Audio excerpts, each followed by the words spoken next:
Hello.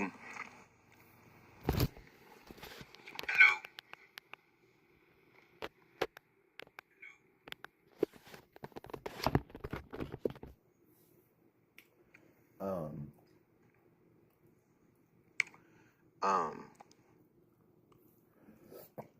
just so you know, it's not the fact that there's no Just so you know, it's not the fact that there's no audio from the game going Audio. into the video. from the game going into the video. It's just the fact that It's just the fact that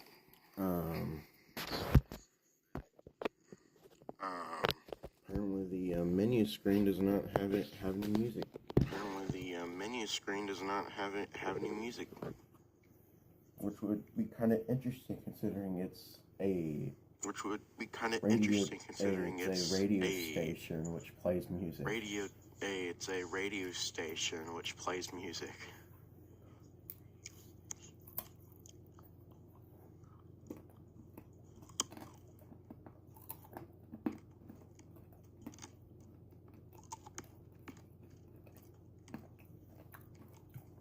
I'm gonna go ahead and press start. I'm gonna go ahead and press start.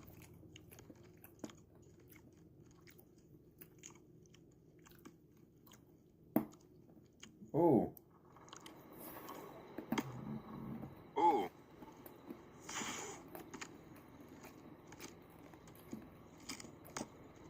No, that's more like it. No, that's more like it. Check if there's any settings I want to change. Check if there's any settings I want to change.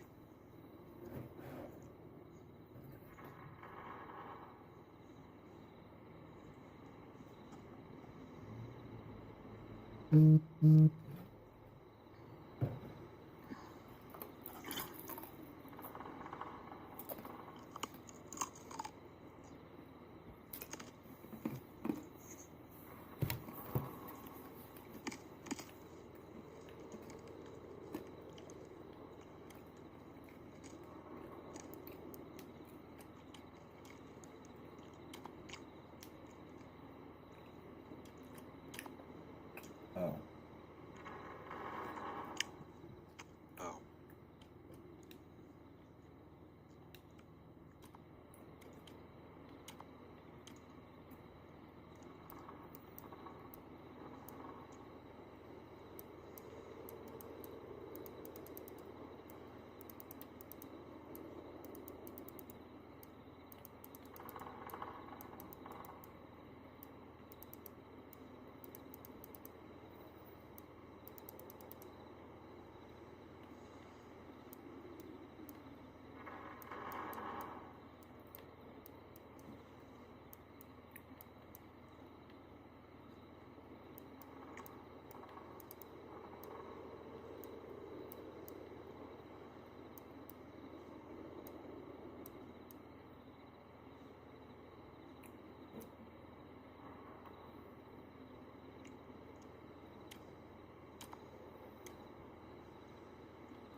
Now, let me check the controls. Now let me check the controls. Place. Grab. Swamp. Place. Swamp. Swamp. Pause. Swamp. Move. Pause. Panel. Move. Inspect. Panel. Throw. Drop. And interact. Inspect, Slash throw, grab. drop, Slash select. And Object. interact slash grab slash select objects. Up and down is navigate dialogue. Up and down Okay. is navigate Master volume. dialogue. Okay. Master volume. I don't care if I get copyright, by the way. I don't care because if I I'm get not getting copyright, by paid the way. yet. Because I'm not getting paid yet. I need like 5,000? No, maybe 500. I need like I don't know. 5,000? No, It's maybe 500. way more subscribers than I have now. It's way more subscribers than I have now. Before I get paid. before I get paid. I'm just gonna leave it like that. I'm just gonna leave it like that. New game. Alright. New game. Ooh. Oh wait, oh god. Oh no. Oh wait, oh god. Oh no. I need to I need turn this down. Oh. Need to turn this down. Maybe that's good. Maybe that's good. Oh god. Oh god. Why is it inverted? Why is it inverted?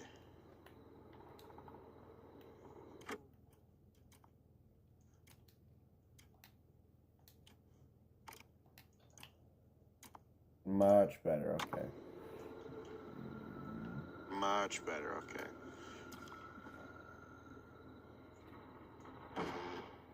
Can I jump? Nope. Can I jump? Nope.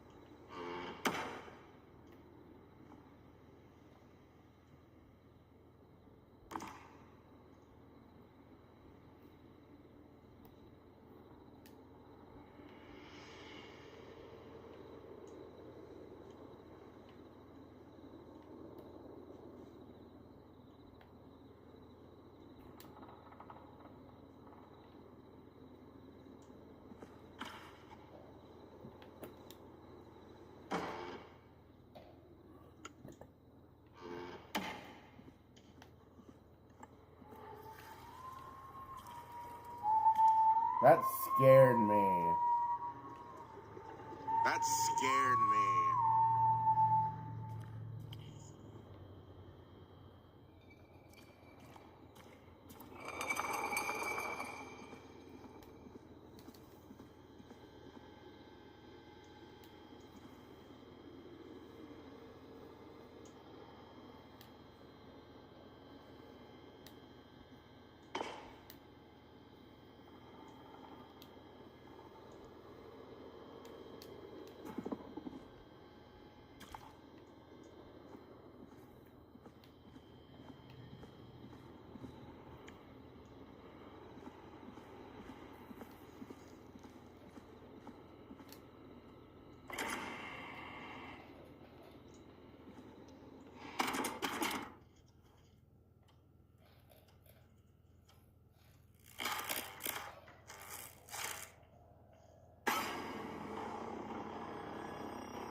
You hear something, Peggy?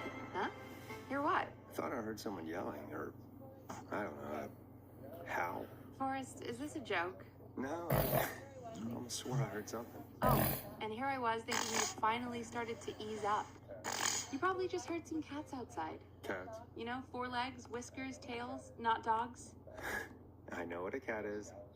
I mean, does Gallows Creek have a stray cat problem or something?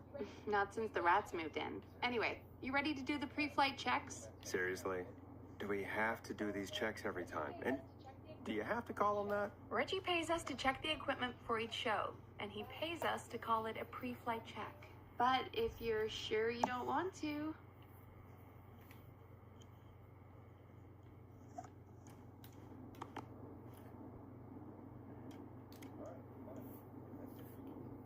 All right, fine.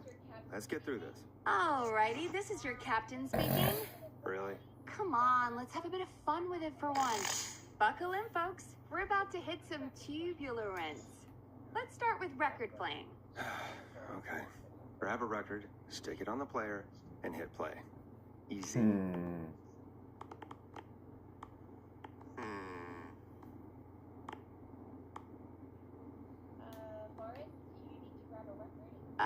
Forrest, you need to grab I a record didn't and notice. stick it on the turntable. I didn't notice. Got it. Great. Now turn it off.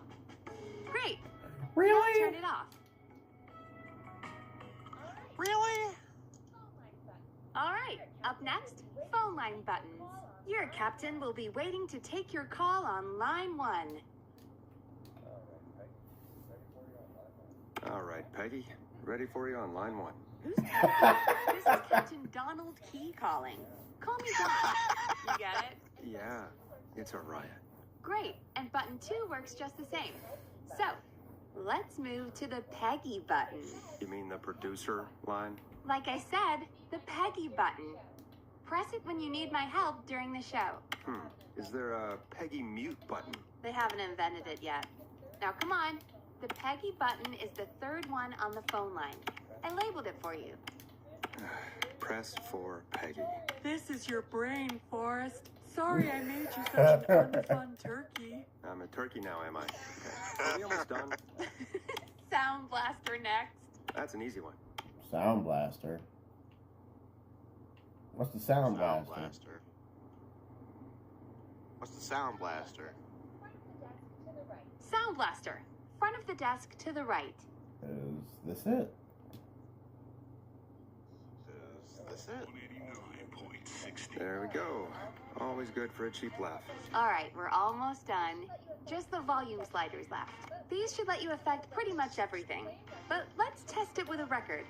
Play a record and change the volume with the music slider.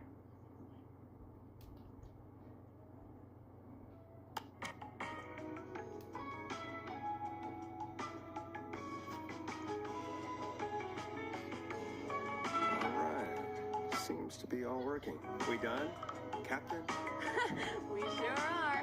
Coming in for landing. Local time. Should not encourage you. I knew you had a fun side. It's my fun side that gets me in trouble. Now, Dang it. let's get the show started. After your introduction, our first segment is Guess That Scream. I thought that was a joke. Nope, and don't blame me for this one. It's Reggie all the way, and who demands we do it tonight. Okay, Forrest, shut the music off.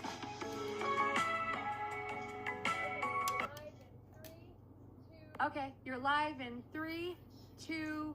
189.16. Good evening, Gallows Creek. This is your host, Forrest Nash, and you're listening to 189.16, The Scream. Before we start taking your calls tonight on Gallows Creek's only late-night phone-in talk show, I need to let you know about a special competition we have for you this evening. Guess That Scream. This is actually one of the station manager's better ideas. Here's how it works. I'm gonna play you a scream, then you call and guess that scream. We need you to guess why they're screaming. Did they stub their toe, saw off a finger, or discover the corpse of a loved one? That's good. Now, Forrest, hit them with the tape. We'll play that scream in just a second. Listen close, and then call in to guess that scream. Peggy, what do you mean play the tape? I used to have a tape guy do that for me. You're not in Chicago anymore, Forrest. Here in Gallows Creek, you get to be your own tape guy. Come on, I gave it to you yesterday. Forrest, you do have the tape right. You knew we were doing this tonight. Peggy, let's be real. Guess that scream is a terrible idea. No, I don't have the tape. It may be a stupid idea, but that doesn't mean it can't be fun. We're going to need a scream tonight, Forrest, and you're the one at the mic. Oh, so... no. Oh no.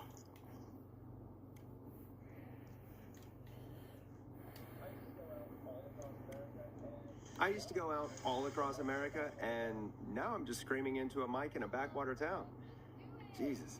Come on, Forrest, just do it. That's enough dead air already. Just think of a scream and let it rip. Oh, God. Sorry about that. I'm back. Had to step away there for a second. Listen close, and then call in to guess that scream. Uh.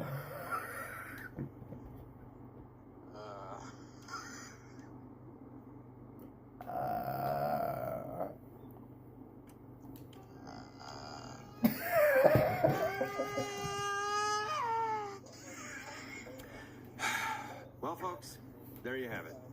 Call in with your guesses, and if you get it right, you could win 2 tickets to the amazing Maze and 1 free fried dough. Fried dough. Just call in at 555-239-KFAM with your guess. Now, here's some music while you get dialing.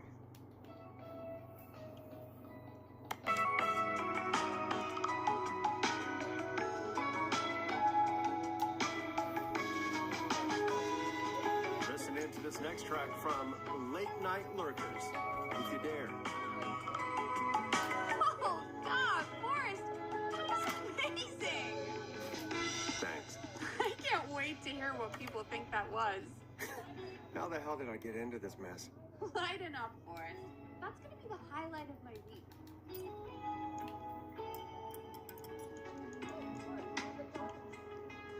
Oh, Forrest, there's a call coming in. Time to turn the music off. Welcome to 189.16, The Scream. Caller, you're talking to Forrest Nash. What's going on with you tonight? Forrest, thank God I made it through. My name is Leslie Harper. I'm the 911 operator and police dispatcher for Gallows Creek.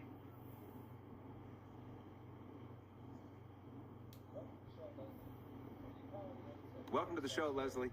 Are you calling in to guess that scream? As a 911 operator, I bet you may have an educated guess. What? No! Look, I found a body and I need your help. 911 is calling me to report a body. Interesting setup. All right, I'll bite. What's the punchline then? Forrest, I recognize her voice. I'm pretty sure that actually is our 911 operator. I think this is real. Peggy, I'm not gonna be happy if this is a prank. I don't do prank segments on my shows. It's in my contract. Forrest, I really don't think this is a prank. Leslie, I'll level with you. I find this hard to believe, but I'll hear you out. What exactly is going on? Sheriff Matthews is dead. What? Sheriff Matthews is dead? I couldn't get any response from the department. That's never happened before, so I came to the station and I found him. Oh, God, poor Sheriff Matthews. Do you know what happened to him? Someone got him. Someone got up very close and I really don't want to say what they did to him. Did he fight back? I don't know. I think he tried. He's surrounded by bullet casings. I think he tried to shoot at whoever it was, but I don't understand. Where are the other officers? Do they know? Have they secured the scene or whatever cops are supposed to do? no. I checked everywhere. Deputy Martinez is here, but she's knocked out, tied up, and locked in a holding cell. I called you right after I found her. God. Wait. Please don't tell me that this hick town only has 2 cops. Don't be ridiculous. We have 3. But Officer Gunderson is on leave in Cancun. Leslie, do you have any idea who could have done this? Not a clue. I didn't see anything on my way over. Leslie, you need to call over to Henderson or Quiet Ridge. They need to send someone over from their department. I tried, but I can't call anything but local numbers. Something's wrong. I'll have to go there myself. Let them know what's going on and bring help back with me. But if you leave while there's a murderer on the loose, who's gonna man the emergency line? That's why I called. Forrest, I've routed all 911 calls to come in to you. You can count on me. I'll do what I can. Thank you, Forrest. You're the only person with experience manning a phone line around here. You're the only person equipped for the job. Besides, there are lots of transferable skills between the two. It's like an interview. You ask questions to get information you can use. talking, you know? Guide the conversation and know when to jump in. You do know that I'm so good at interviews, they sent me from Chicago to Gallows Creek, right? So I've heard. But that doesn't matter. And besides, there are two of you. You can talk to each other, discuss ideas, work together. Well, let's have some on-the-job training right now. I have an emergency. I need to get an unconscious Deputy Martinez out of that holding cell. It looks like whoever attacked her threw the keys into the cell after they locked the door. Is there any way you can reach the keys? No. There aren't any bars to the cell, and the door itself only has a food tray slot. And that's too narrow for me to reach through. There's gotta be another way in.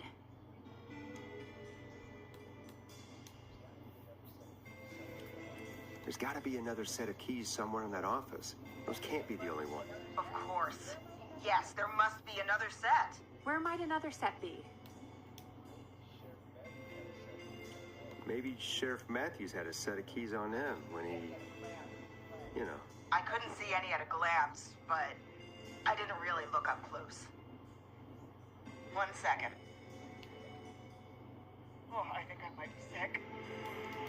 Sorry, Sheriff. I'm just gonna turn you over and... Oh. Please don't stare at me. Oh, wait. That might be them. I think I got the cell keys. Looks like Sheriff Matthews might have saved his deputy. Do the keys work? They do! Give me a minute to untie Deputy Martinez. I'll be right back. So far, so good, I suppose. How are you feeling, Forrest?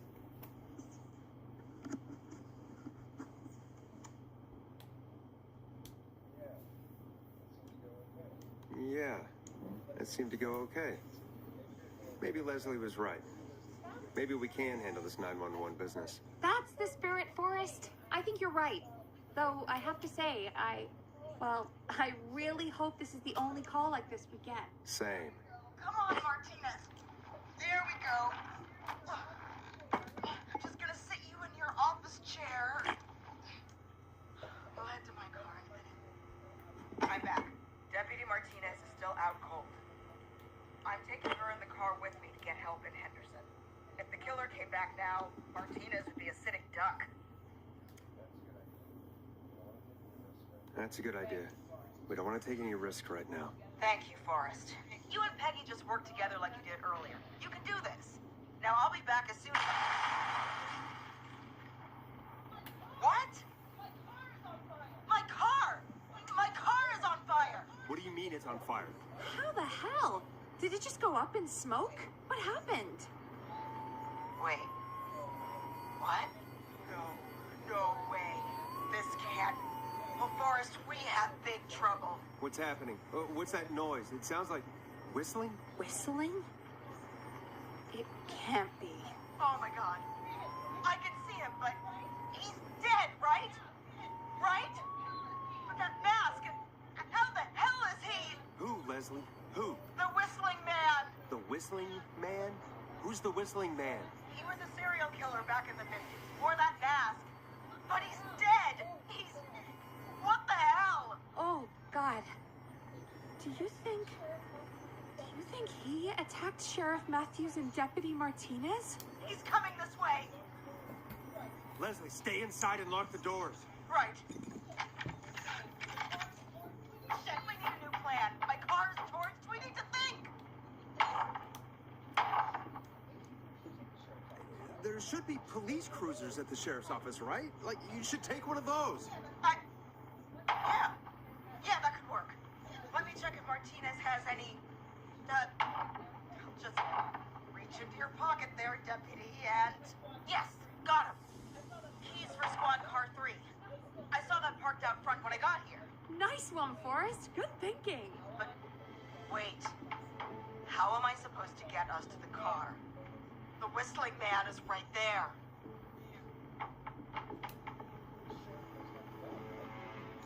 The sheriff must have a gun, right? Can you see it? There was a gun next to him. Let me grab it. Shit. It's empty. He must have emptied it trying to defend himself.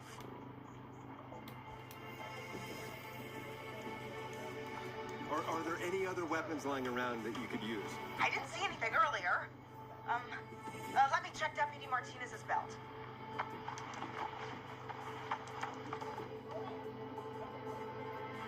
All right. It looks like the Whistling Man left her with a baton, pepper spray, and taser. I can only hold one if I'm carrying Deputy Martinez. Which should I take? I mean, it's gotta be the taser, right? Got it. I'm just going to grab Deputy Martinez and then... Wait. Do you hear that? No, I can't hear anything. Exactly. It's gone quiet. No more knocking.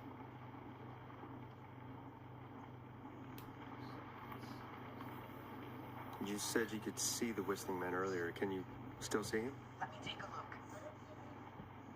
No, I don't see him anywhere. But I can see the car. Squad car 3. It's right there. Okay, Deputy Martinez, if you can hear me, it's time to move. Just lean on me. Yep. There you go. Are you sure about this, Leslie? No time like the present, right? So, here we go. Again, you're hooked into dispatch now, so I should be able to radio you when I reach the car. If I reach it. Speak to you soon. Good luck, Leslie. That's one brave woman. God, I hope she makes it through this. You know, I've got to say, this really wasn't what I expected when I came into work today. Well, they always say you have to be ready for everything in live radio. Oh, I think we've got Leslie back on the line. I'm putting the call through. Hello? Forrest? Peggy? This is Leslie. Are you there? Over. We're here, Leslie. So I guess you made it to the car then. Over? Sorry about the CB chat. Old habit. But yes, we made it to the car. Deputy Martinez is in the passenger seat, still out cold. I don't see the Whistling Man anywhere, and I don't plan to wait for him. So I'm going to get us moving. Jesus! God damn it! Get back! Get away from her! Leslie, what's happening? The Whistling! No! Get off her, you son of a bitch! Yeah! Take that! Leslie, drive! Don't worry, Deputy Martinez. We're out of here. Leslie, are you two okay? Did you get away or...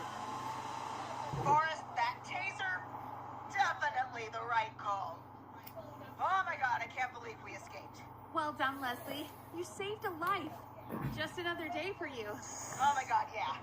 But let me tell you, I prefer doing it from your side of the boat. Leslie, how long do you think it's going to take to get home? Gallows Creek isn't Nowheresville, but it's pretty damn close. It's going to take a while, maybe 2-3 hours each way. Slightly less if I put my foot down.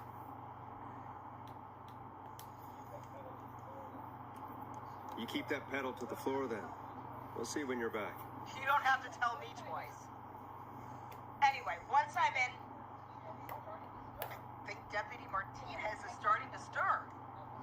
Forrest, Peggy, I've got to go. I'll be out of range soon, but I'll radio back as soon as I can once I got the cavalry. Take care, Leslie. Be safe out there. Good luck, Leslie. Feel better soon, Deputy Martinez.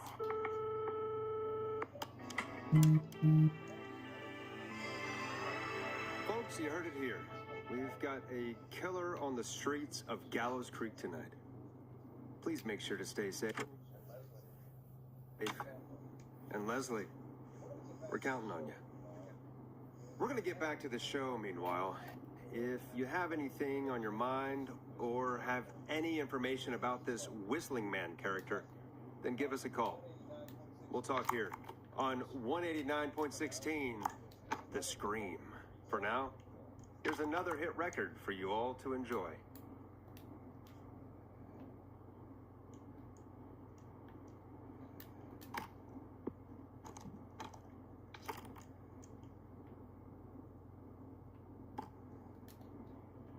Ashley. Hold on. Ashley, hope you enjoy this one as much as I do. This is not what I signed up for, Peggy. This is actually insane. Did she really say it's gonna take her 4 hours? This guy's gonna kill half the town in 4 hours. Forrest, that's not helpful. I know, I just... Who is this Whistling Man character anyway? He was a serial killer back in the 50s. Edward Marshall Mooney. Went around in a freaky mask, whistling, and killed about a dozen folks in Gallows Creek. No reason for it. No motive. He just did.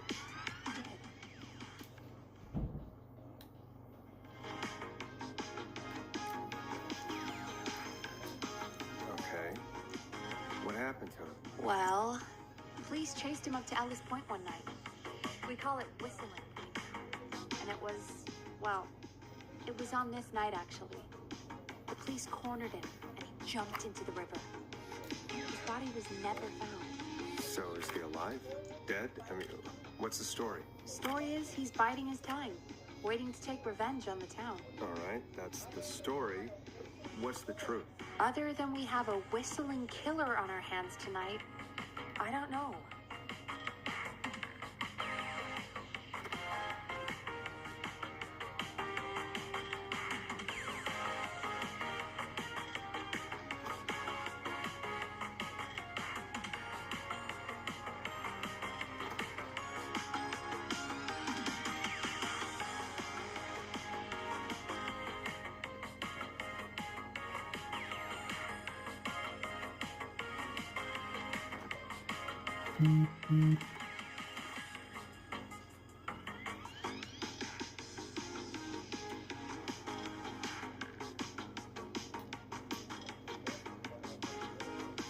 I guess we'll find out what we're dealing with, whether we like it or not. I guess so.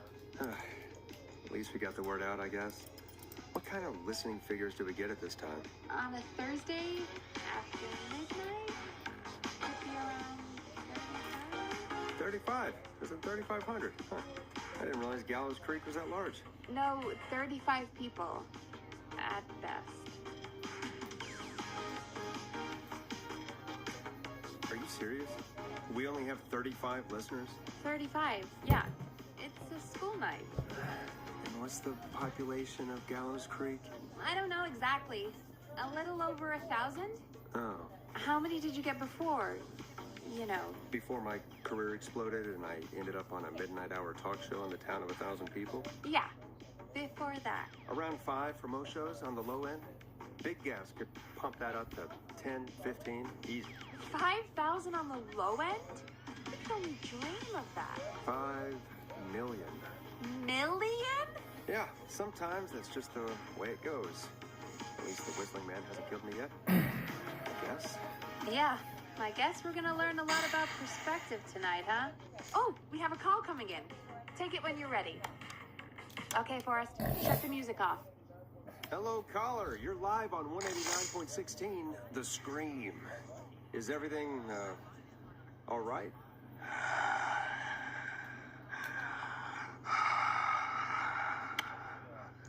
Okay, who is this? Are you, hello? Hello?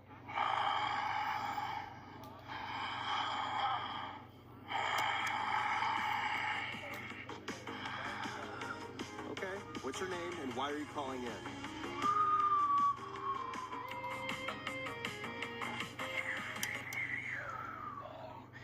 You know my name. I've come back from the dead to kill again. Hell. No one's safe. What the hell?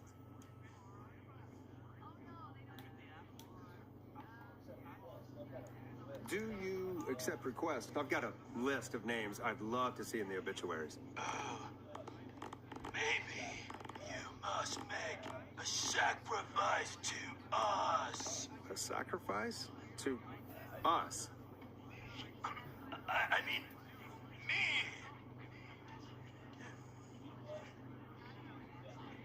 We want cheese-dusted pretzels.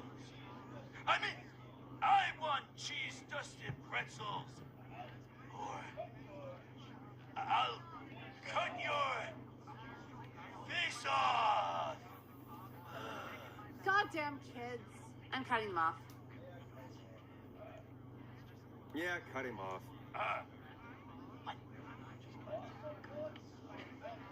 We also want a mega gulp. For anyone just tuning in, we do, in fact, have an actual killer out on the streets tonight. Anyway, this next one's dedicated to all of you staying inside with your doors and windows locked.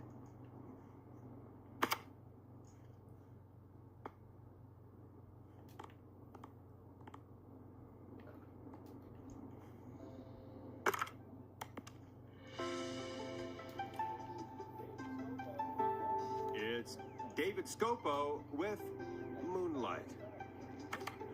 Peggy, the hell was that? Kids pretending to be a killer who right now is stalking the town? It's a thing. A thing? Oh, kids around here. They pull pranks pretending to be him. By pretending to be this Whistling Man character? I think it's funny, but it's not. It's not funny at all. And there's no chance that our Whistling Man was just a prank. That Leslie... No, that's real. Christ. Let's stay positive. We still have a show to do. We already have another caller on the line. All right. Let's do this. Hello, caller. You're live on the stream with me, Forrest Nash. What? I dialed 911. I need the sheriff right away. Okay, right.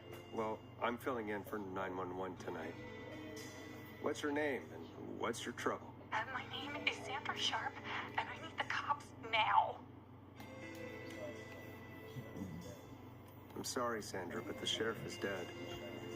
We're trying to get help in from Henderson now. What? Listen, you've got to help me then. I drove to the edge of town for a jazz run, and now some psycho dressed like the Whistling Man is after me, knife in hand. Oh, God. It's actually happening. Where are you now? Did you escape to somewhere safe? Oh, I did, baby. I jazz ran all the way to my car and nothing flat. But I dropped my keys somewhere along the way. I never locked the door, so I got a place to hide, but I can't get moving.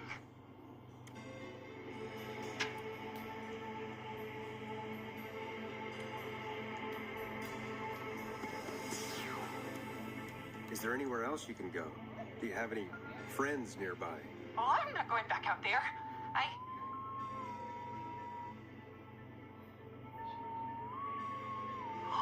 Oh, shoot. Oh, he's back. Look, I don't know anything about cars, but I gotta start this engine without the keys, and you're gonna have to help me. Wait, I don't... If it helps, I've got a toolkit buried beneath my spare sweatbands. I'll call you back when I find it. You're listening to 189.16, The Scream. Hosted by me, Forrest Nash, your friendly neighborhood radio host, mechanic and savior. Sit tight while the record spins, folks. This one goes out to you, Sandra. You're gonna love this next track. Doesn't the station have a show about cars? The Tamora twins or something? Timberline Twins Talk Motors. Yeah. You know they're not even brothers. Really? They look the same, though. I know, but they're not even related. It's weird. I asked them about it once, and they got really sweaty and defensive. Anyway, go see what you can find. The offices are out the door and down the hall.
has to be important.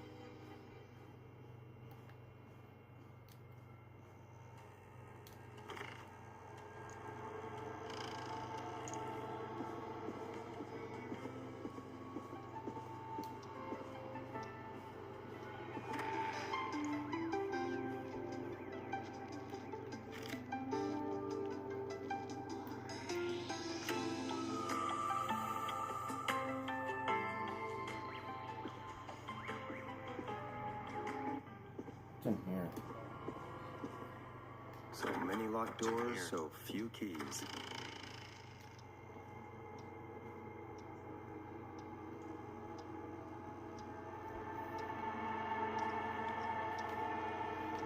It's so bright. It's so bright.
Nothing else.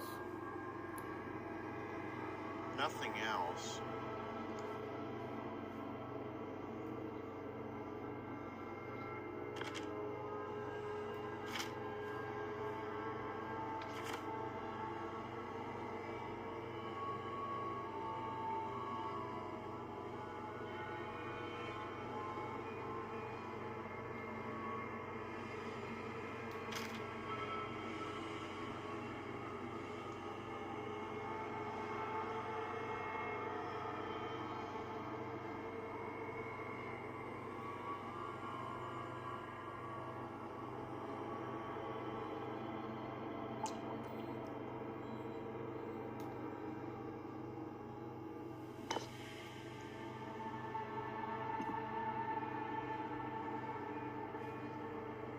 Yeah, seems like there's nothing else in here for me, so. Yeah, seems like there's nothing else in here for me, so. Thing in the bathrooms? Thing in the bathrooms?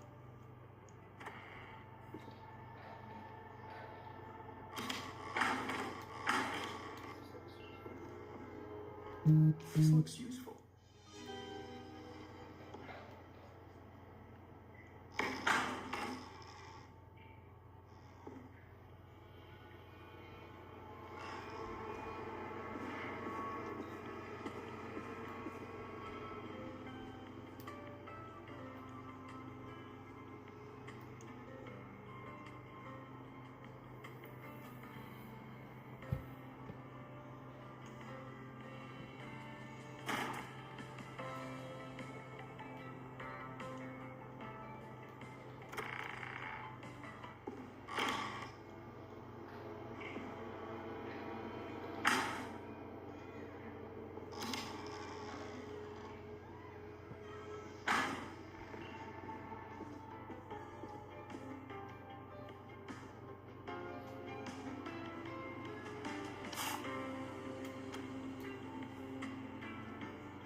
The hell? That was odd. That was odd.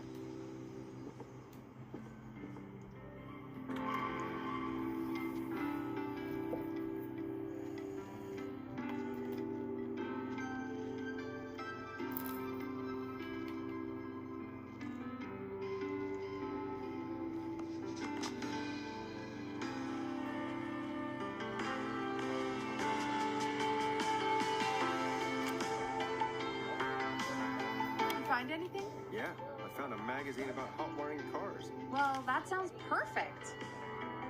When you're ready, shut the music off. Caller on line 1. Thanks, Peggy.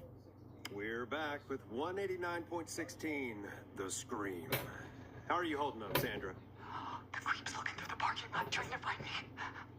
But I've got my tools, and I'm ready to get this hunk of junk moving. How do we start this baby? Put the screwdriver in the ignition and twist clockwise. Here goes, baby. Screwdriver's too fat to fit. What next?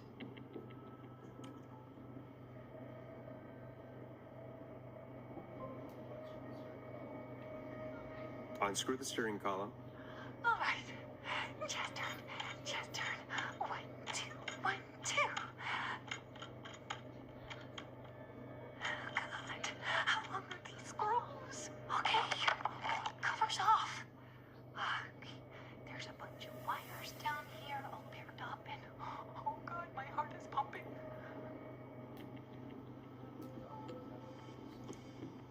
Tell me exactly what you see. Okay, I can do this. There's a red wire, a blue wire, a yellow wire, a green wire, and a brown wire.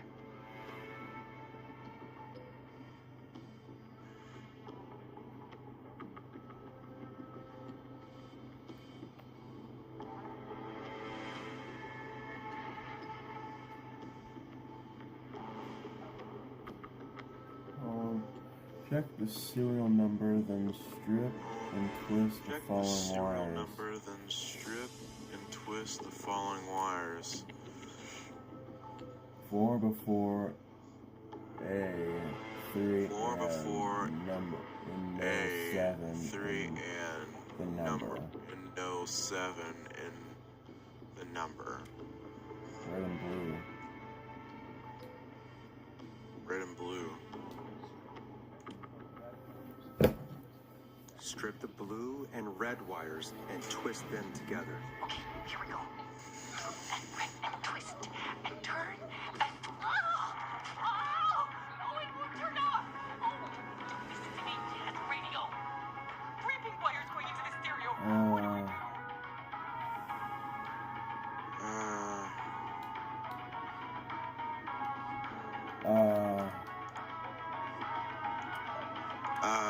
Cut the middle wire. Oh my God, Laura's coming back for me. Things burning out that you. You bad beaster. I do a mean kickball change and I swear I.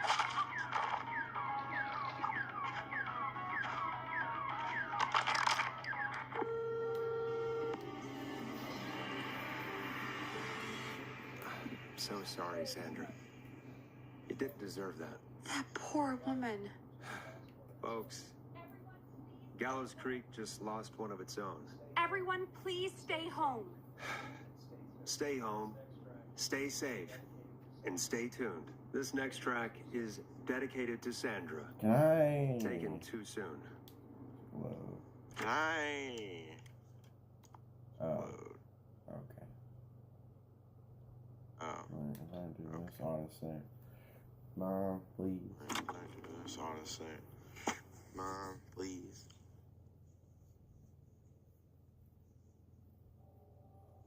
Oh. Ow. I'm so sorry, Sandra. You didn't deserve that. That poor woman. Folks, Gallows Creek just lost one of its own. Everyone, please stay home. Stay home, stay safe, and stay tuned. This next track is dedicated to Sandra. Taken too soon.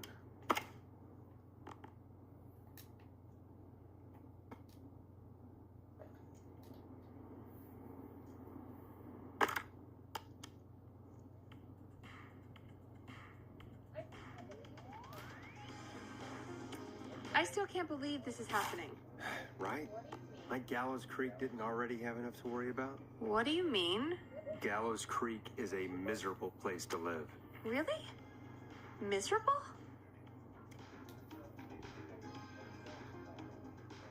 It's nothing personal, Peggy, but it's not Chicago. Or, hell, it's not really anywhere. Well, I like it here. People are polite and,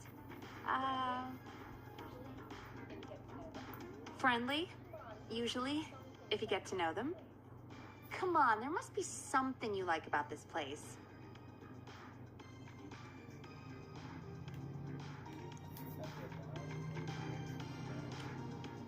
After a while, you don't even notice the smell? I guess that's nice. Smell? What the? There's no smell. You've lived here your whole life, Peggy. You wouldn't recognize it by now.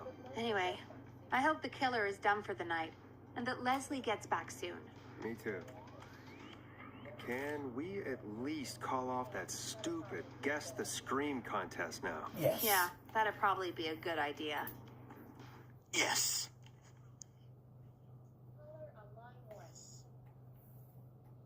Caller on line 1. Evening, caller. This is Forrest Nash, host of 189.16, The Scream.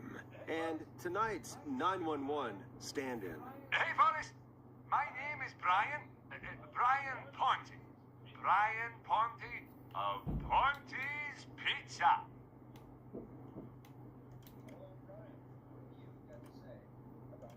Hello, Brian.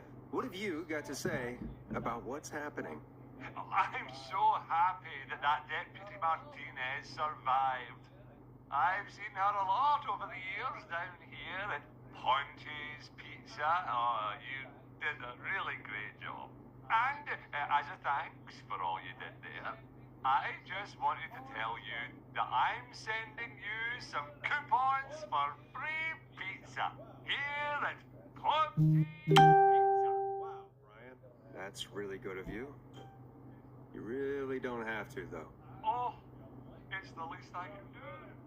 And if you like it, well, you're in luck, because we're always running great deals that'll have you eating for pennies. Sounds great, bro. And let me tell you, the pizza we have is to die for. No. Poor choice of words tonight, I guess. I'm sorry, Forrest. That was pretty tasteless, I have to say. I'm sorry, Forrest. Well, I just hope I didn't put you or anyone else off coming on down to Ponte's Pizza. We've got a great special this weekend. Our famous beer and pizza deal. Wait a minute. Come on down to Ponte's Pizza this weekend. You've just got to pay for one slice to get yourself. God damn it, you're just calling in to advertise your shop. Peggy, hang up on him. Done.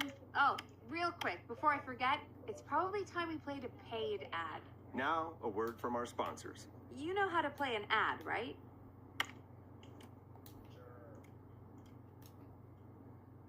Sure.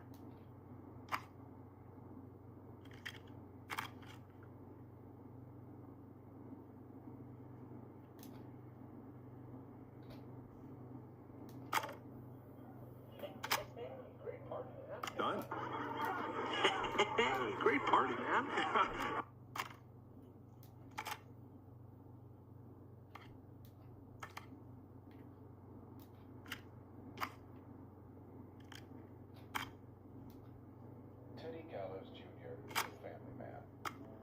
Teddy Gallows Jr. is a family man, a devout Christian, and a proud patriot. Teddy Gallows Jr. is Gallows Creek. Like his father and all his fathers before him, Teddy Gallows Jr. has worked hard to create jobs, improve infrastructure, and make Gallows Creek a good place to raise a family. Unlike current Gallows Creek, Teddy Gallows Jr. lives in Gallows Creek. He's our neighbor, and he stands with our neighbors. Like Sheriff Matthews, who, after years of keeping the peace, Mayor Cartwright is trying to force into early retirement. Teddy Gallows Jr. doesn't believe in keeping a good man out of a job. Teddy Gallows Jr. believes in the American dream. Does Linda Cartwright? Help Teddy Gallows Jr. keep Gallows Creek a good American town. Help him become mayor. Take a swing for Gallows Creek. Vote for Teddy Gallows Jr. My name is Teddy Gallows Jr., and I approve this message. God, what a jackass. 100% grade A asshole. Linda Cartwright isn't super herself, but she's not... Yeah, we don't have any more of those ads to air tonight, do we? No, just the one. Good. I have to ask, though. Take a swing for Gallows Creek. He set the home run record for Gallows Creek High. Of course he's one of those guys. Yep, he played lots of sports back in the day, and he never lets anyone forget it. Right. Let's just get back to the show. Well, folks, hearing that reminds me that every vote matters. That ad really made me want to take a swing at Teddy Gallows. You mean take a swing for Teddy Gallows? Yeah, sure. Let's find out from our next caller who's got their vote. Welcome to the Scream with me, Forrest Nash. Yeah, Leslie. This is Maurice Russell from the Gallows Reporter. I'm at the office. This guy just broke in downstairs and... Wait. Forrest Nash? I want to speak to 911. Put Leslie on. What? God, another one? I am 911, at least for tonight, anyway. Damn it, son. I don't care who you are. Just put me on with Sheriff Matthews. Sheriff Matthews is dead. Ted? What happened? Did you witness the incident? Are you willing to do an interview for the reporter? I can cite you as an anonymous source, if that's a concern. We're live on the air. Anything we say can and will be broadcast. Live on... Damn it. All right. There's obviously a lot more going on than I know. Yeah, there's a lot happening tonight. You said someone broke in. That's nothing to get worked up about. Some idiot kid just broke in, dressed as the Whistling Man. Teens. They get worse every year. This punk wasn't even a disappointing twinkle in his daddy's eye when Edward Marshall Mooney stalked the town. But I was there. I covered it. Maurice, I don't know what's going on, but he's back. The Whistling Man is back. Don't be an ass, Nash. Every year this happens. They think it's funny. Not a big deal, old man. But they didn't live through the terror 30 years ago. Anyway, I know for a fact, Edward Marshall Mooney is dead. I don't know who I'm looking at on the security monitor. But if he killed Sheriff Matthews... Where are you now? I'm in the boardroom, upstairs. We got security cameras all around the building. You can watch them on any TV set here. And there's a set in the boardroom. Maurice, is there any way you can get out of there? I sure as shit hope so, kid.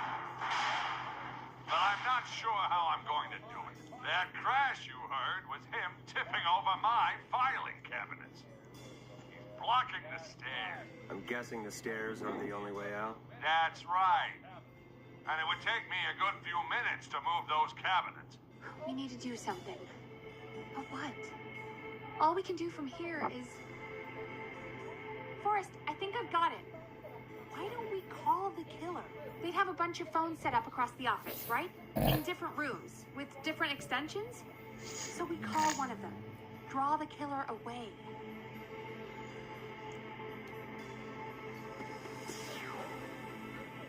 Why, Maurice, time. That could work. Exactly. It's worth a shot. I can hear you, you know. The son of a bitch hasn't killed me yet. Sorry, Maurice. Peggy and I were just trying to figure out... You realize how stupid that plan sounds, right? For that to be successful, you're gonna need every phone extension. Plus, a plan of the entire office floor. All delivered while the killer is en route. I've got it. But thank God I've always been cool under pressure. Don't go anywhere.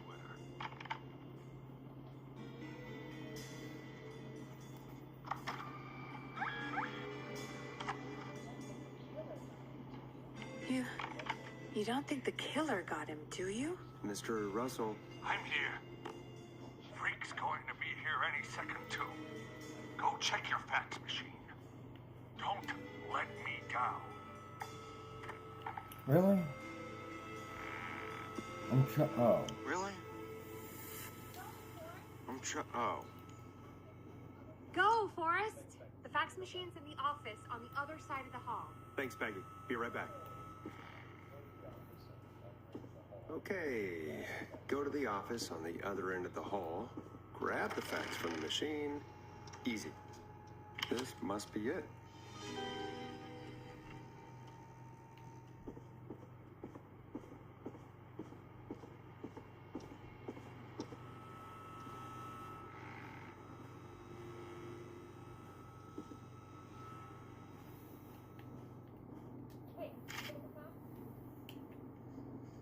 Hey, did you get the fax?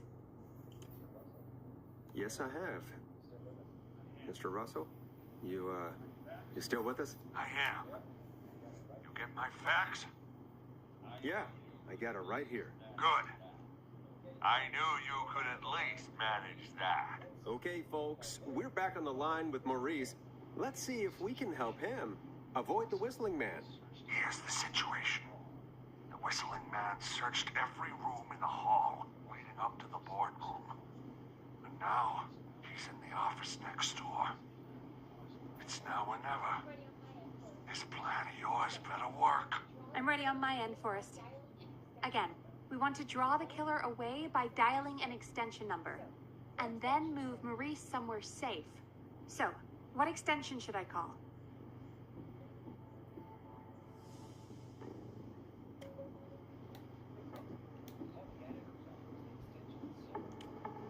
Call the editor's office. The extension is 03. Got it.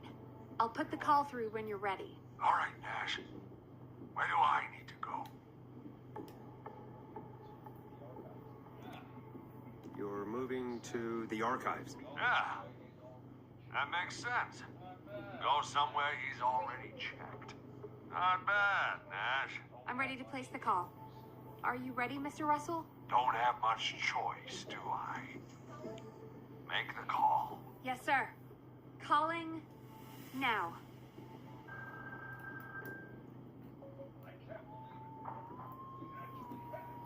I can't believe it.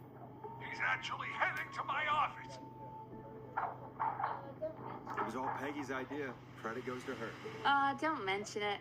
The coast is clear. I'm shutting off the TV so he won't see me on the security cameras. Then, making my move. I'll call when I get there. Do you think he'll make it okay? I'm sure he'll be fine. But now what do we do? We gotta find some way for him to get past that barricade. What do you mean? I don't think calling the Whistling Man is gonna buy Maurice enough time to move those cabinets. We gotta think of something else. Yeah. Maybe we could... Oh! Call incoming. You ready? Ready as I'll ever be. Put him through. Alrighty. Mr. Russell, are you there? I am. I don't think he saw me. I gotta give you credit for that, but I'm not out of the woods yet. Right. Let's review where we are. So, the only way out is by the stairs, which the Whistling Man has blocked with furniture. Exactly. I can move the furniture out of the way. Not quickly, or quietly.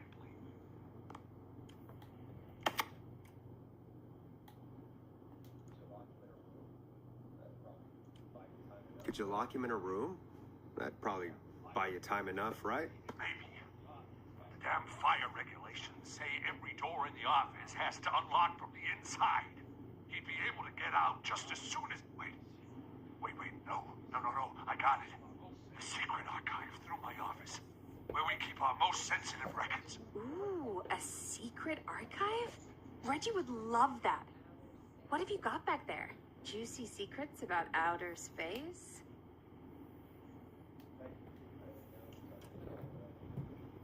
Peggy, I don't think now's the time to be playing around like that. You're right. Sorry, Forrest. Kids, we're in the big time now. I've got it all figured out. The secret archive.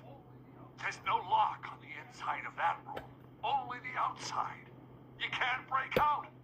If we can get him in there, and I lock him in... We can catch the son of a gun. Exactly. Oh my god. Forrest, we might be able to end the nightmare right here. So should I call the secret archive then? You can't. The archive is a room for secrets, not gossip. So we don't have a phone in there. Oh, we're gonna need to change it up then. Any ideas, Forrest?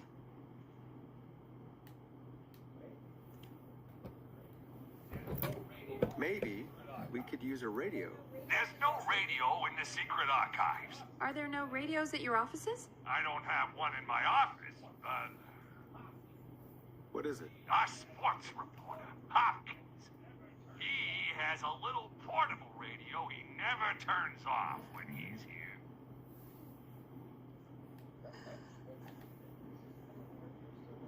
That might be what we need then. Is this portable radio still there? It should be. It's what he calls his work radio. It should be here in the archives, actually. Let me just take a peek around. Great job, Forrest. Looks like you picked the perfect place. Yep. That was 100% just me thinking ahead. Exactly as planned. I found the radio. It's right where I thought it would be. It's all coming together. I'm just gonna turn it on quickly, make sure it's still got some juice. Maurice, turn the volume down. We don't want that thing blasting just yet. Yeah, I knew that, Ash. I was just doing that when you yelled at me. The radio works! If I make it out alive, Hopkins might just get that day off he wanted. He's earned it. Let's do it for Hopkins, Forrest. Wait. Oh, God damn it. If I can't have this stupid thing turned up, how am I supposed to draw the killer? I can't be in the room when it's on, or I'm dead. You just... Oh, that's a good point. But wait, we're the radio. We can just be quiet until you're ready. If you can do that, then...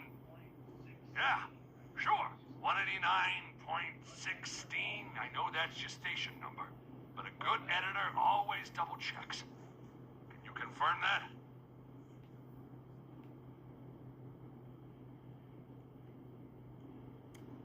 Think so. Think so.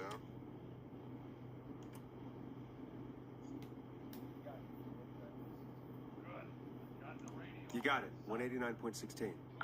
I've got the radio on silent, but I'm tuned in. Now, I just need to get to my office. Sounds like we need to make another call, Forrest. Where should we send the killer?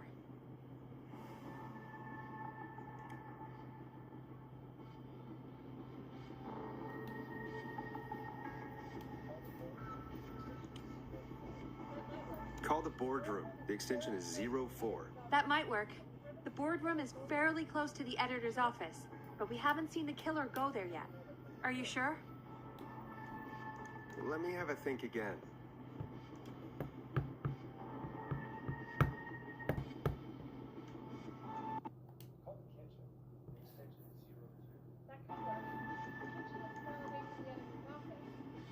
Call the kitchen. The extension is 02. That could work. The kitchen is far away from the editor's office, but the killer searched it before. Are you sure? Yes. I'm sure. Make the call. Okay, calling the kitchen now.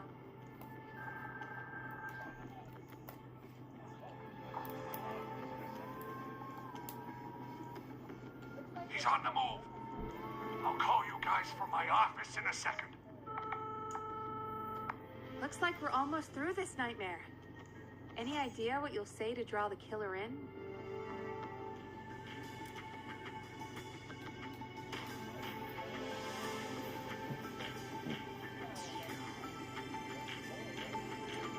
I'll just call the whistling man a jackass. That'll get his attention. That's the plan, right? Sure is. Ooh, call coming in. Here we go. I'm here. I set the radio in the...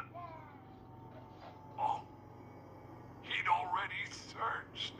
Son of a fuck!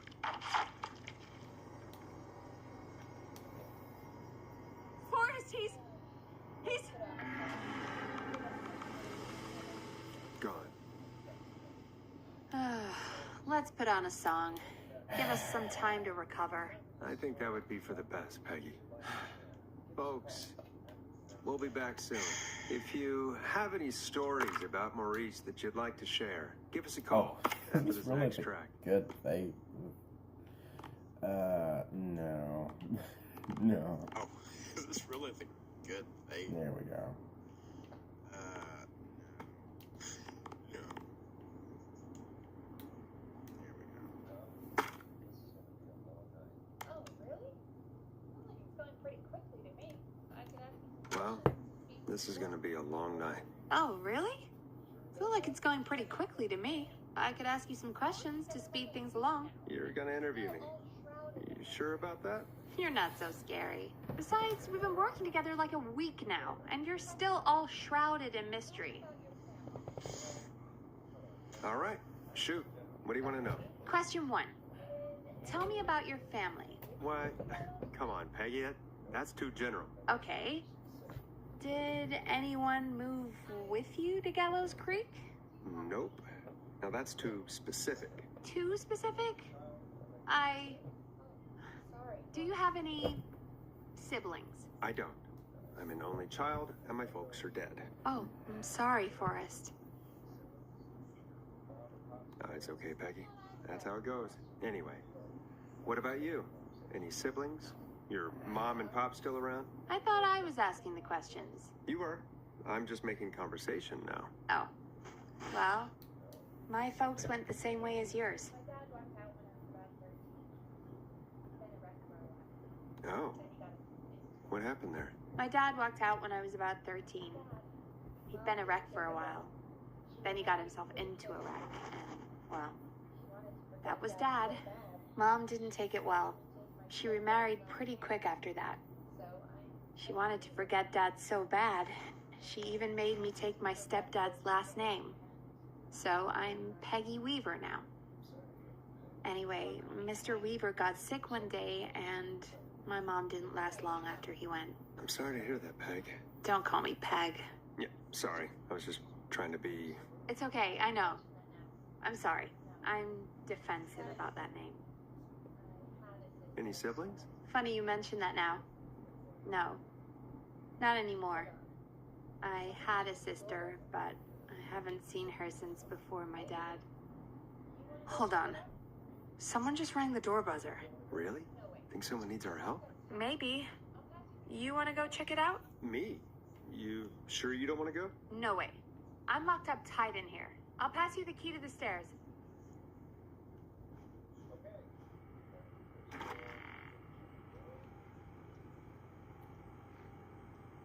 Okay. Down to the first floor, then check the door.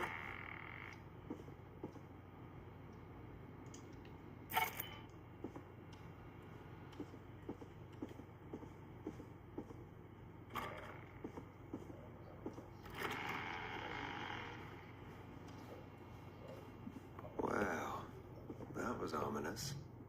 A tape play on air.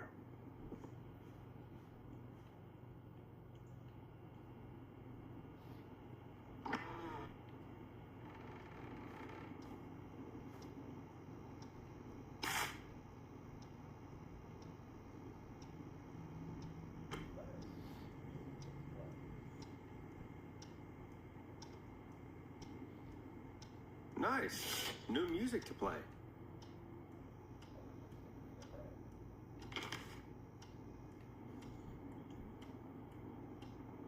I need a key to get in there.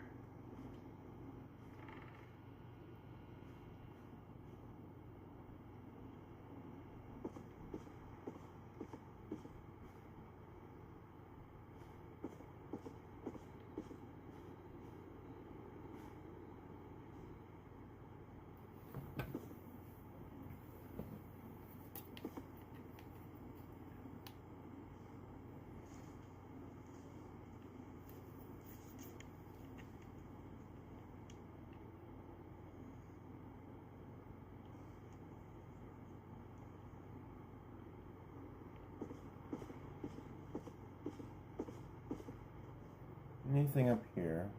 No.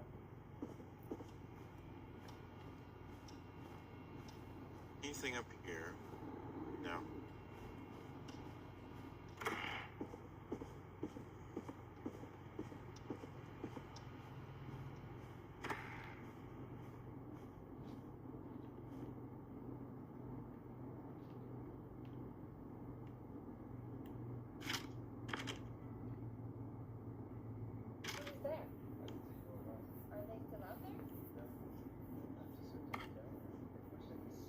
Who's there? Are they still out there? Who was there? I didn't see who it was. Are they still out there? No. Alright. They left as soon as I went down there. They pushed a cassette through the door. It says, "Play me on air." All right. Well, turn the music off and play it.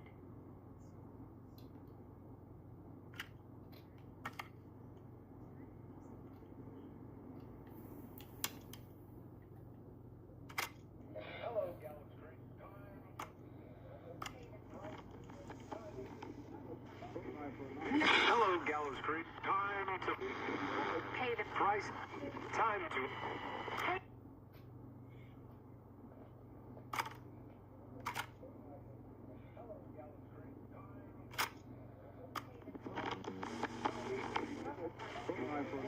Hello, Gallows Creek. Time to pay the price. Time to pay for live. Time to sit there. I will punish you. I'm going to enjoy this.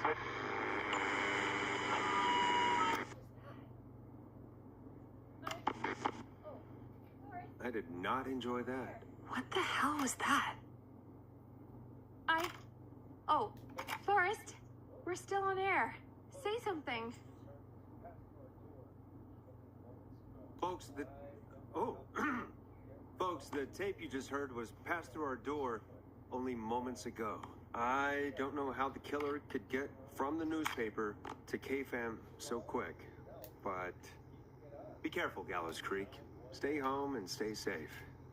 Give us a call if you need help. You can get us on 911. Okay.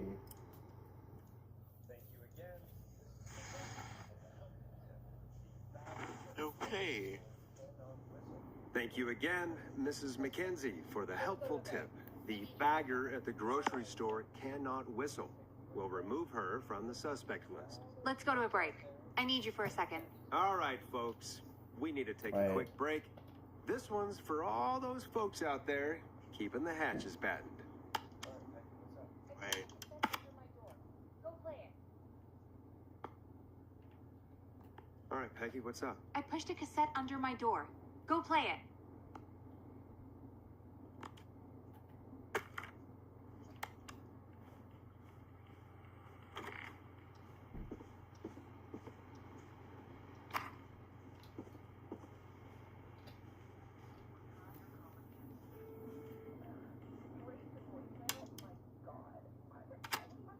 Or try your call again. Straight to voicemail? My God. Are there any professionals at KFAM? All right, I've got it. Franklin? Did we forget an ad or something? I don't know. It was buried in my work mail. I only just saw it. See what it says. Play me ASAP. Off air. That's Reggie's handwriting. And he wrote it in purple. And? Purple is Reggie's angry color. He only writes in purple when he's really pissed off. Oh, of course. I'll give you the Reggie rundown later. Right now, play that tape. He has an angry color? Oh, Forrest, I'll give you the Reggie rundown later. Right now, we need to play that tape. Our backwater station has not honored our agreement. We gave you Mr. Snatcher's newest single, the kind of honor you've never had and probably never will again. And we've still not received any information about when you're fitting it into your busy programming. I'll be frank, I didn't want you as part of this debut, but Mr. Snatcher, due to his prior friendship with Mr. Nash... Prior and current friendship, Gina. Forrest, mate, you alright? Don't worry about Gina, you know how she is. But yeah, can't wait for you to hear the new single, man. I think Final Breath is my best work yet. I really hope you and your listeners like it. And man, if you ever find your way this side of the pond, let me know. We'll have If Final Breath isn't played on your airwaves by the end of Mr. Nash's show tonight, the next call will be much less friendly. That was Roddy Snatcher, Forrest. You know, Roddy Snatcher? Yeah, Roddy and I are old friends. I love Roddy. I Will Always Find You was my song. I wish we still had it in rotation. Oh my God, I can't believe you know Roddy Snatcher. And I can't believe you didn't tell me he sent you his new single. We have to play Final Breath. Where is it? I found it earlier, hidden away at reception. Ugh, why didn't Barbara say anything? I mean, well, if that fiasco last Friday about the missing Knife and Easy track is any indication, folks at KFAM aren't against hoarding station music for personal use. I think we're still missing a few tracks, actually. Well, we have it now. Let's put it on. Gallows Creek. I'm pleased to say we're in for a much-needed treat. Up next, courtesy of the British sensation himself, is a track you won't hear everywhere. Here's Final Breath by Roddy Snatcher. Wow. God, Roddy's the best. He is. And more importantly, we should be safe from the worst of Gina Franklin.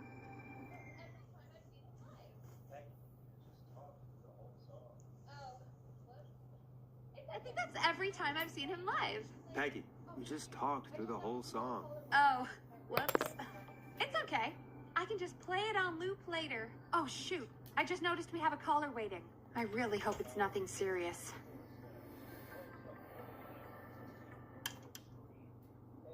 Evening, caller. This is Forrest Nash, host of 189.16, The Scream. And tonight's 911 stand-in. This is Murphy. Hello, Murphy. What have you got for us tonight? Two things, Forrest. First, happy birthday to my son, Fernando. He's 3 today, and man, being his daddy has changed my life. I've learned how to live, how to laugh, most importantly, how to love. Aw, happy birthday, Fernando.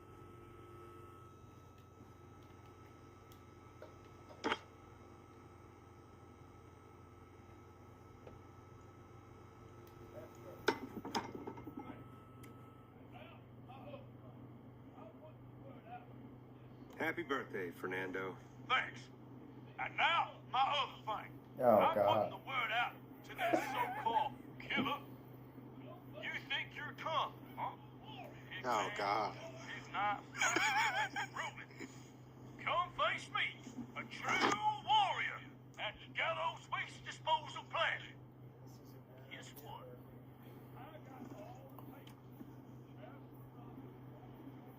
This is a bad idea, Murphy. I got all the tapes in Master Robbie's Dojo series. So get ready, whistling man. You just let loose the junkyard dog. Oh, no. And there he goes. Ladies and gentlemen, keep your fingers crossed for Murphy as he tries to become our hometown hero. Anyway, we'll be right back after this commercial.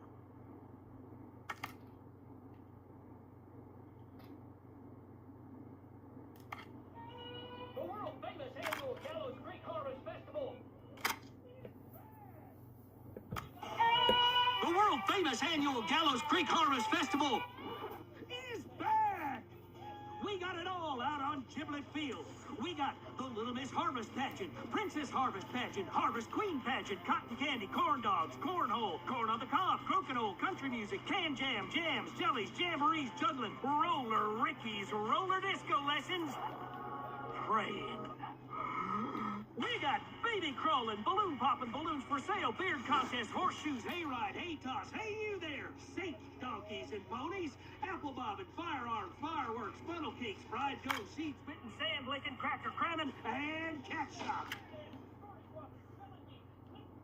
band, fake tattoo, face painting, puppets, petting zoo, amazing maze, square dancing, story swapping, spelling bee, quilting bee, and sewing circle, pie eating, lawnmower racing, hot dog eating contest, flower contest, and of course our famous gourd measure-off.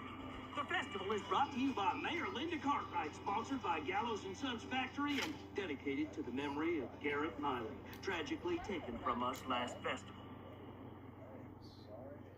I can see why it's world famous. It's a highlight around here, Forrest. Oh, I am sorry to hear that, Peggy.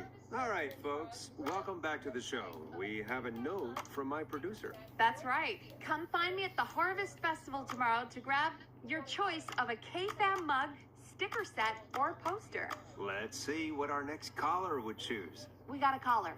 You know what to do. Hello, caller. You're live on the stream with me, Forrest Nash.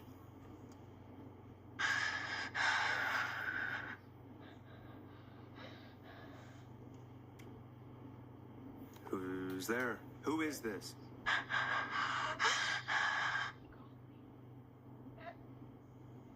Are you okay? Do you need help? Forrest?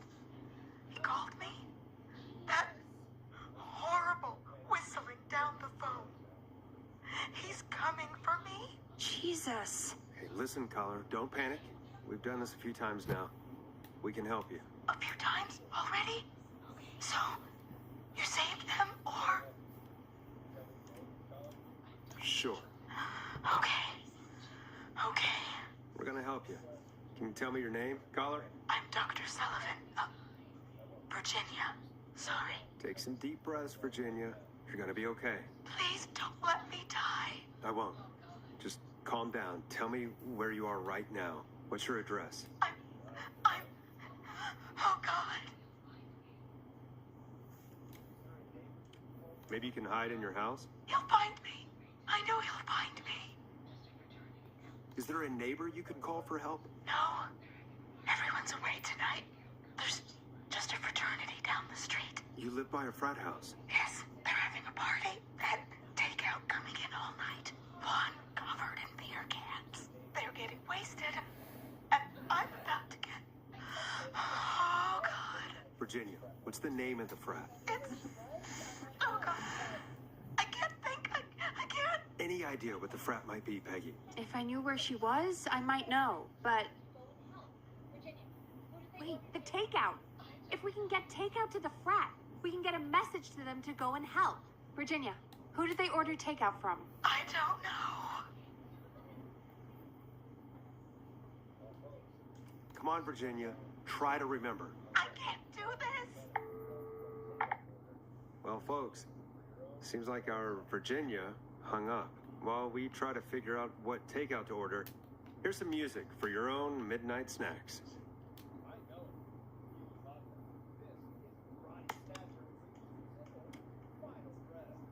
I know him. You love him. This is Roddy Snatcher with his new single, Final Breath. Peggy, what places do takeout in Gallows Creek? Off the top of my head? Well... There's the barbecue place, Grilling Spree, and you can order from Chalupa Cabras. Oh, and of course we have Ponte's Pizza. That's it, I think. All right. We'll call each place and ask who they deliver to tonight. That's not going to work. Takeout client privilege. What? There was a lot of competition back in the day. Things got ugly. It's a long story, but what we can do is this. We figure out where the frat boys ordered from, call the takeout pretending to be from the frat, place an order, and include a note asking them to call the station. There's no other way, is there? Not that I can see. Well, let's not waste any time then. That's the spirit. You got any suggestions on where to look? Check the offices for anything food related, and maybe the kitchen downstairs. You'll need a key for that. I'll just slide it under my door now. Thanks, Peggy. God, where to start? What would make me order from somewhere if I were a partying frat boy? We have a food critic, right? Chad or Brad or... I'm not getting in there tonight. I'll just have to look around.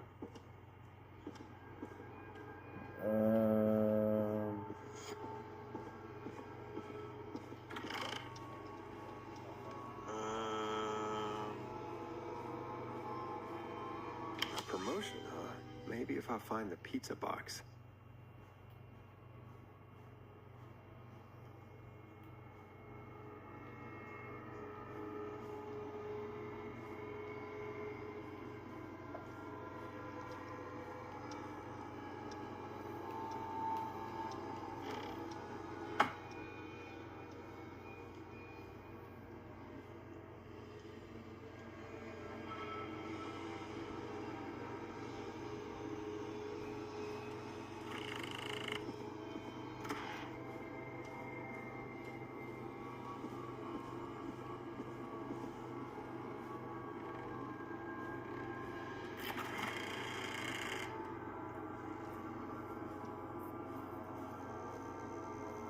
Needs a key.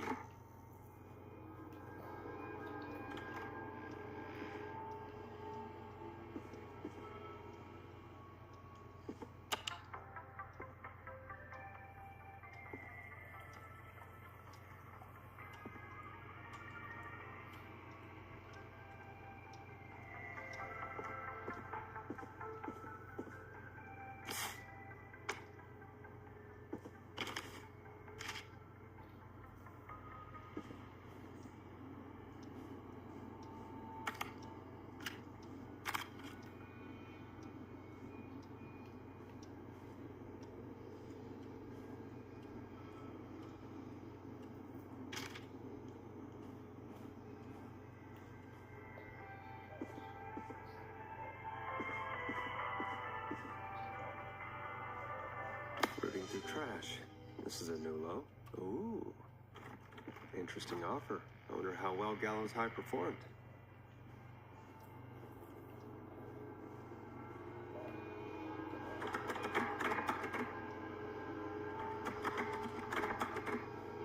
Locked.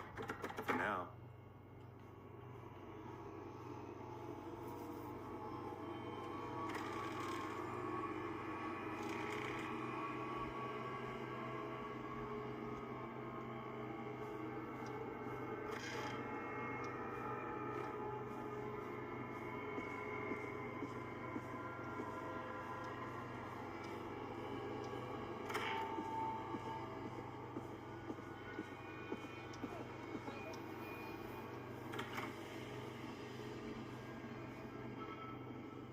Hey, find anything useful? Are you ready to get back on the line? Yes, I have. That's great. Are you ready to get back on the line? Let's make the call. Okay, Forrest, shut the music off.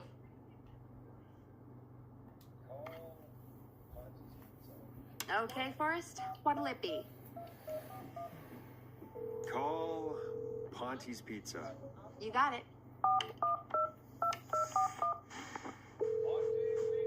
Ponte's Pizza is on the line. Ponte's Pizza.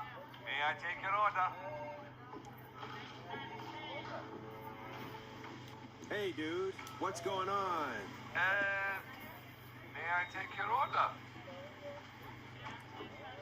Oh, man. I got a frat to feed. So give me that slow roast pizza. Oh, a fine choice. But that will take 3 hours. You sure? Never mind. Just give me the garlic bread. Can do. Where do you want that delivered? Same place as before, you know. The frat house. Got it. And we'll have that over to you right away. Oh, and one more thing. Can you add a note to the order that says to call K-Fam? K-Fam? Oh, consider it done. The folks at K-Fam are huge fans of Ponte's Pizza, you know. I should really call them and let them know. And now we wait. We should put a song on.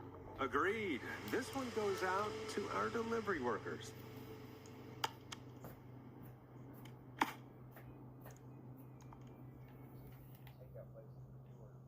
To save Virginia?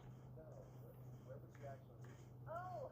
Which of the takeout places would you order from? To save Virginia? No, where would you actually eat? Oh, I mean, they're all pretty equal. All right. Not fun. Sure, but if you had to pick one. All right. Not Ponty. He's not Ponty. Right. So, between Grilling Spree and Chalupa Cabras. I mean, it depends. Do I want a plate full of meat? Or do I want really, really good nachos? It can change depending on the day, you know? Yeah, fair enough.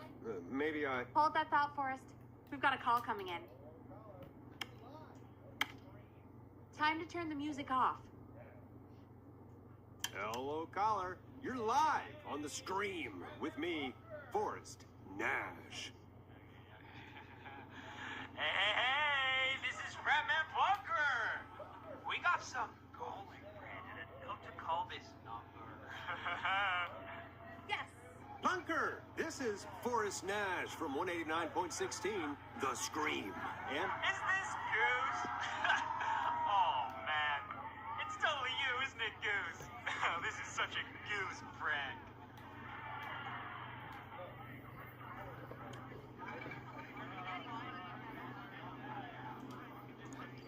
No, this is Forrest Nash, host of... Sure thing, Goose. Listen, I need you to... Goose, come get beer. Your brothers are waiting for you. I'm not Goose. How can I prove this to you? Oh, let me get a second opinion on this. Norman the Barbarian! What do you think? Great idea. Norman the Barbarian says only the radio man can control it. So, play us the flow. Wait, really? What? The flow? Norman the Barbarian demands it. Okay. I'll play the damn song.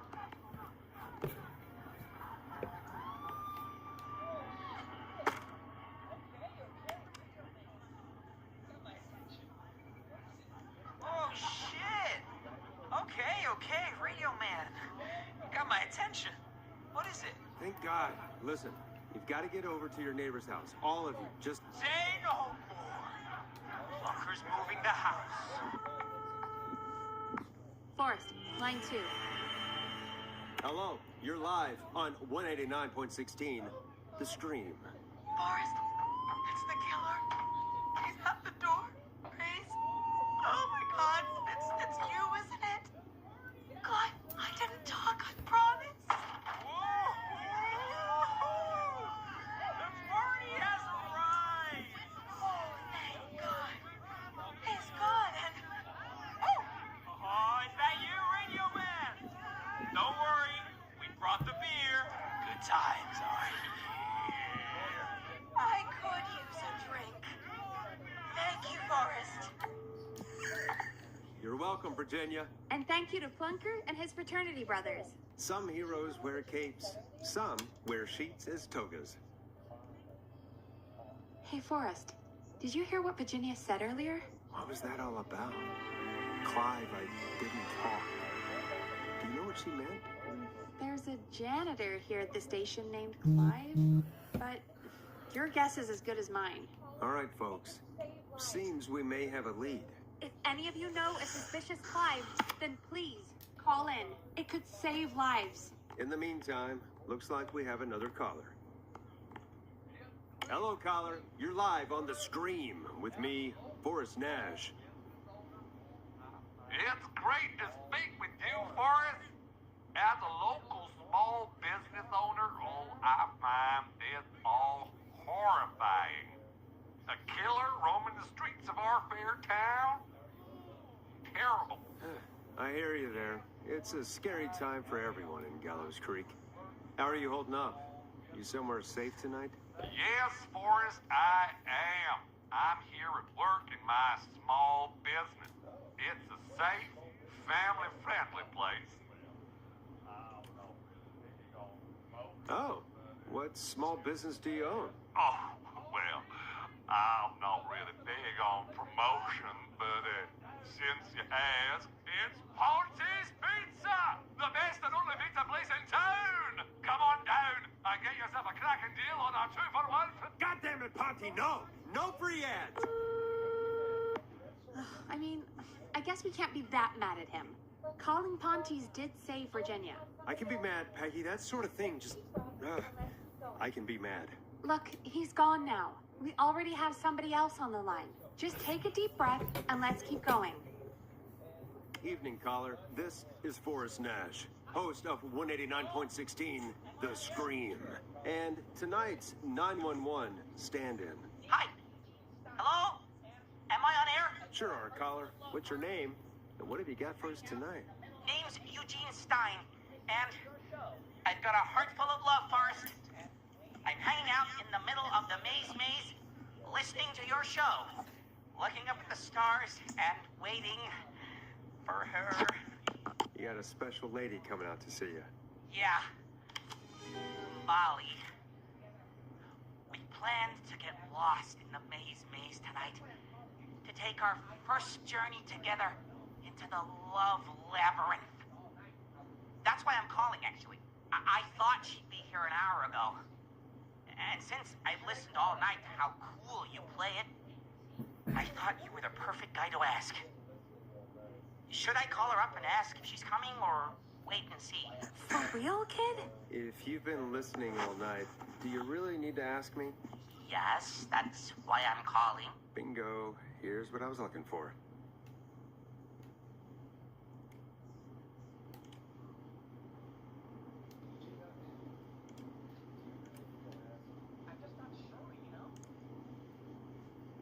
Eugene, do you really need to ask? I'm just not sure, you know? What the hell? Stay and wait. Forrest, that's a terrible idea. Eugene, please go home. Your parents must be worried sick. My parents are dead, actually. But, Oh, jeez. yeah, I guess it's not the night. Hang on. I hear some rustling. I guess she came after all. Molly! I'm in the middle! It'll take a little while to get here, but, thanks again, Forrest. It's been good talking. Wait a second. Molly can't whistle. No, this is supposed to be the best night of my life! Not the worst. Eugene, do you know the way out? It wouldn't be the maze if he could just remember the way, Forrest. She's right! Listen, Eugene, breathe, hide, and call back in a minute. We'll get you out. I'll do it for Molly. But please, hurry! Well, listeners, while Peggy and I deliberate, here's a track for all you lovers out there.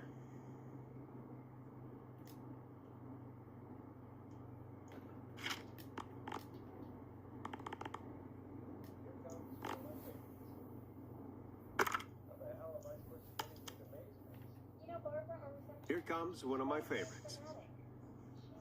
How the hell am I supposed to get him through the maze? You know Barbara, our receptionist? She's a maze fanatic. Shame she isn't here. I was supposed to go with her last week, but she changed her mind. Why'd she change her mind? She went with that jerk Brad instead. Does everyone in Gallows Creek go on dates in the maze? A lot of folks do. There's something nice about getting lost, I guess. And besides, there's not much else to do here. Maybe we should call Barbara then, if she's so big on the maze. We could, but I don't actually know her number. But she probably has maze stuff somewhere. Go and see what you can find. That'll hopefully be enough. Which one is Barbara again? Barbara! You know, Barbara! Forrest, I've seen you speak to her. Help me out, Peggy. She's the receptionist. Sits at reception, never does any work because she's talking to Brad all day. Ring any bells? Right, yeah. Sorry, I guess it's just the stress of... No excuses. Just go and find something to help us. Any luck? Yeah, I found a map for the maze in the trash. Why was it in the trash? Never mind. It doesn't matter right now. That's a question for Barbara later. Eugene called while you were away. He's on line 1. Okay, Forrest. Shut the music off. Welcome back to 189.16, The Scream. I hope you lovers like that track. And I hope we can help our lover in the maze, Eugene. You're back on air. I'm lost, Forrest. I just ran and I don't know where I am. I'm at a crossroad, facing a tractor statue. There are hay bales painted gold on my right. Let's see.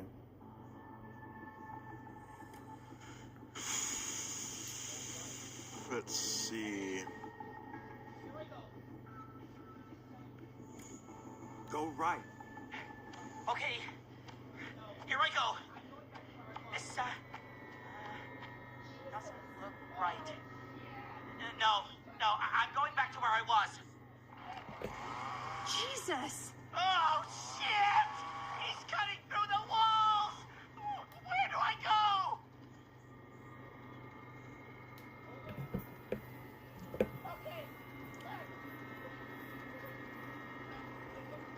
Go left. Okay, left. I took a turn.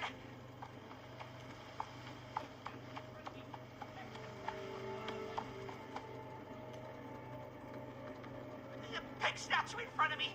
Messed up rocking horse on my left. How'd it get there? Huh.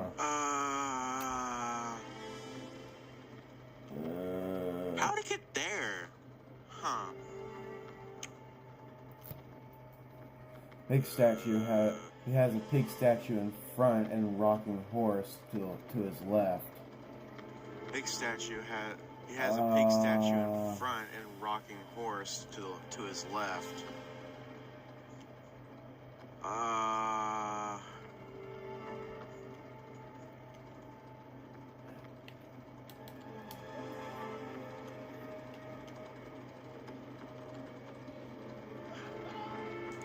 Go backwards. Crossroads! Go More statue up ahead. Where do I go? left. Go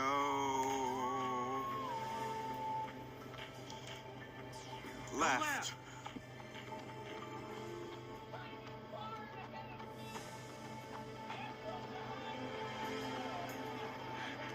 Tiny barn ahead of me.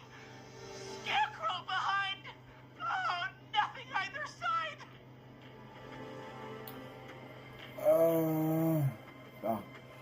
Scarecrow behind him. Let's see. Tiny barn ahead of him.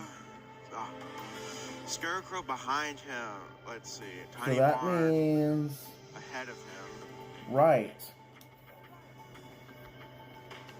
So that means right. Go right.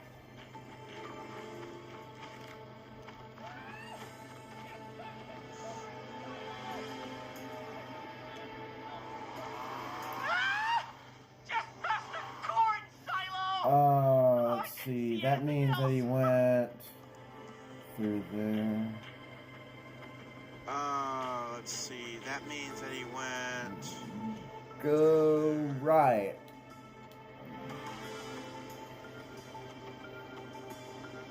Go right. Go right.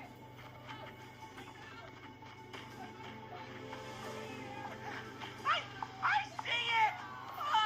I'm out, and my bike's still here. Oh, thank God. Thank you, Forrest. I love you, Molly. That was tense. I think I held my breath the whole time. Shame the Maze got all cut up. Yeah, better it than Eugene, though. By the way, why do you think Molly missed their date? Do you think she's okay? Unfortunately for Eugene, I think she probably never left home.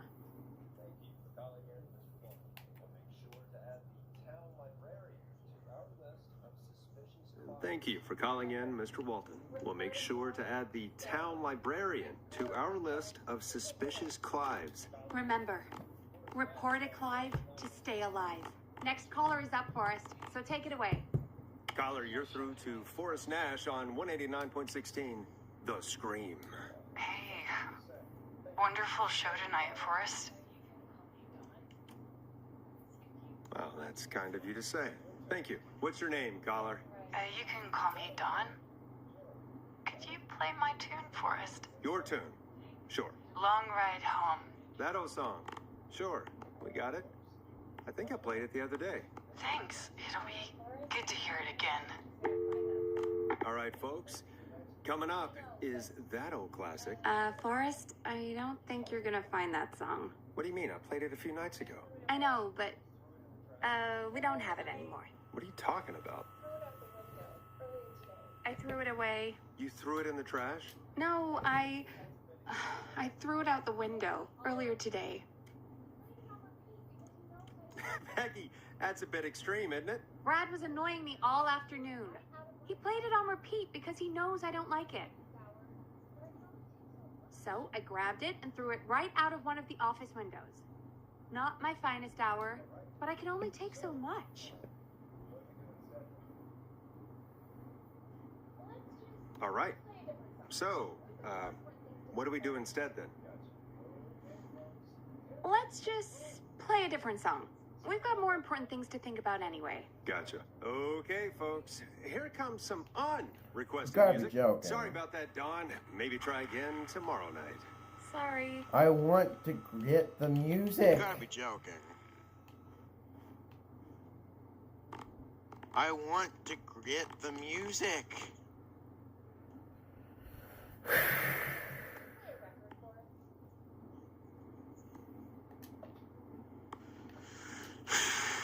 Play a record, Forrest.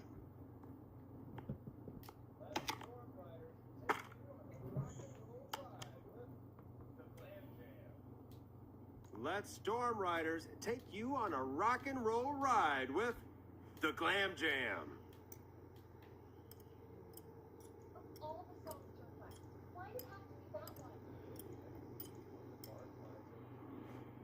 Of all the songs to request, why did it have to be that one? Gee, Peggy, what did the barn finds ever do to you? Wrote that song, for one. It gets real old when you're forced to listen to it on repeat for years. Why couldn't they just request Roddy? Oh, Forrest, scrap the song. We have another caller. Sorry to cut the music short, folks. Callers take priority tonight. Welcome to 189.16, The Scream. This is Forrest Nat. Forrest? Oh, thank God. It's me again. Murphy.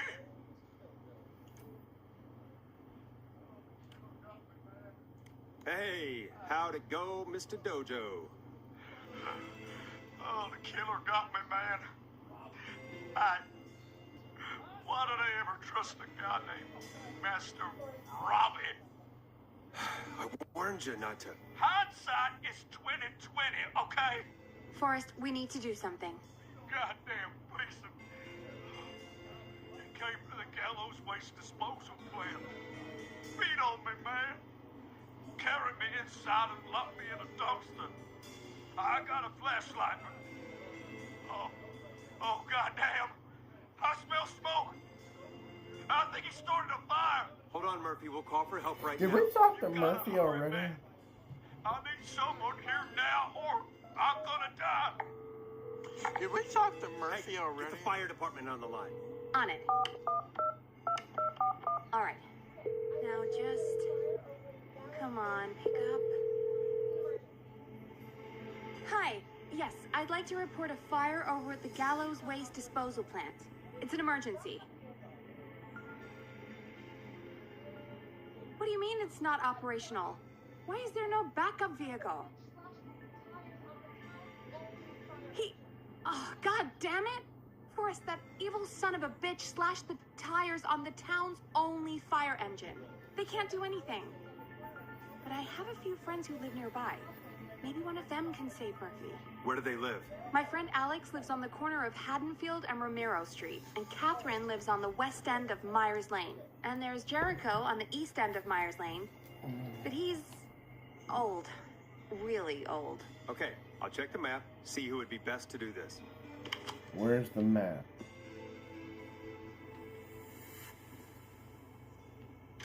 Ah, here we go. Where's the map? Where's the waste disposal plant? Ah, here we go. Ah, there it is. Where's the waste disposal plant? Ah, there it is. Here's the radio station.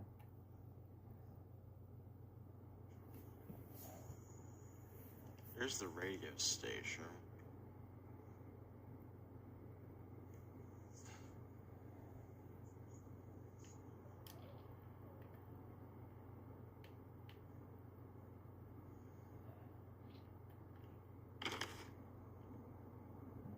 And there's the sheriff's office. Deer Fall. Welcome Center. There's the sheriff's office. Deer Fall. Welcome Center.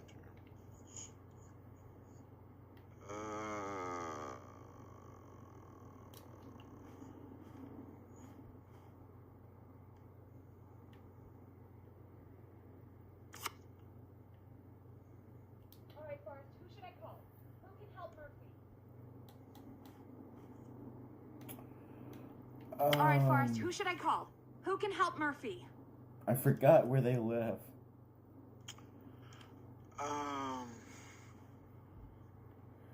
I forgot where they live. All right, give me a second. Call Catherine. All right, give me a second. They're on the way.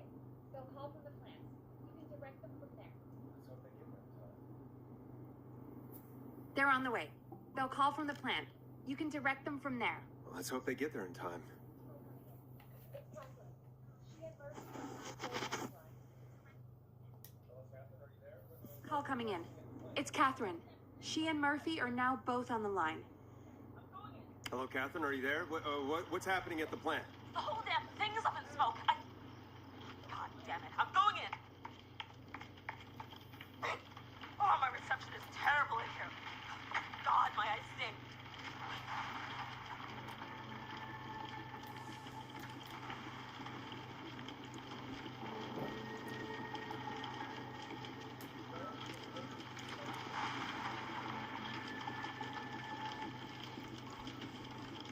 Go to waste disposal. Got it. Okay, I'm here. Oh, Forrest. Get me right.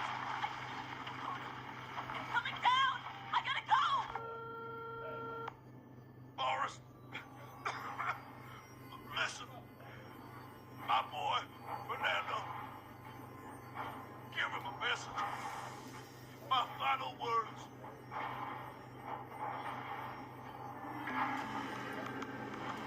I will. What is it? Tell him. Tell him to study Kung Fu from a real master. And go kick Master Robbie's ass. Oh, God, Murphy. Poor Fernando is gonna be crushed.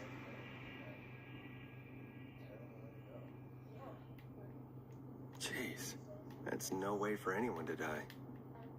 Terrible way to go. Yeah, Murphy. I promise we will stop this. For you and for Fernando. Peggy, it's going to be all right. Forrest, we have another caller. Let's not waste time. Welcome to 189.16, The Scream, with me, your host, Forrest Nash. Forrest, Teddy Gallows Jr. here.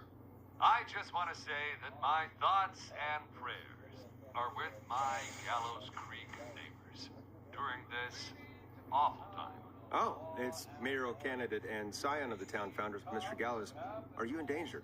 We need to be a town of law and order.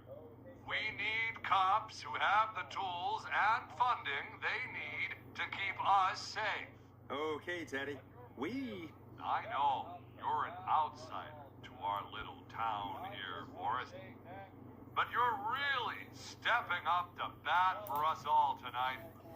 I just want to say thank you for taking a swing for Gallows Creek. Jackass. Teddy, this isn't the time for your political ads. stop. I just want to make sure our town is safe and prosperous. That's why the Gallows Family Factory, founded by my father, Theodore C. Gallows, God rest his soul, which employs over 200... Teddy, unless you've got an emergency, I'm cutting you off. You know what? I do have a problem.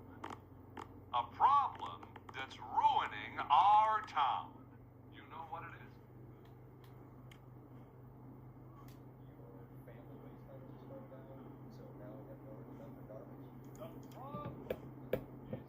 Your family waste plant just burned down, so now we have nowhere to dump our garbage? The problem is that woman, our current mayor, Linda Cartwright. Oh, here we go. She just isn't one of us. Linda Cartwright is un-American, unstable, and... You're not better than anyone, Teddy. Just because you inherited half the town. Your producer sounds a little unstable, too. Don't you dare speak to me that way. Cut him off, Peggy. I can guarantee this kind of thing will not happen when I take office. The moral decay of... And that's enough of Teddy Gallows Jr. for one lifetime. I always feel disgusting after hearing him talk. Just play an ad for us? I need a minute. We'll be right back after these messages.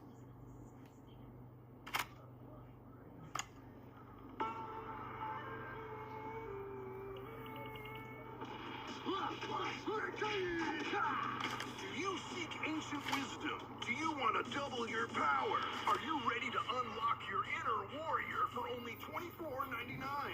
Then step into Master Robbie's deadly dojo of Karate and receive direct by video warrior instruction from me, Master Robbie.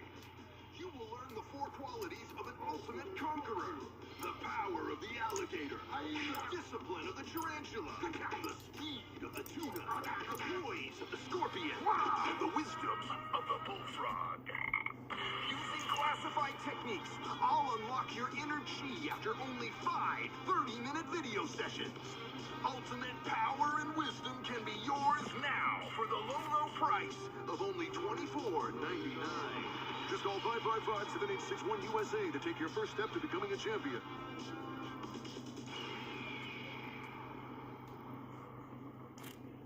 Never forget the element of surprise. If you buy today, you'll receive 2 additional VHS tapes.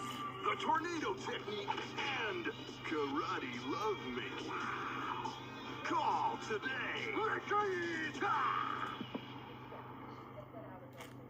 Jesus, you know, after what happened with Murphy, I think... Yeah, we should take that out of rotation. Kind of a shame, though. It is pretty fun. Yeah, I bet karate lovemaking sure is something. Is Forrest Nash at a loss for words? Let's just get to the show. Apologies, folks. We must have left that tape in rotation by accident. I think it's fair to say that's one deal you can skip. But what you can't skip is what our next caller has to say. Caller on line 1. Hello, caller. You're live on the stream with me, Forrest Nash.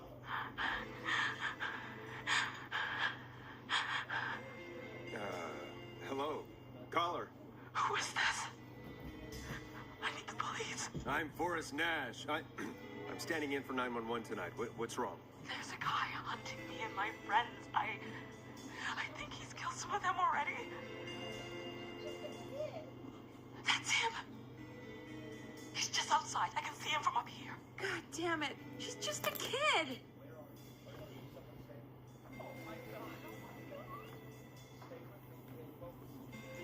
Where are you? Are you somewhere safe?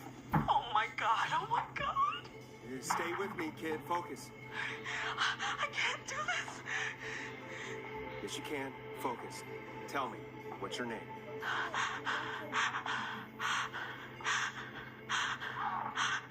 Sweetie, you can do it. What's your name?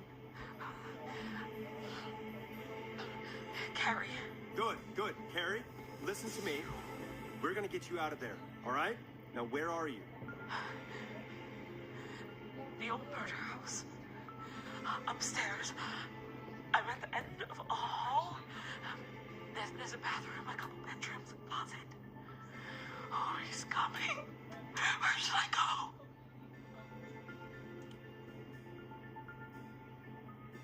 Go to the bedroom. Okay, I'll...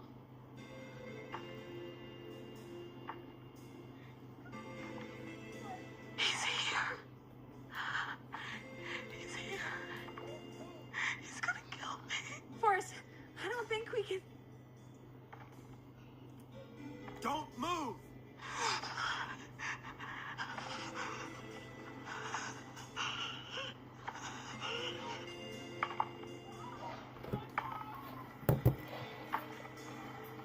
Oh no! Oh no!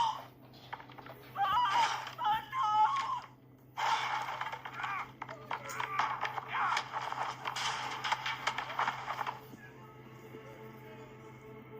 Forrest!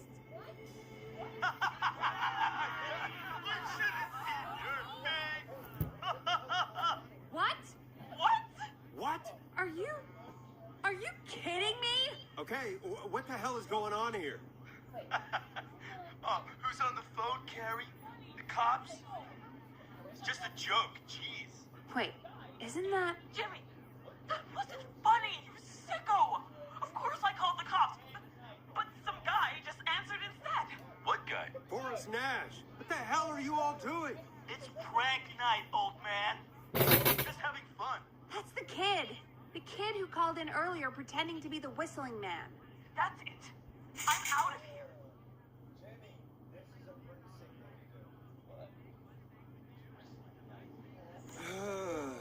Jimmy, this is a pretty sick thing to do. What? It's whistling night. That little idiot. Whistling night? It's a stupid tradition. Especially stupid since that one kid died back in... Would you take off that stupid mask if it's hard to breathe? Who's under there anyway? Is that you, Seth? Idiot. Seth is right next to you. That's, wait. Oh no. Who are you? Oh no, Dad!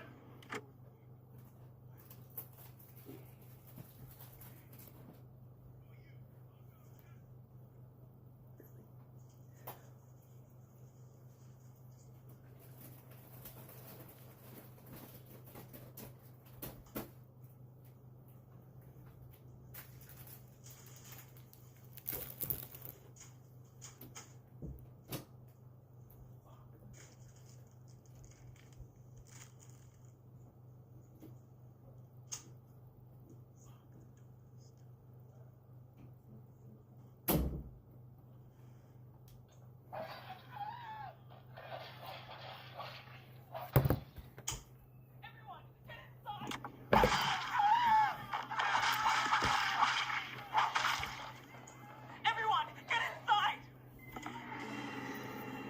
Everyone, run! You two, close the door.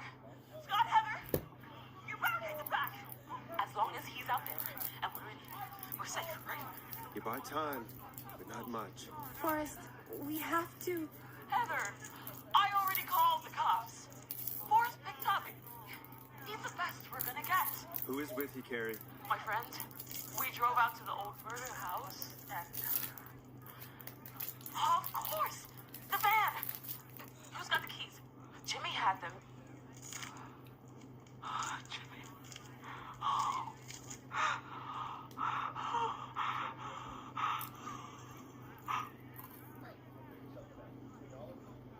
Okay. It's gonna be okay, Carrie. Right. We'll figure something out. Between all of you, there's gotta be a way to beat this. Just sit tight, okay? Heather, shut up. If we do that, we're gonna get killed.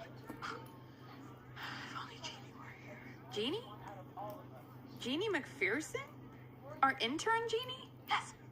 She's my best friend and the smartest one out of all of us. She stayed in tonight. Forrest, listen. We'll see what we can come up with, and, What? Scott, you're not any good at... And, no, Chad. Out of all of us, you're not the one to... Everything okay? No. her to do things they're just bad at.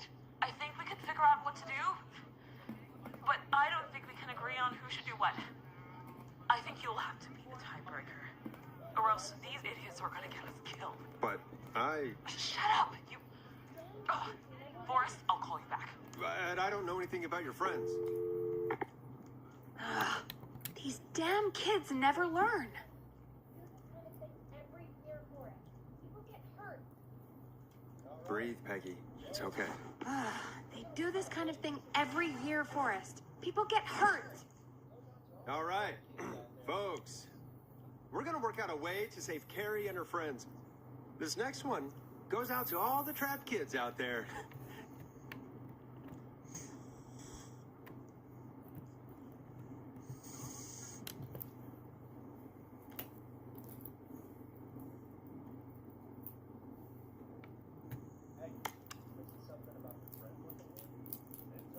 Yeah, Jeannie. She's a nice enough girl, but... Peggy, you mentioned something about their friend working here? An intern? Yeah, Jeannie. Seems a nice enough girl, but a bit head in the clouds, you know? Not sure why we took on an intern. We really didn't have the office space for one. Poor thing got tucked away in a dark corner somewhere downstairs, I heard. All right, I'll go see if I can find her desk. Hopefully she has something we can use.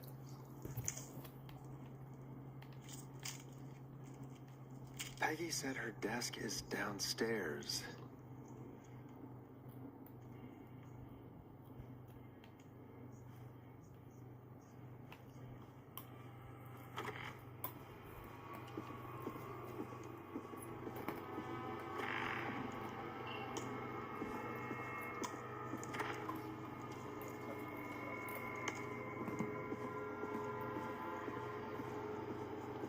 Jeez, they really tucked Jeannie away.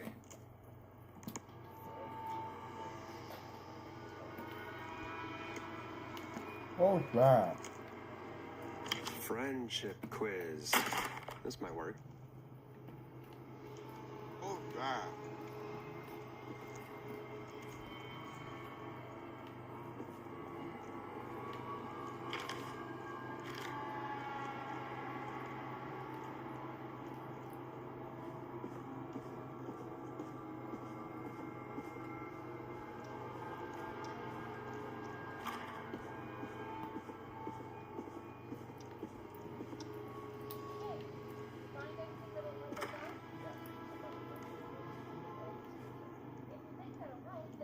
Hey, you find anything that'll help us out? Yeah, I found a friendship quiz with all these kids on it. If you think that'll help, then good enough. Carrie's on line 1. Whenever you're ready. When you're ready, shut the music off.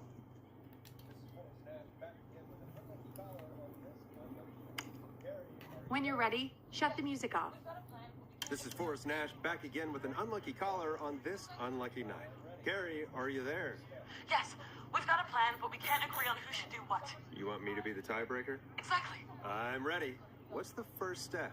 Okay, first things first, we'll need a spotter. Someone who can keep an eye on the killer. We'll need someone on the roof. It's gonna be a hard climb. We're deciding between Heather, Kyle, and Hot David.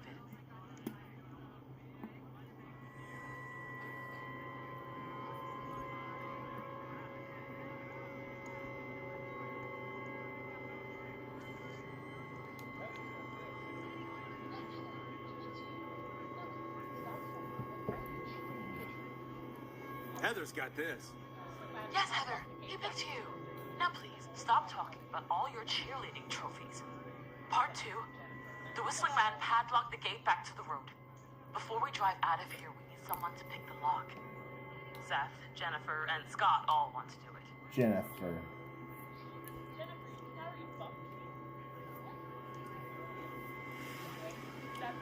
Jennifer. Jesus, Jennifer, you carry a bump key? Why didn't you say so earlier? Anyway, that brings us to part 3. Getting the bank keys. I'll volunteer for this. I don't know Jimmy as well as you guys, so it'll probably be easier that way. Then is part 4.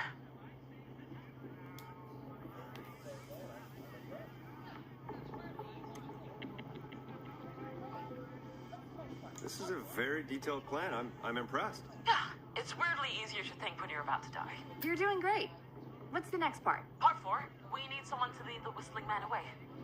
We need a fast runner. For this one, we're trying to decide between... Who was it again? David, Cynthia, and Scott.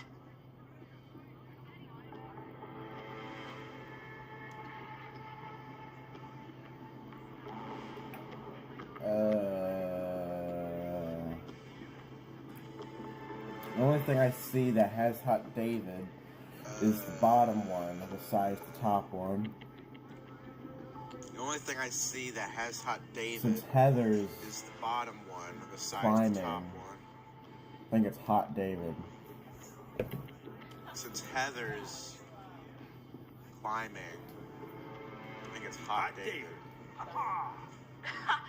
Yeah, you spend a lot of time running shirtless.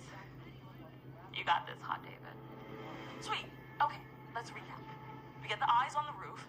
A runner distracts the killer while we grab the van keys and pick the lock on the gate. Now the tricky part. The getaway.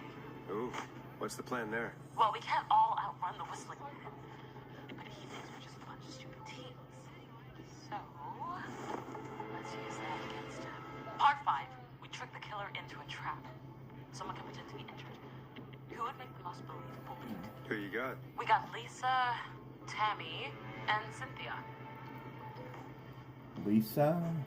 Lisa's not on this list. So... Lisa's not on this list. So... Oh wait, there she is.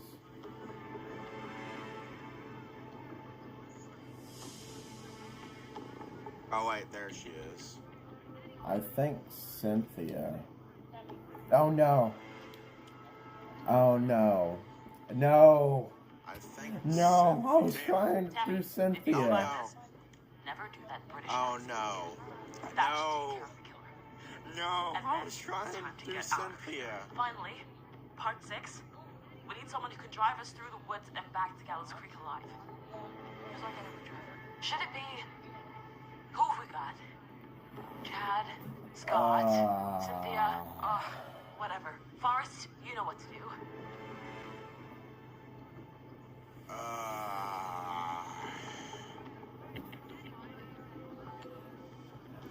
I don't see anything that talks about driving. I don't see anything that talks about driving.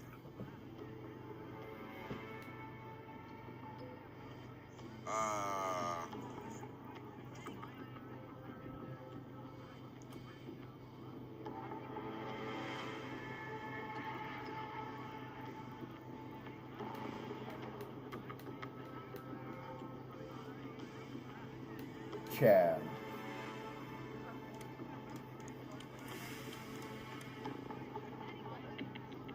Chad.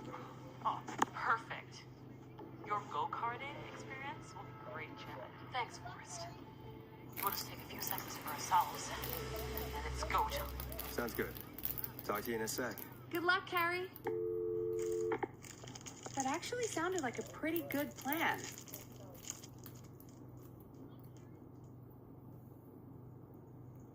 I hope you're right. Yeah, let's hope.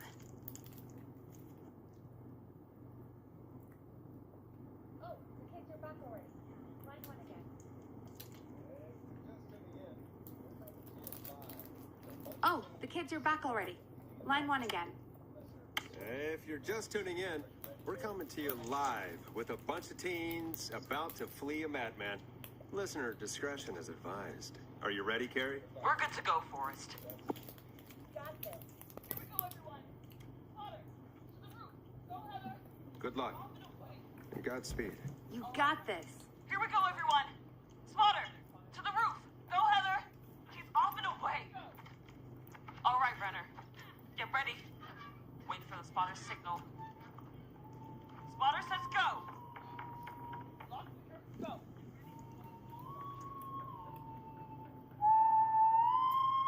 Wait. Lockpicker, go. I'll get the keys on the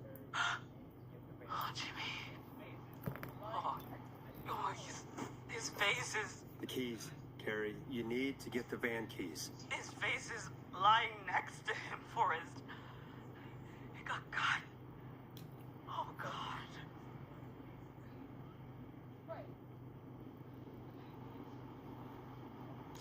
Focus. Breathe. Right. The van keys. Got him. Jennifer got the gate unlocked. And Hot David should be back any second. Perfect. It's working. I can't believe it's actually working. You're doing great. Focus. You got this. We got this. Next step, trap the killer. All right. Get into position. Everybody else, hide.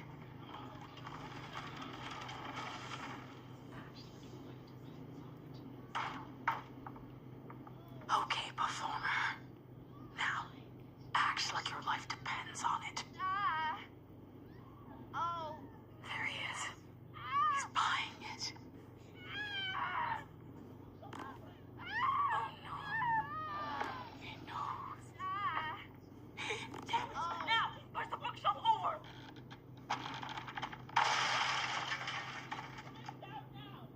Oh my God, they both went through the floor. Spotter! You need to climb down now. We gotta go. He's coming down. Yes! Heather! Quick, everyone to the van. Driver, take the keys.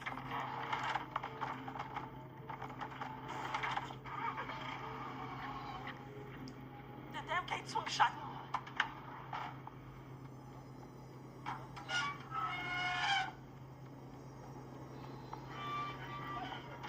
Huh? What? It won't stay open. I'll hold it. You drive through. Carrie! What was that? It's a whistling man. Drive! Now!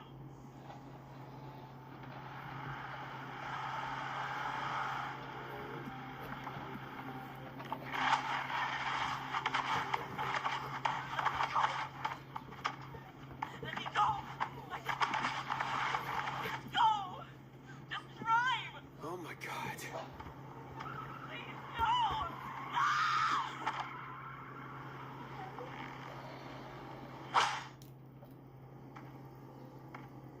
Oh. Carrie?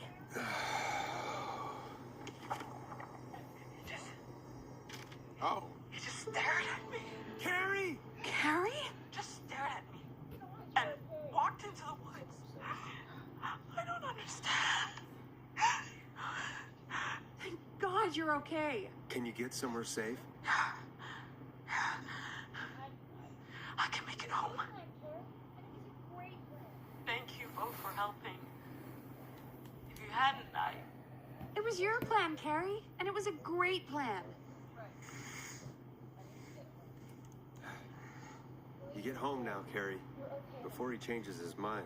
Right. I need to get home. Breathe, Carrie. You're okay now. I'll call you when I'm somewhere safe. Talk to you then. Folks, that was a lot. Our thoughts go out to the parents whose kids won't make it home tonight. For any kids listening in, please stay inside and stay safe. And parents, hug your kids extra tight tonight. Here's a song for the girl walking home in the dark.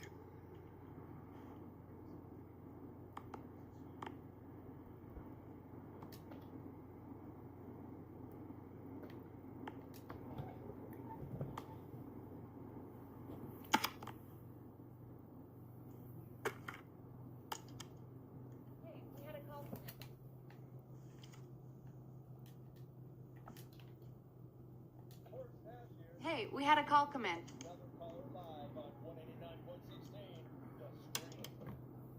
Forrest Nash here.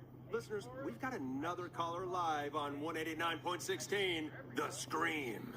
What's on your mind, caller? Hey, Forrest. I just wanted to phone in and say that I think I speak for everyone when I say that you're providing a real service for Gallows Creek tonight. It's cool what you're doing, man. Well, I'm just doing my job, friend.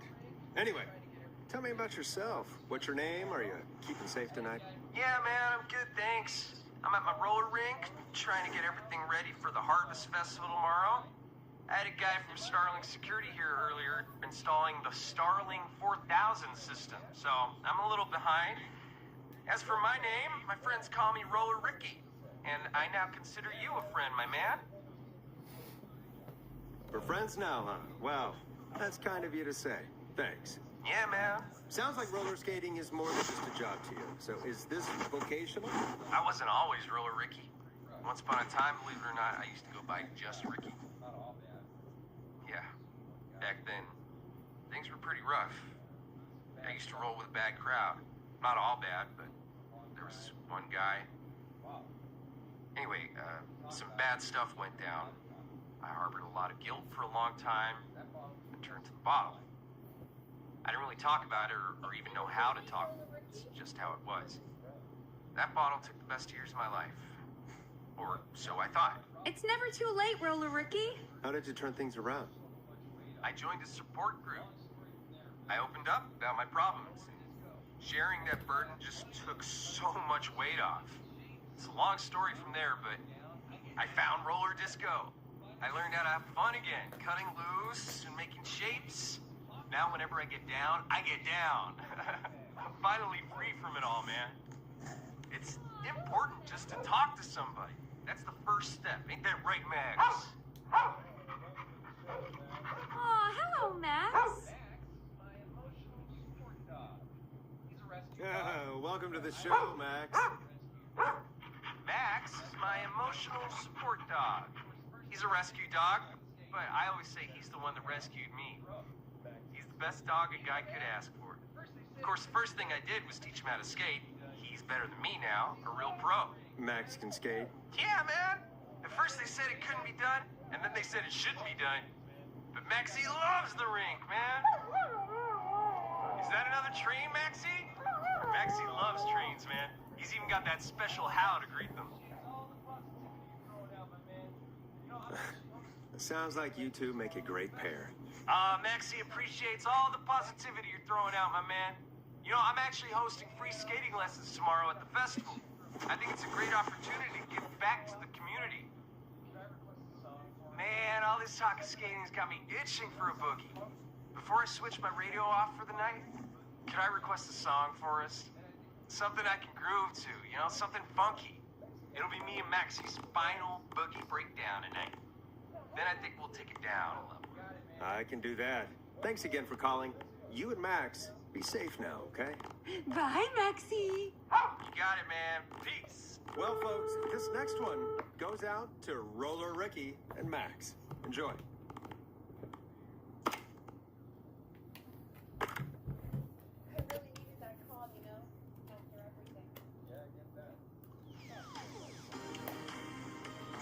I really needed that call, you know, after everything. Yeah, I get that. He talked a bit much for my taste, but it is inspiring to hear somebody come back from the brink like that. Yeah, that's what I meant. You were thinking about Max on skates, weren't you? Well, would you look at that? Another caller on the line. What are the odds? Better take it. Welcome back to 189.16, The Scream. This is Forrest Nash. How are you tonight, caller? I'm doing okay. I made it home safe. Gary! Hey, I just wanted to thank you for doing what you could earlier. You know, even though not everybody made it, and, I don't know. Hey, it's okay. You were so brave earlier. You're safe now. I wanted to ask you why he didn't... Why am I... Why what, Carrie? Why did he spare me? After what he did, why let me go?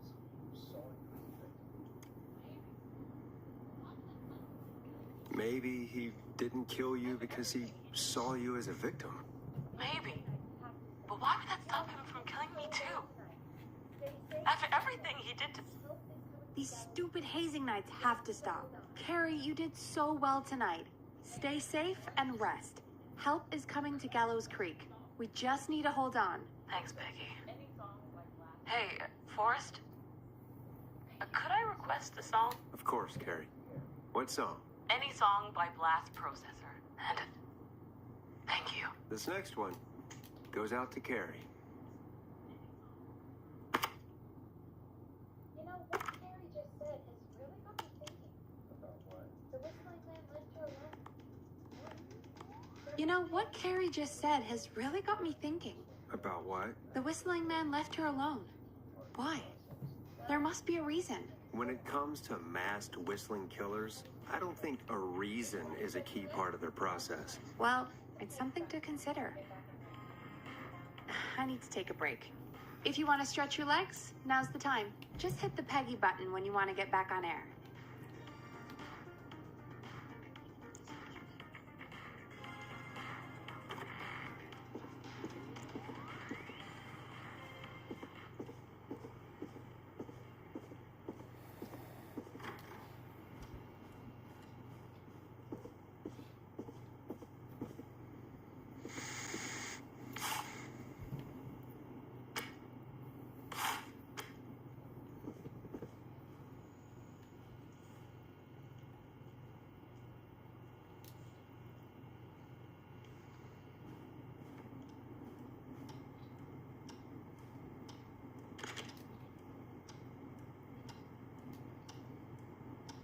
Datables.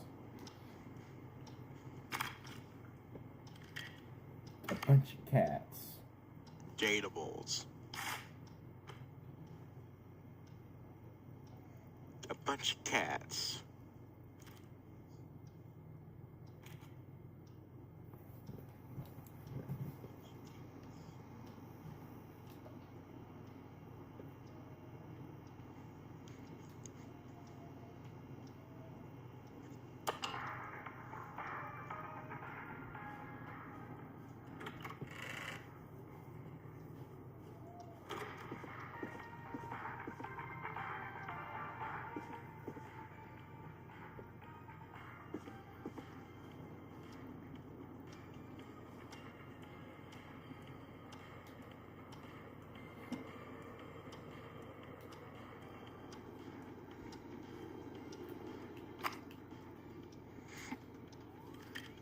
Oh, broken.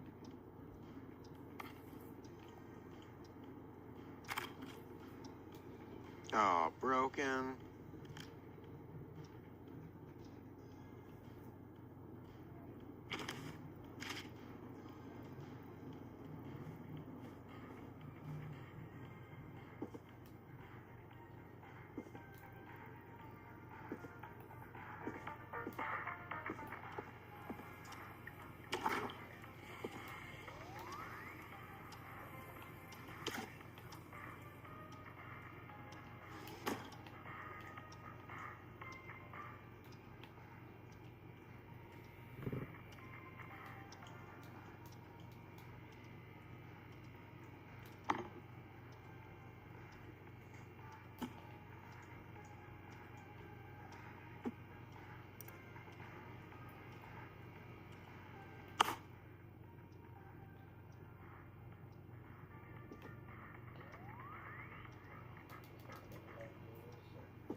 So many locked doors, so few keys.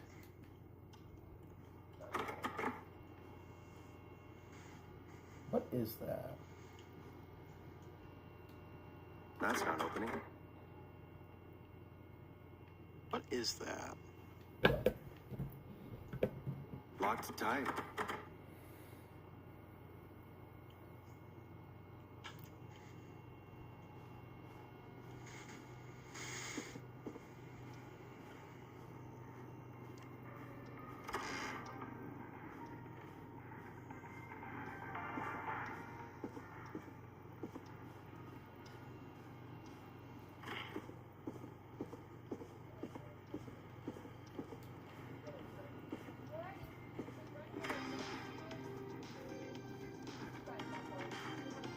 Let's get going, Peggy. Alrighty, we could run another segment or scratch that, Forrest. We have a caller. Okay, Forrest, shut the music off. You're through to 189.16, The Scream. What's your emergency? Hello again, Forrest. Oh, that call with the teens was awful. Those poor kids. Still, I'm glad the girl didn't get hurt. Thanks for your concern. Are you in trouble? What's on your mind? I wanted to ask you again to play my song, Forrest. You said you were gonna play it, but you didn't. Your name was Dawn, right? Why, Peggy, yes. Oh, well remembered. My name is Dawn, and I wanted to ask you again to play my tune, Forrest. Long Ride Home. You know, the one that Peggy said she threw outside the window? I'll play a track for you, Don, but maybe pick another one. We don't exactly have that one in rotation right now. No, Forrest. You do have it. It's just outside the window. There's a serial killer on the loose. I can't just go outside hunting for a record. I'm really sorry, Dawn, but we just can't get it right now. But wasn't the Whistling Man just at the old murder house? That's miles from the station. It won't take you a second to grab it.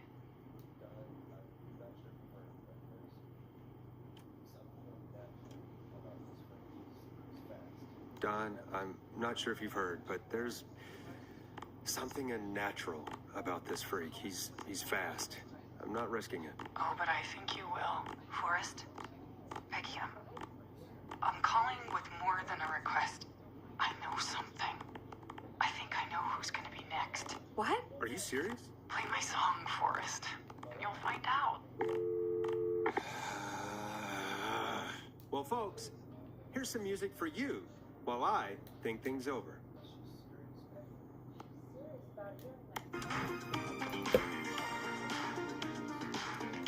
Is she serious, Peggy? She's serious about hearing that song, that's for sure. Peggy, I mean, is she serious about... I don't know, Forrest, but we don't really have a choice, do we? If she's telling the truth... All right, I'll do it. You're a good man, Forrest. I'll slide you the key to the fire door. Wait.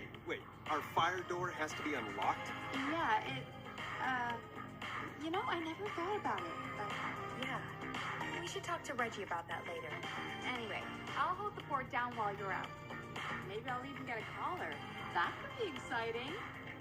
189.16, The Screw. With me, Peggy.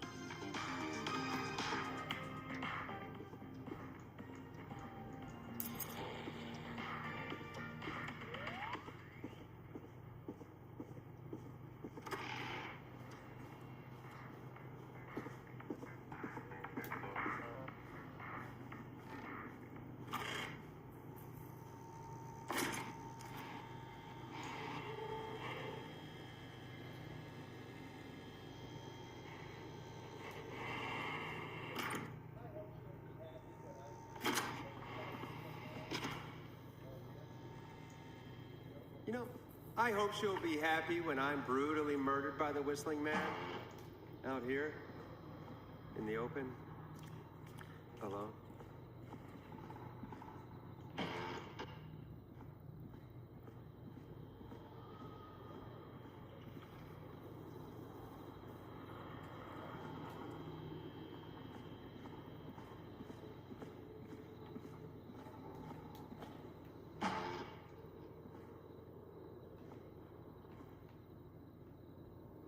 I'm not seeing it.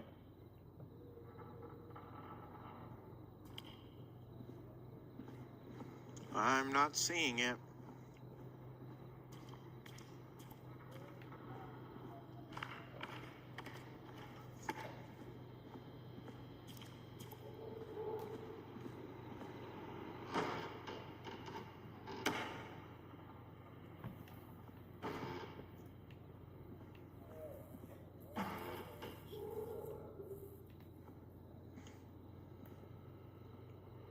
All right. Which window would she have thrown it out of?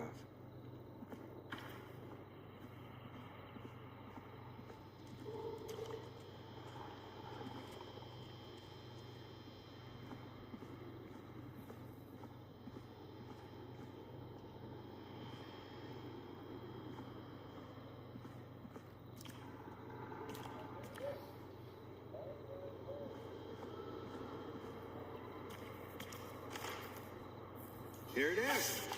Long ride home.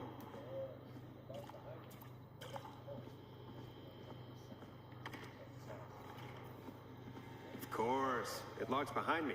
And of course the key doesn't work on this side. Fantastic.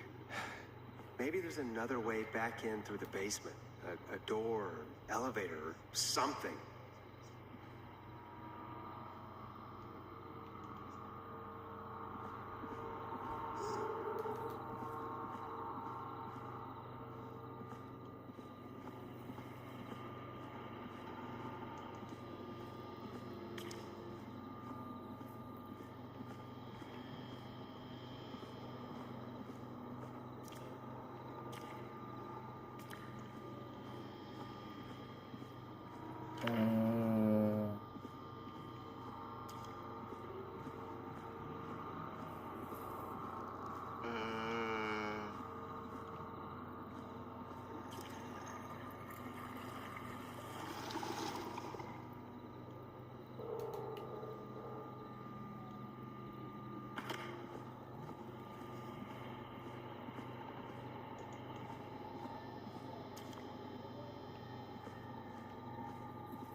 Where the hell am I supposed to go?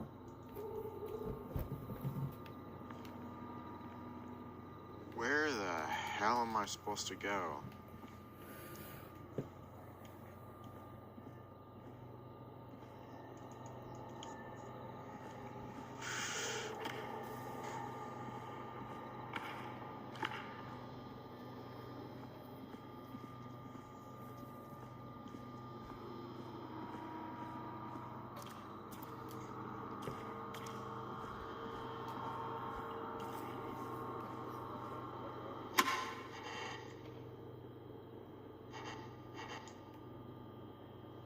Looks like I'm gonna have to hunt around for some new fuses.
Hey, wasn't it 8.5?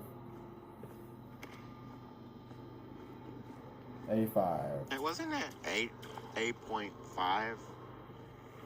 The fact that you can't run in this. 85. Kind of crazy. The fact that you can't run in this. Kind of crazy.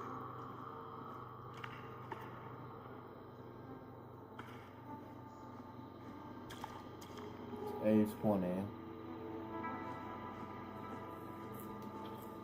A5. A20. A5.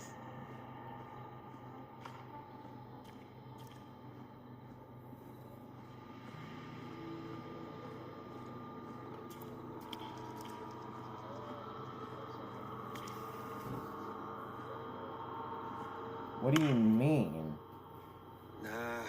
That's not right. Do the fuses add up properly? What do you mean?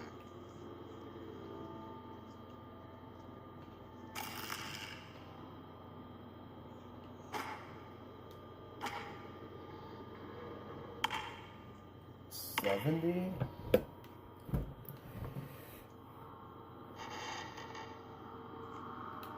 70?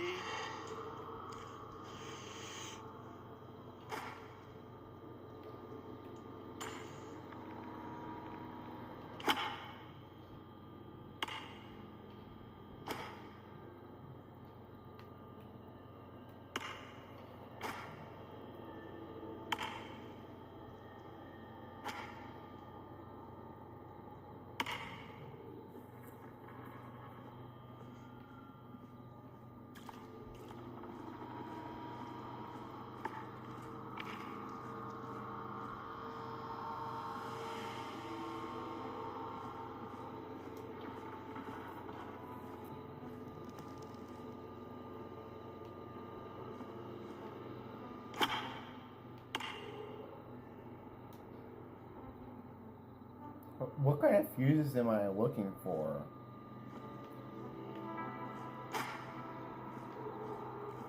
What kind of fuses am I looking for?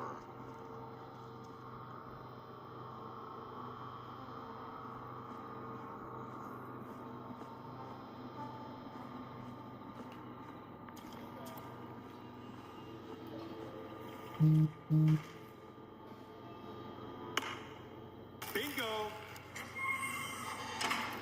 Gosh, that was loud.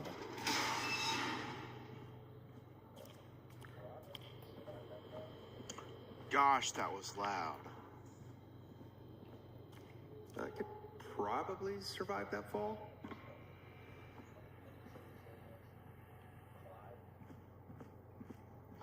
Looks like the janitor's closet. Oh, what did my. Peggy say his name was? Clive? Oh, my.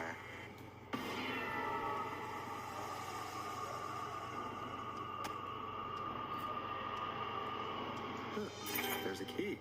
I'll just take that. Might be important. What the hell? Peggy is not gonna believe this.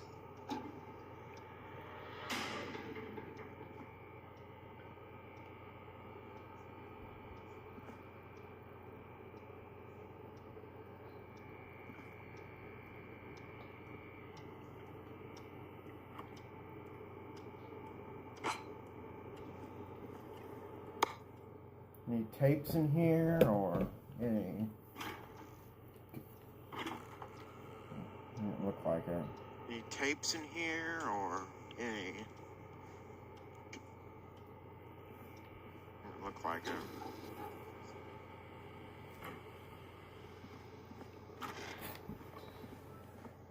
Dear God, that scared me.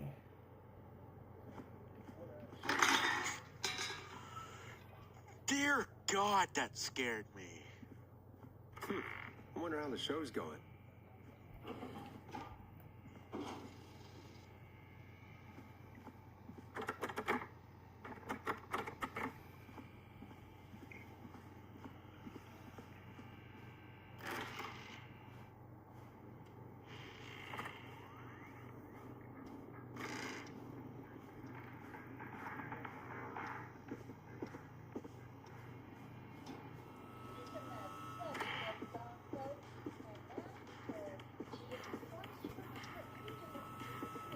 Isn't that such a good song, folks? And now for... Jesus, Forrest, you've been gone for ages. I thought something had happened. Something did happen. Clive, the janitor, might be Clive, the murderer. What? Start from the beginning. The fire door locked. All the way up.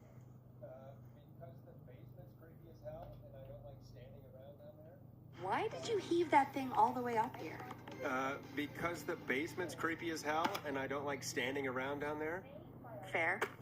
All right, let's run through this again. We have a creepy board you found in a creepy basement made by our creepy janitor who you think is the creepy whistling man. Yep. And on the creepy board are the names Chuck Brody, Kim Walker, Rebecca Allen, and Ant Williams. Correct. And you think one of these people will be the Whistling Man's, Clive's, next target? That's right. And we've got to find them. You said there are 4 locations listed there too? The hospital, the power station, the gas station, and the trailer park. Clive must think the target is at one of those locations. Forrest, you're gonna have to figure out if any of the potential targets are at one of these locations tonight. Hit the button if you need any help.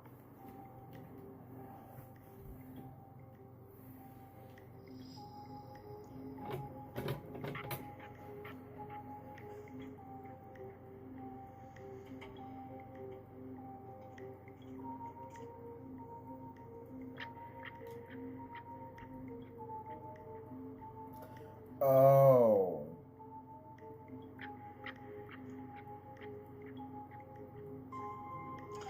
Oh. Myers Lane?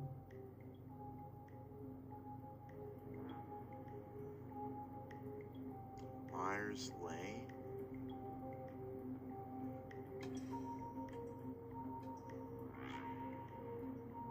Myers Lane is there.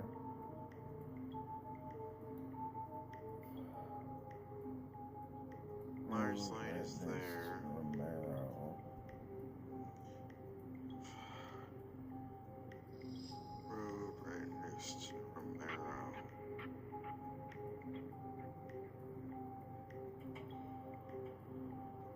Man, I should have chosen Alex for that. Dang. Man, I should have chosen Alex for that. Dang.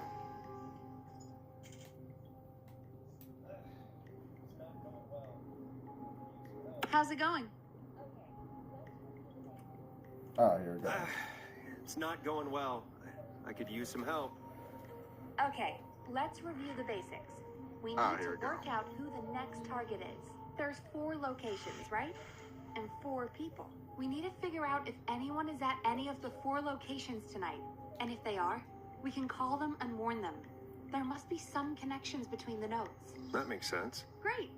Need any more help?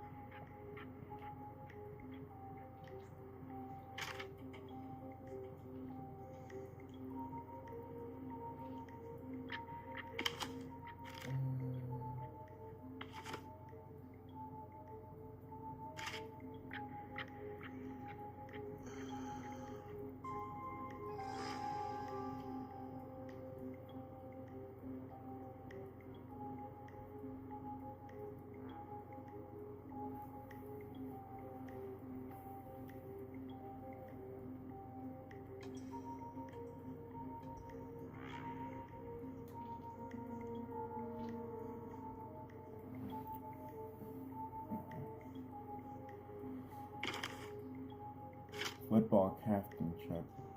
Football captain. Football captain, Chuck. Gas Football captain. station. Trailer park. Gas station. Trailer park.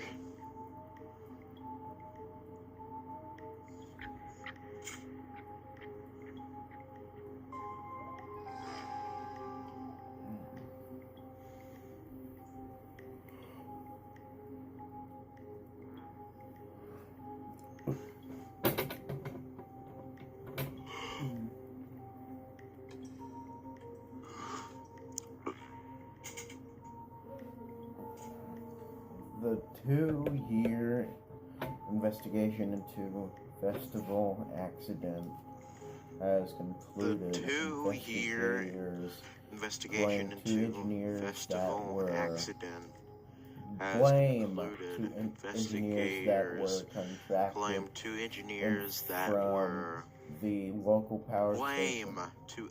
2 engineers that were contracted Lead engineer from Aunt the local William. power station. Okay. Alright. Big Aunt lead engineer Williams. Aunt William. Okay. Alright. Aunt The Williams engineer.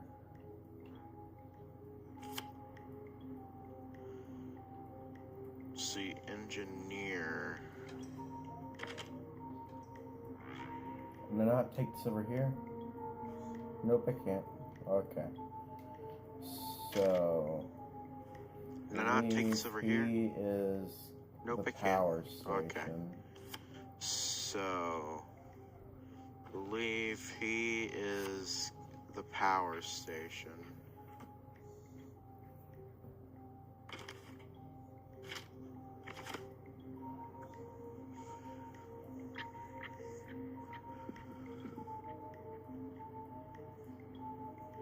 He would be in the hospital because he's recovering.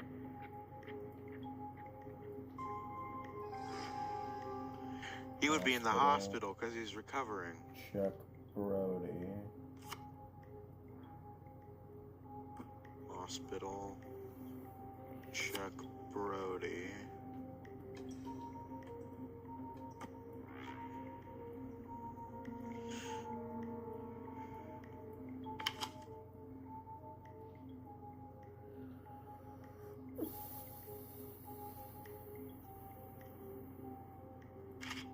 Where?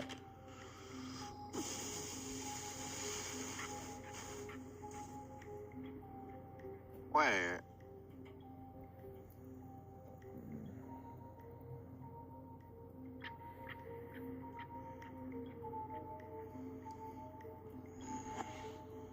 But Kim Walker is a doctor. But Kim Walker is a doctor. So maybe you go to the trailer station and she maybe goes to the gas station? You go to the trailer station and she goes to the gas station?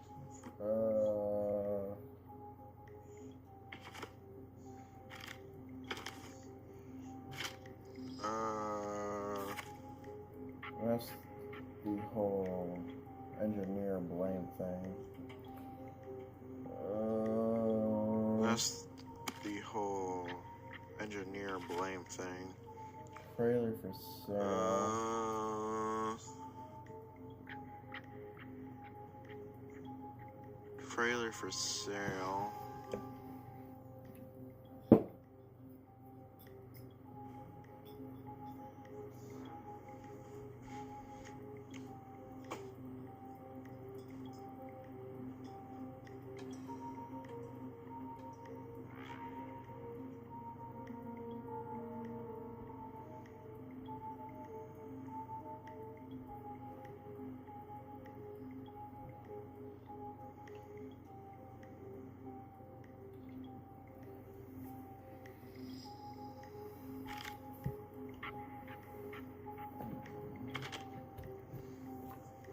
That's a marriage.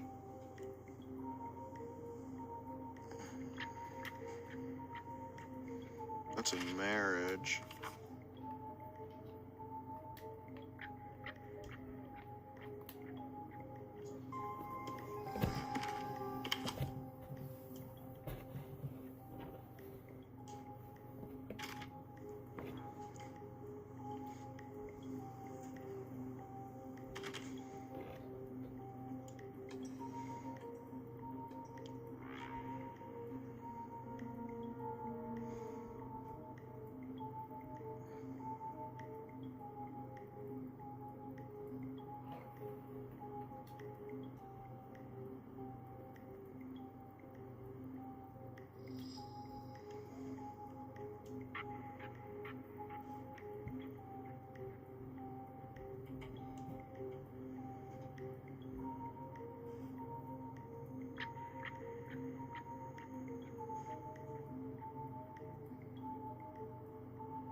And who bought?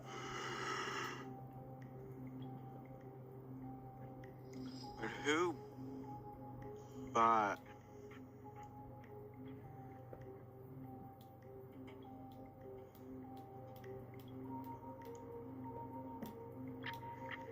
Let me ask you something. Why do these people look all creepy and stuff? Like, literally. Let me ask you something. Why do these people look all creepy and stuff? Like, literally.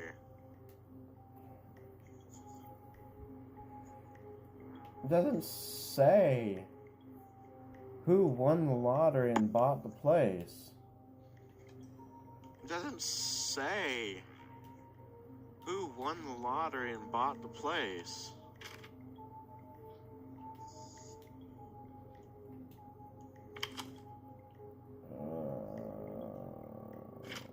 Jim Randy.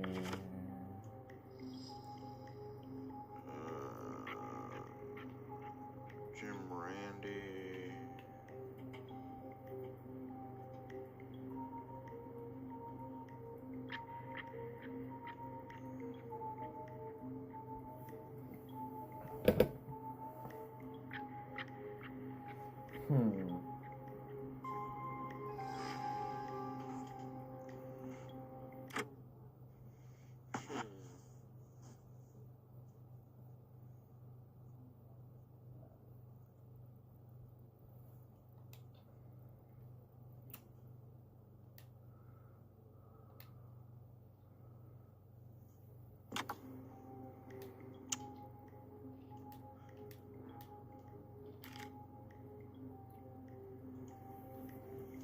Wait. To help him on his road to recovery, we are buying him some lottery tickets. Hopefully he gets lucky and can get back on his feet. To help him on his road to recovery, we are buying him some lottery tickets. Oh. Hopefully he gets lucky and can get back on his feet. But oh.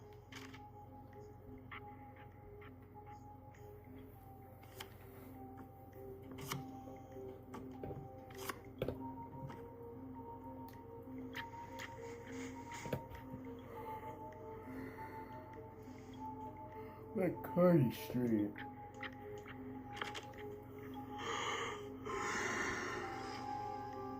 McCurdy Street.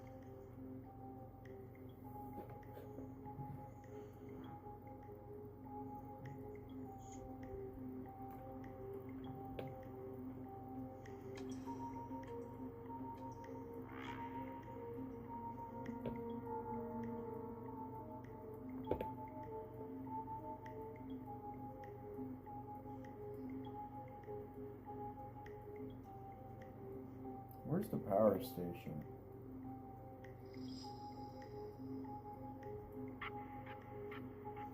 Where's the power station? There's the power station.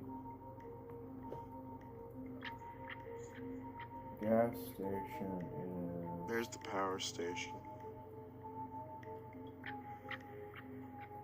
Gas station is...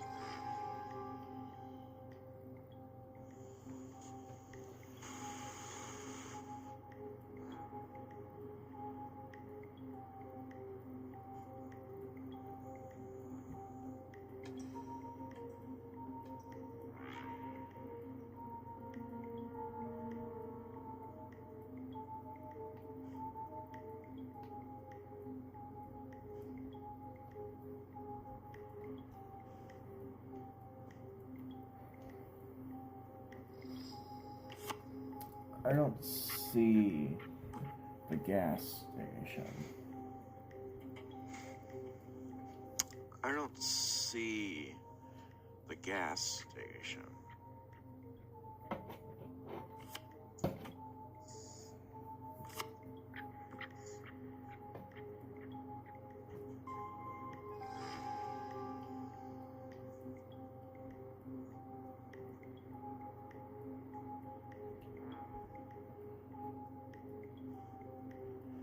Well, at least most of these are in the same area. Well, at least most of these are in the same area.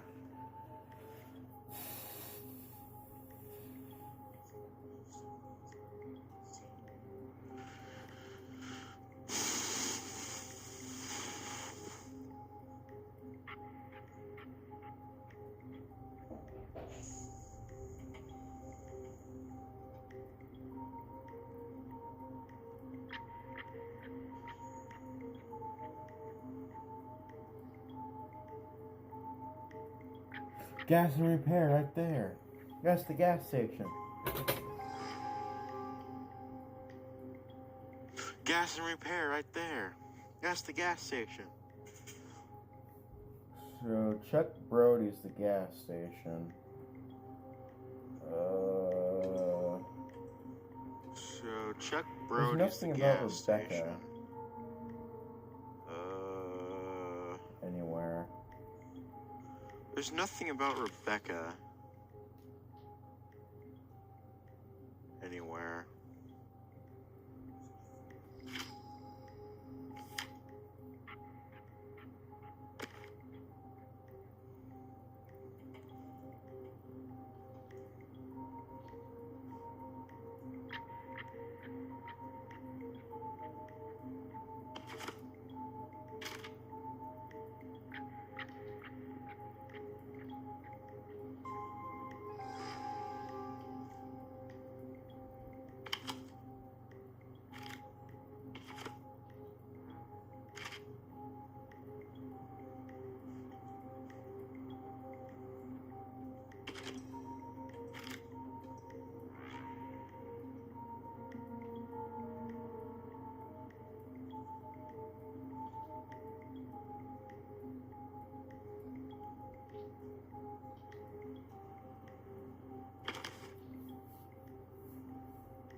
I think I know what.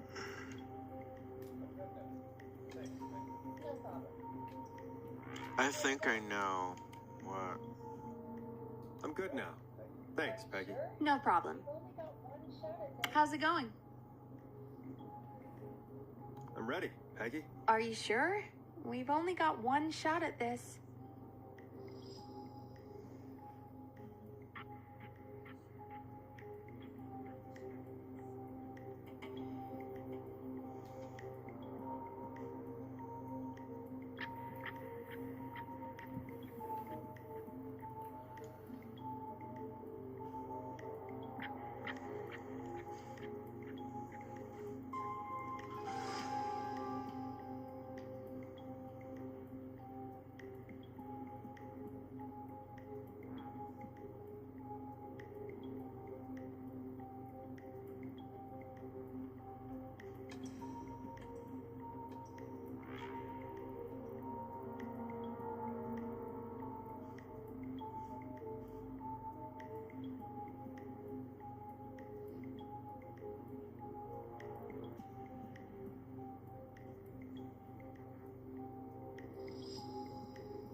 I'm not seeing a single thing about Rebecca. I'm not seeing a single thing about Rebecca.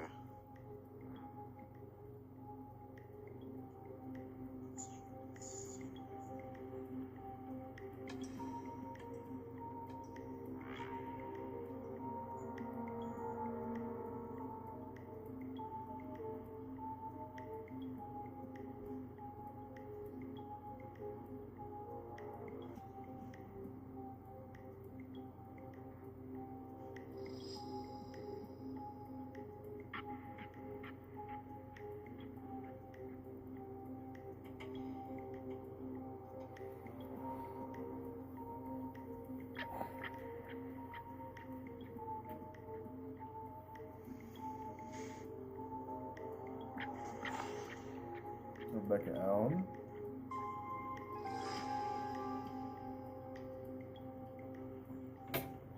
Rebecca Allen.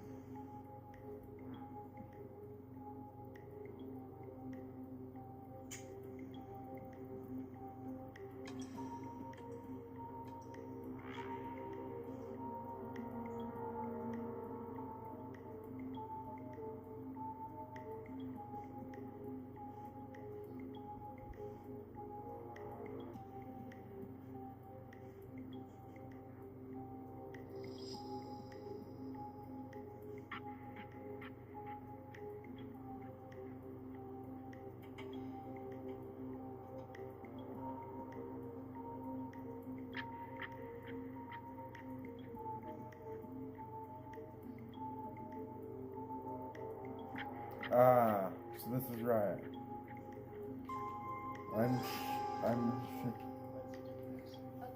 Ah, so this is right. I'm sure. Let's do this. Okay, name first. Who do you think the target is?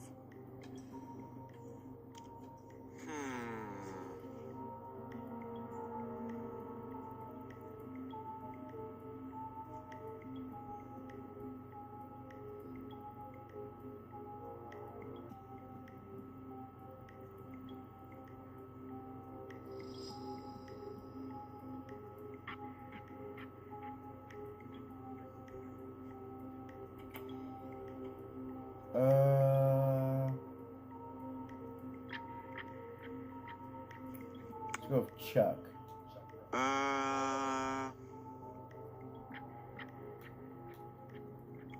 Let's go with Chuck. Chuck Brody. And where will I find them?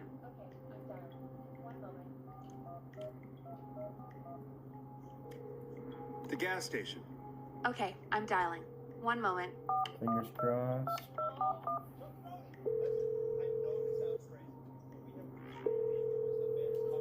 Fingers crossed. Hello? Chuck Brody! Listen, I know this sounds crazy, but we have reason to believe the Whistling Man is coming for you.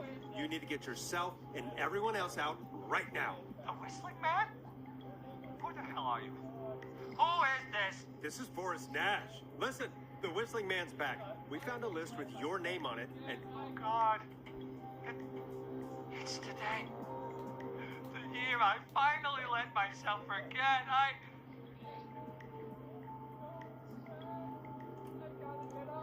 Forget? Forget what? Forget? No, man. I gotta get out of here.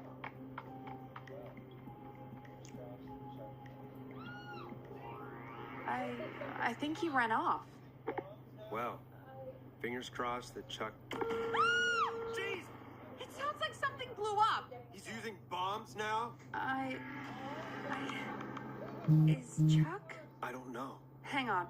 We're getting a call. Yes! Hello? Chuck? Chuck! Forrest!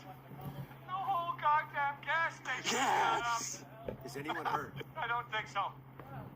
I got everyone to follow me out. Town's only ambulance was blown to hell, though. Yeah. Damn it, that firebomb threw me. I've got to get to the hospital. I'm not feeling great. Forrest, man, I can't thank you enough, but... Yeah, I gotta go. Wait, Damn it. We lost him. What was that about today? Oh, Forrest, the call board is lighting up. Get us into some music while I deal with this.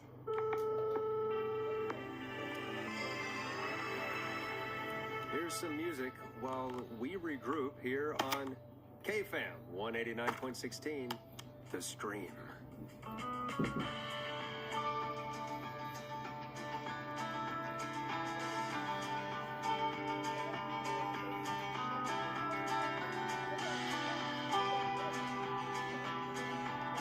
There's gotta be more in the basement to show us who Clive is targeting. And if that's the case, we can get ahead of him. Stop the killings before they can happen. Forrest, we need to go back down. By we, you mean me, right? Yep, like I said, I need to handle all these calls. Maybe start with that creepy mannequin room you mentioned before. I still have a lot of questions about those, by the way. Me too. I better put a record on.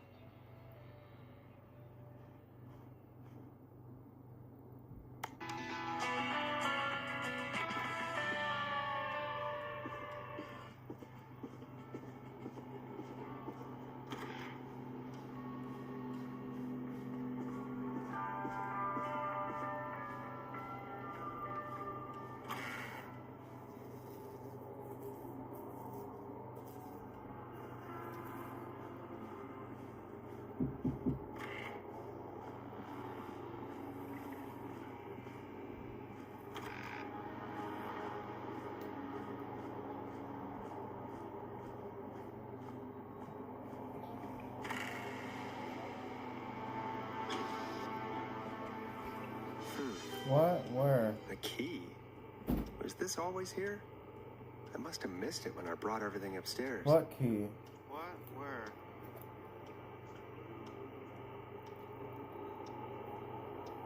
What key?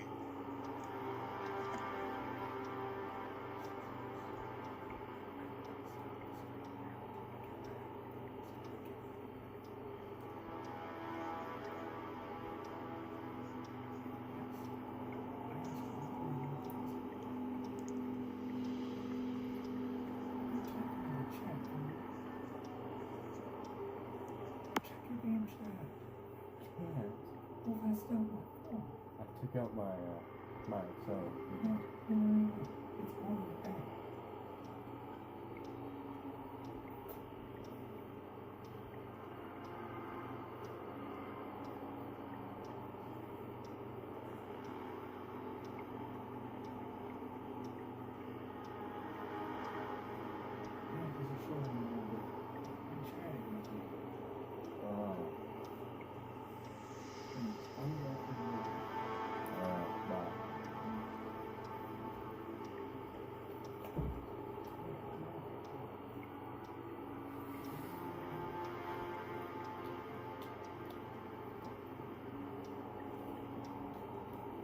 Anyways, what key?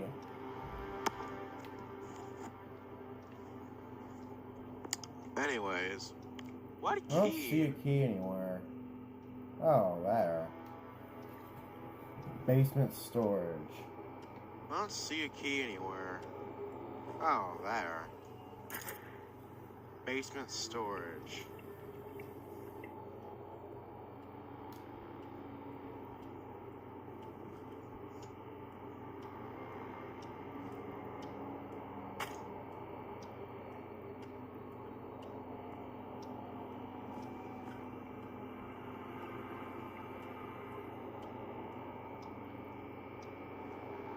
You know what, now that I think about it, out of all the mannequins, why female mannequins?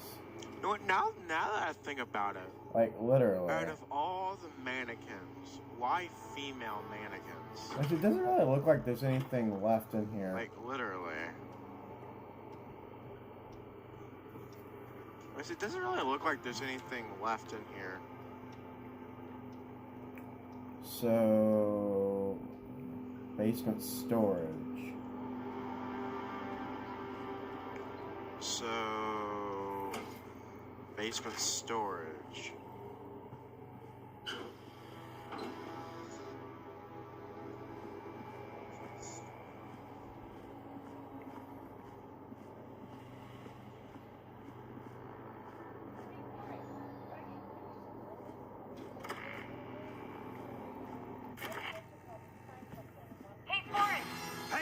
me some warning before yelling down the intercom? Sorry. Buzz the intercom when you find something and want to discuss it.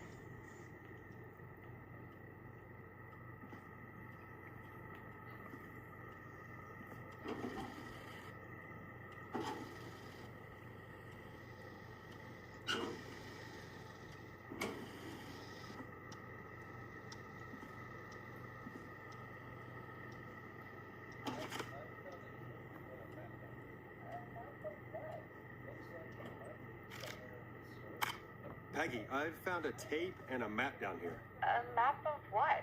Looks like it might be to somewhere in this storage area. Weird. Well, maybe the tape will give us more information. Give it a play.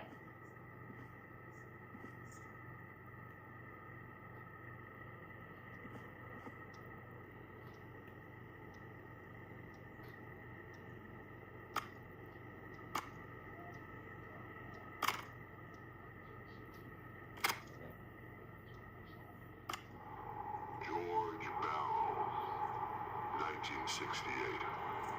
That's when this all began for me. Follow the maps, find the tapes. I'll be waiting. Wait, George Barrow? We all heard that he drowned after a night out drinking. Was it actually Clive? Has Clive really been the whistling man for that long? He says I need to follow the maps and find the tapes. I guess that's what this map is about. I think we need to see what else is hidden down here. Be careful, Forrest. Keep looking. Buzz the intercom when you found something.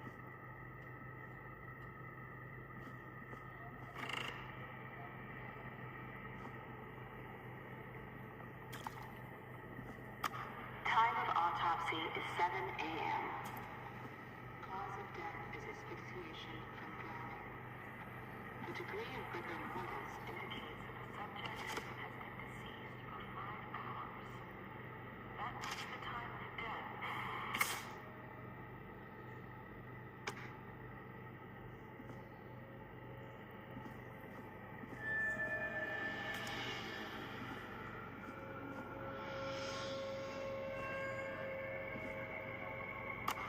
Small lacerations to arms, legs, and face, typically obtained by running through foliage. Severe blistering to the feet, as though the deceased had been running without stopping. This looks useful.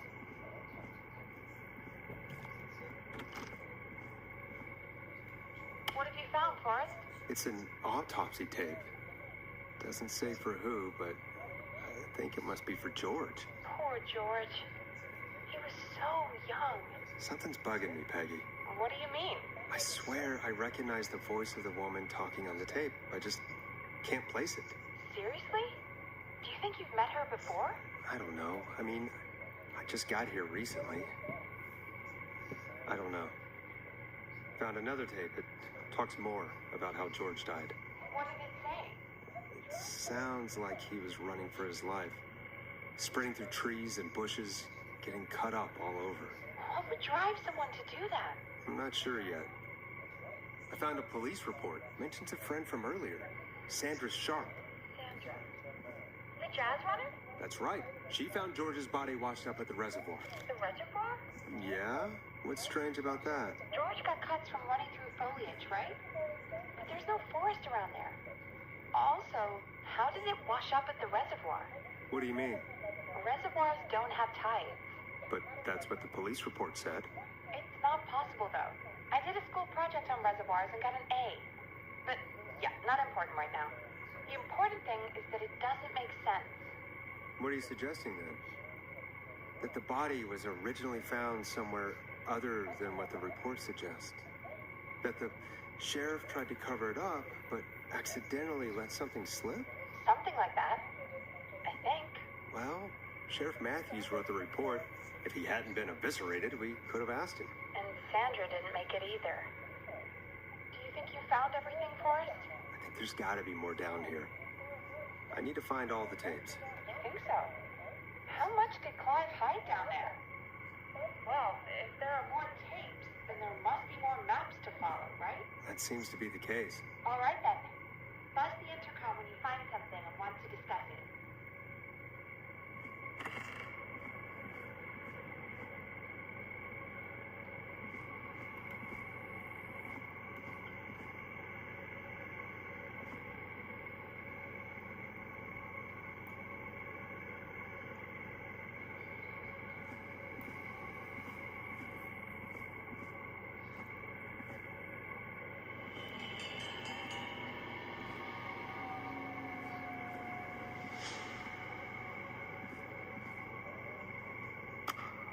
If you're listening to this, then I'm probably dead. What the? I'm a man who likes to stay informed. I've got subscriptions to newspapers all over the country. A few weeks ago, I noticed headlines cropping up in those papers, one after the other. Each headline about a murder. Each murder, the death of someone I knew almost 20 years ago. And each one drawing closer to Gallows Creek. Drawing closer to the anniversary. None of us are innocent, but I don't think we deserve killing.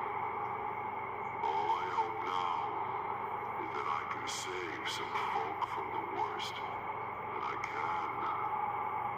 I don't know. Do something to make up for what I did back then, I guess. I didn't kill anyone, mind you, but that's past mattering. Now, there's more I could say that I should say, but my employer made it clear that my family would pay a high price if I ever spoke out. So, hopefully I've said enough for you, listener, whoever the hell you are, to start putting the truth together. What the hell? Peggy is not gonna believe this.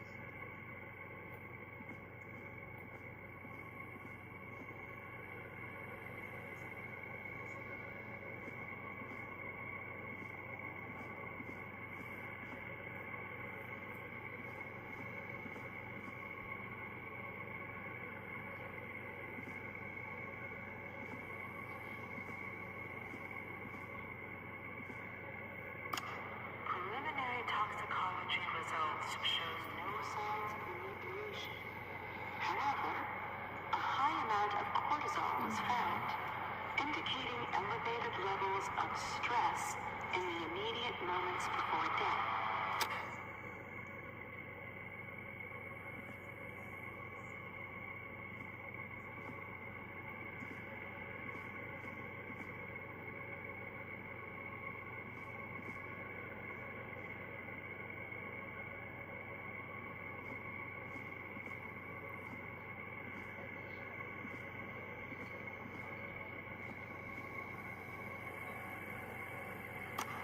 Additionally, there appears to be a post-mortem injury to the arm.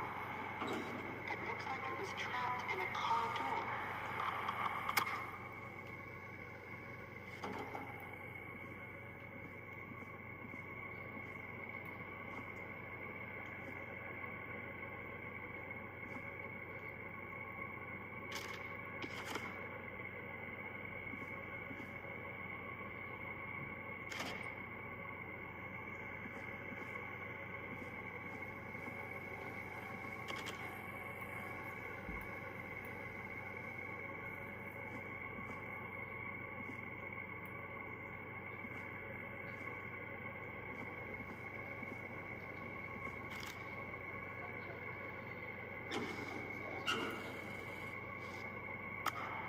It is the coroner's opinion that the subject likely feared for his life This has to and be was important. chased, resulting in a fall from a height into a body of water, where he hit his head, was knocked out, and drowned. Following that, he Dr. Sullivan, we need to have a talk. That recording. Shut it off.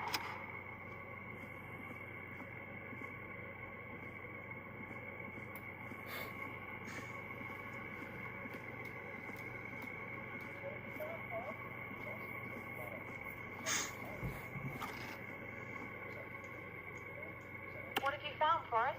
There's also a tape about a toxicology report. There were no signs of drinking or that he was on anything. What? But everyone said he went swimming drunk and drowned. It was in the newspaper and everything. I found a written autopsy report. What did it say? According to that, it's just like you said at the start. George drowned after getting drunk. Said he liked to fight, too. But that contradicts the tape. I know. And I think I know why. There's a note with a report that says, "I'm sorry I made you do this, Virginia."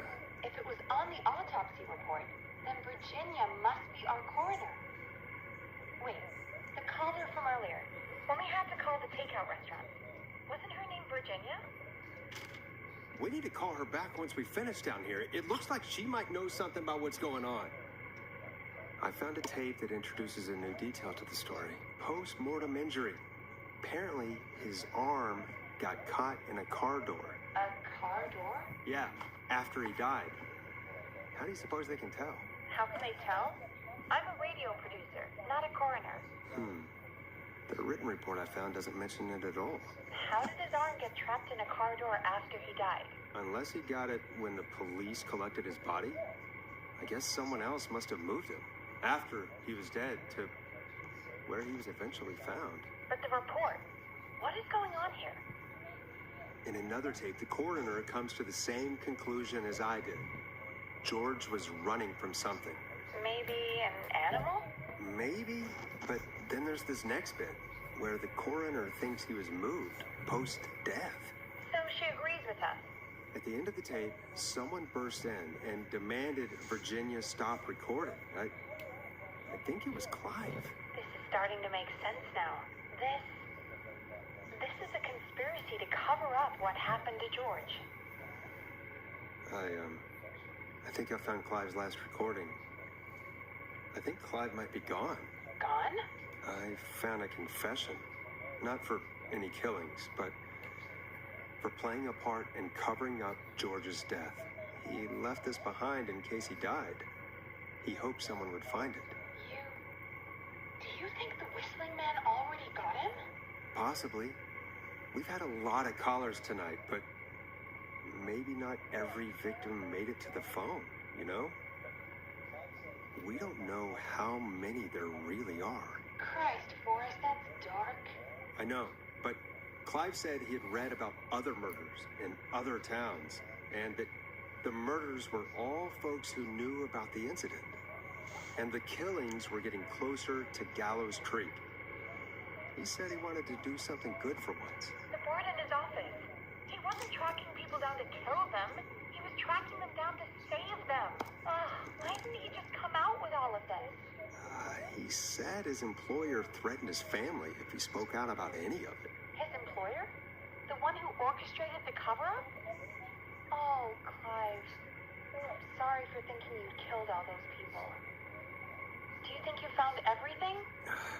I think so. Forrest, what's going on here? Someone wanted that boy's death to seem like an accident. And they hired Clive to make it look that way. Come back upstairs when you're ready. We need to figure out our next step. 3 a.m. The witching hour. Thank God you're back, Forrest. I've been running out of stuff to pad our airtime with. Peggy, you work in radio. Forrest, I'm stressed. I mean, really, how are we supposed to keep a show going with all this happening? This is our job, Peggy. I gotta do it. You're right. So, what's the plan now? I think we should call Virginia back. All right, I'll get her on the line. Time to turn the music off. Hello again, Gallows Creek. This is Forrest Nash. We're circling closer to the truth behind tonight's events. To this end, we're calling back one of our earlier callers, Virginia Sullivan.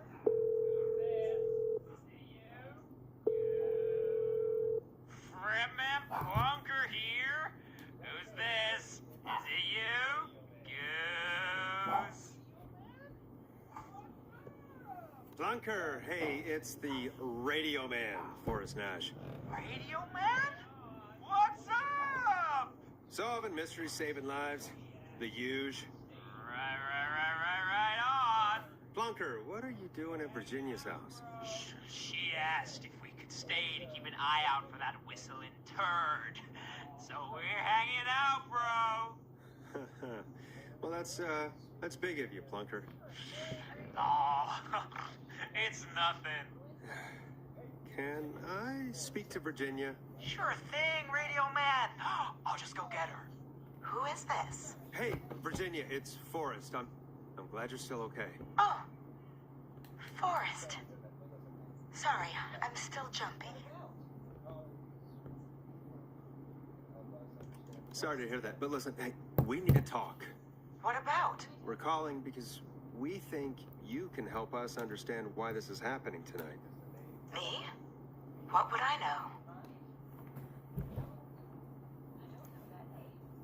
Does the name Clive mean anything to you? Clive?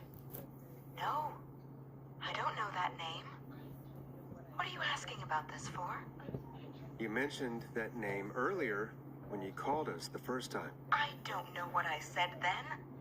I was petrified, Forrest. Clive's the janitor at our station, and we know you spoke to him in the past. Forrest, please. You don't know what you're doing. He'll come for me. Virginia, it's okay. Clive won't be coming after you. We think Clive's dead. Dead? But isn't he? He's the whistling man, Forrest. We found evidence to the contrary. But it's true. And we found your autopsy reports for George Barrow. How? I saw him destroy them. Well, he didn't. I don't know if he kept them or made copies or what, but we found them. And we know it's related to what's happening tonight, which is why we called you. Why did you write a false report? All right. One day, I came into work to find a boy on my slab. And as I finished the autopsy, this man, Clive, he just burst in. And he started making demands to give over the reports, to falsify what I found. Of course I said no. But, well, when someone wants to make you do something, they can use the carrot or the stick. For me, he used both. You see, my sister is sick. She has a chronic condition that's never going away. It's expensive to treat, and it was getting to where I couldn't afford it. And Clive promised me that his employer would pay for my sister's treatment if I did what he said, and that if I ever spoke about this, he'd beat me to within an inch of my life. I don't know why he had me do it, but my sister needed me. You'll have to understand. She needed me. We understand.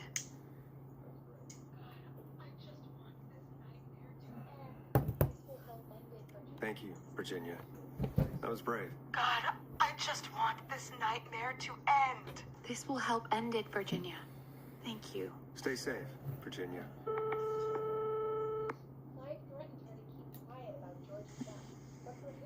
So, Virginia's tied up in all of this. Clive threatened her to keep quiet about George's death. But for who? Why cover up these details? If only Sandra had made it. We could have talked to her, too. I'm sorry we didn't save her. It's not your fault. Looks like we've got a call coming in.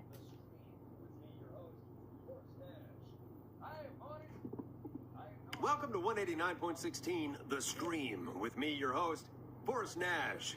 Hi, Forrest. I know this is really out of the blue with everything happening tonight. But I wondered if you could send a special birthday message to my uncle.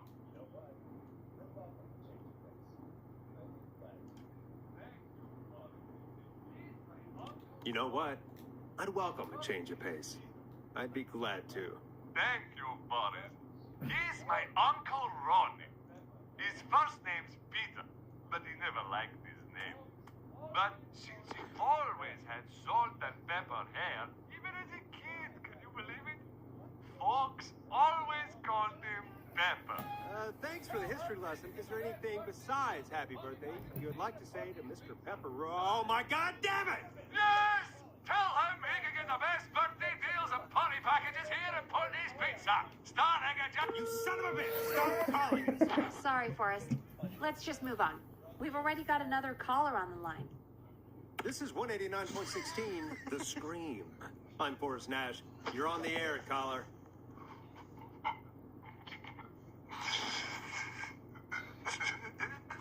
Caller.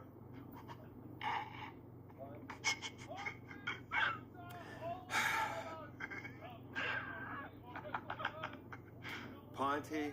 Ponty's Pizza always delivers. Come rain or sleet or whistling man, we'll be there.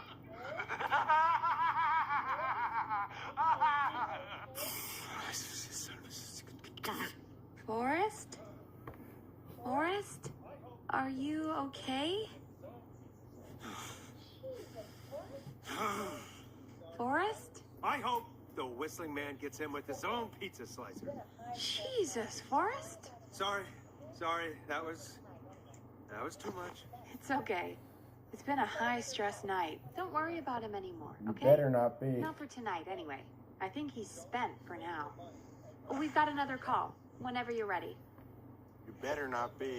Folks, don't spend your money at Ponty's Pizza. That's all I'm gonna say about that.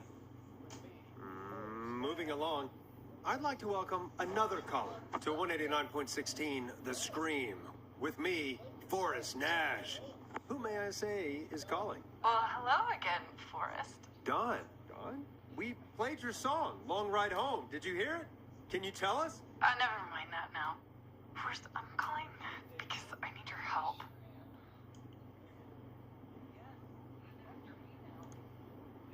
Are you in danger? I sure am. Do you mean Yes, he's after me now. you? I think so. He must have heard me on the radio helping you. Helping?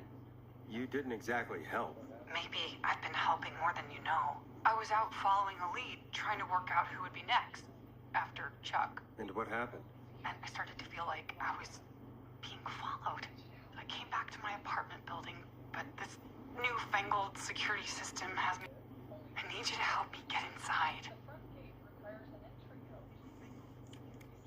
Don't you have a key to get in? Only for the apartment door. The front gate requires an entry code. The future is electronic, I guess. I need that code to get inside. Which apartment block do you live in? Maybe one of our listeners lives there too. It's the New Woodside apartment building. Town hall and trailer park. But I doubt any of your listeners live there. I don't have many neighbors. Sounds like a prime piece of real estate. The sound really carries at night. Shit.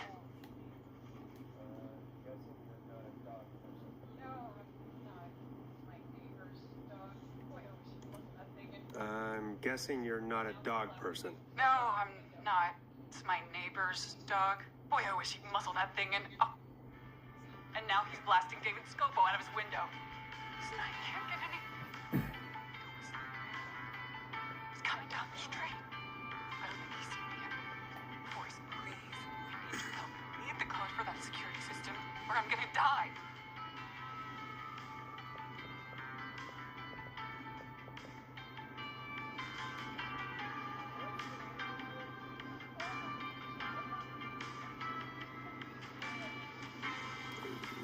What's your neighbor's name? I don't know my neighbors, remember?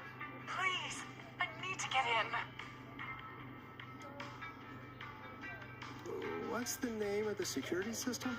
There's a sticker on the box. It says Starling Security 4000. There's a keypad, and it looks like it wants a 6-digit number.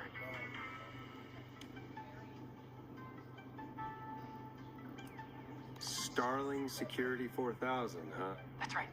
Very newly installed. I need the key code before the whistling man gets me. Yeah, of course. Don't worry, Don. Thank you, Forrest. I knew I could count on you. I'll sit out of sight. Call me back soon. All right, folks. Here's a little tune for you all to enjoy while I try to break Don into her apartment.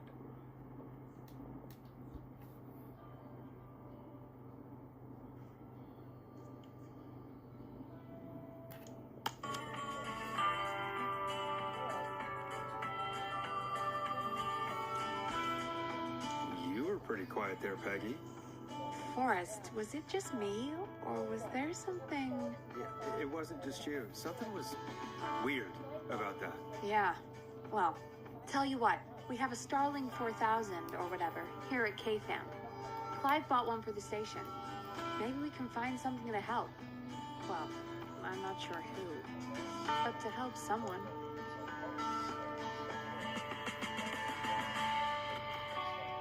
Okay, so she's locked out of the Woodside Apartments, and somewhere, Clive probably has the papers for the Starling 4000.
Woodside Apartments. Coming soon, hmm?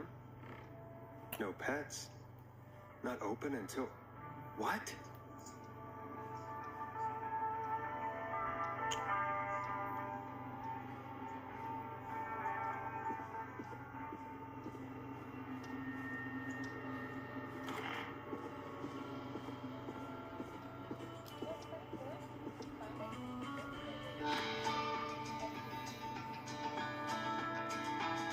Welcome back, Forrest. Find anything? Nothing by way of key codes. I see. And Any ideas, Peggy? Dawn says she's stuck outside the Woodside Apartments with the Whistling Man nearby. She's locked out because of some new security system. Yeah, the Starling 4000. Right, and we had the same security system delivered here. Clive was going to install it, so check the basement. I guess that's where Clive would have stuff like that. Thanks, Peggy. No problem. Don't take too long.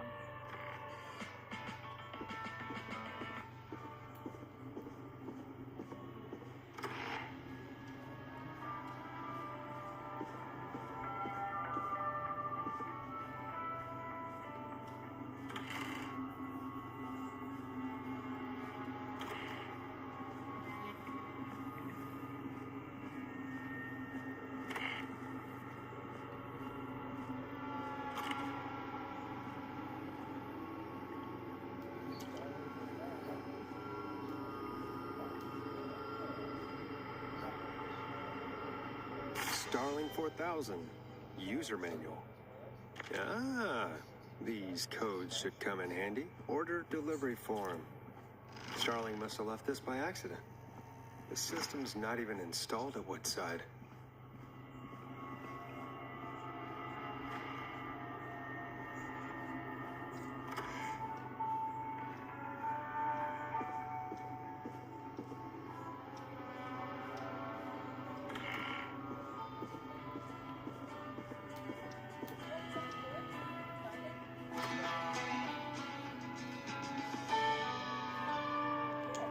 Welcome back, Forrest. Find anything? The Starling 4000 security manual. It's got a bunch of codes. Good. And did you find anything else? I found a flyer for the apartments. They're not open for move-in until next month. No pets, and they're located pretty far from the trains. So Dawn probably isn't trying to get into Woodside, is she? No. You remember who else has a Starling 4000 installed, though? Oh my god. Roller Ricky! Do you think we should give him a call? Is that crazy? I don't know what you'd say, but... That might be a good idea. Okay, one moment. I got the number here. Patching you through.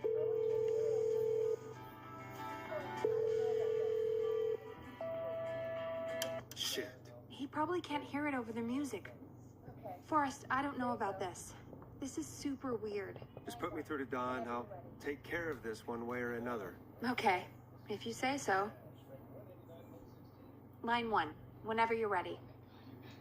Dawn, are you there? This is Forrest Nash from 189.16, The Scream. Oh, thank God you're back. I've been so afraid. What's the code to the gate?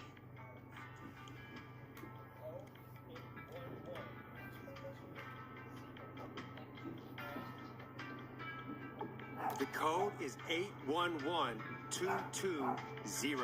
Thank you, Forrest. Already deactivated.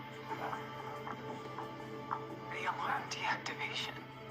I think you gave me the wrong number on purpose. Well, just do this the hard way. Forrest, what did we do?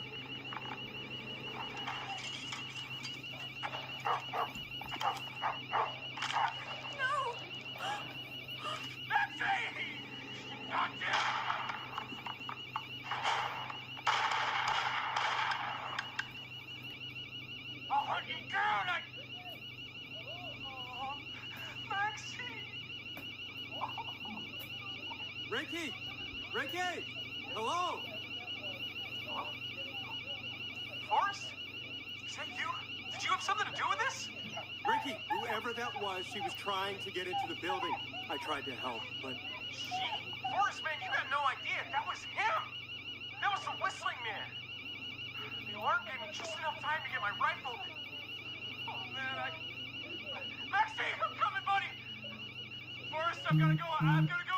Come on, Maxie. Stay strong. Okay, Gallows Creek, here's some music while we process what just happened.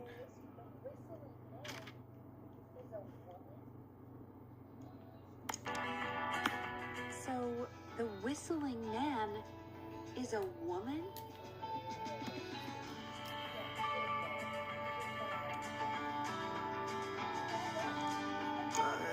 my suspicions. Yeah, sure, Forrest. You just never mentioned it. She called up. You spoke to her multiple times. Yeah, she seemed pretty normal. Why do you think she requested that song? To get me outside? Maybe, but how? She didn't know the song was outside to start with. That's right. She never actually attacked me out there. So? What now? I guess I should make an announcement. We do have new info. Okay, kill the music and you can make the announcement.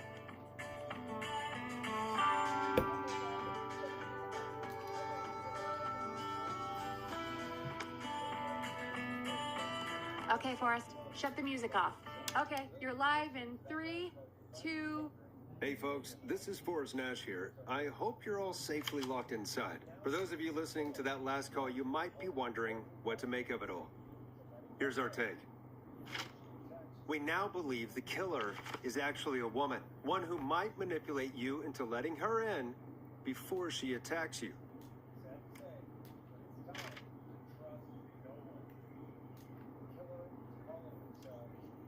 I'm sad to say, but it's time to trust no one.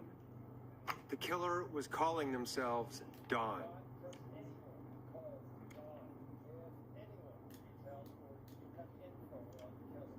Do not trust anyone called Dawn. If anyone needs help or you have info on the killer, please call in. You folks have my new number, right? It's 911. Hopefully, our next caller can help shed some light on our killer. Hey, we had a call come in. Okay, folks, time to take a call. I know. Be patient. We have a call waiting. I know. Please help me. My name is Casey Moore. I'm a 25 Nancy Drive. This is Forrest Nash, and you're listening. Please help me. My name is Casey Moore. I'm at 25 Nancy Drive. My best friend's been stabbed. He's bleeding everywhere. I don't know what to do. Please help me. Easy. Take a breath. Relax. Okay. We'd been out at the reservoir. We were heading back to his place when we heard this whistling all of a sudden. He just started freaking out. He screamed at me, told me to hide. I'd never seen him like that, and I just panicked and ran and hid in the bush. Oh no. Forrest. Then what happened? He went up the road and talked to someone. I couldn't really hear or see anything. It sounded like he might have known the person, and they just stabbed him. Casey, was his attacker the whistling man? The who? They had a mask and wore all black? That's all I know. Please, we need help here. I'll get you help, but I need to know. Where did the masked person go? They left. They left him to bleed out. I waited until they were gone, then dragged him into the garage and called 911. Wait, why didn't she make sure he was dead? I don't know. I think I heard them say something like, "It's not so funny now, is it?" before they left, but please, he needs to get to the hospital. I can't drive, so we need an ambulance. Forrest, the ambulance was destroyed in the explosion at the gas station. You should get all the info you can. What's your friend's name, Casey? It's Jason Parker. Can you tell us where Jason was stabbed? They stabbed him in the stomach, and then stabbed him again in his leg when he was on the ground, and it's... Oh, the knife is still there in his leg. We'll be right back. Peggy, patch us through to the hospital. On it. Phoning St. Gabriel's now. Switch to line 2. Hello, St. Gabriel's Hospital. How can I help you? Hi, this is Forrest Nash from 189.16. We have a stab victim at 25 Nancy Drive named Jason Parker. He's been stabbed in the stomach and the leg. He's bleeding heavily. Oh, God, I'm sorry. But the ambulance is... well, you know. I know, but please, we need something or he's going to die. Forrest, listen, you're going to have to get him here. We need to see him, and we can't get there ourselves right now. We don't have any way to drive him right now. And even if we did, he's bleeding out fast. All right, listen.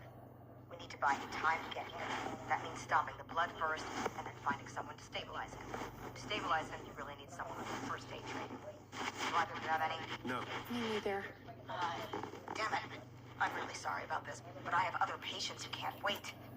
All I can do is talk you through the procedure as quick as I can, and then leave the rest to you. Think you can handle that?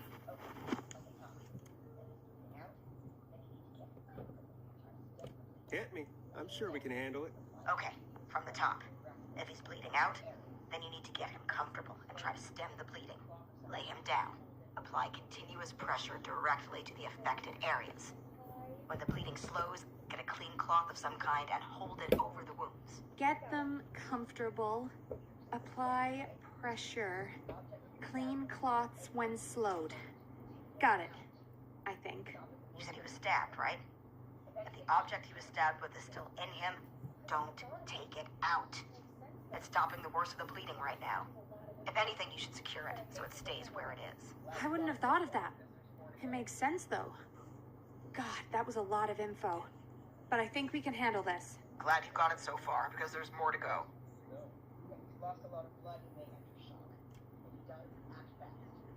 I'm still with you, Doc. What else do we need to know? If he's lost a lot of blood, he may enter shock. If he does, act fast. If you apply a cloth and it's bleeding through, don't remove it. Just apply another on top of it. If it's safe, elevate his legs to get blood circulating to his vital organs. Try to keep him warm. Get him to rest and reassure him. We need the patient to stay calm. All right. Don't replace bandages. Elevate his legs. Keep him warm and calm. This is a lot. I'm really sorry. That's as much as I can give you right now. Try to stop the bleeding. Find someone to get him stabilized and get him here as quick as you can. Good luck. All right, Forrest. Casey's still on line 1. Hello? Hello? Forrest, are you there?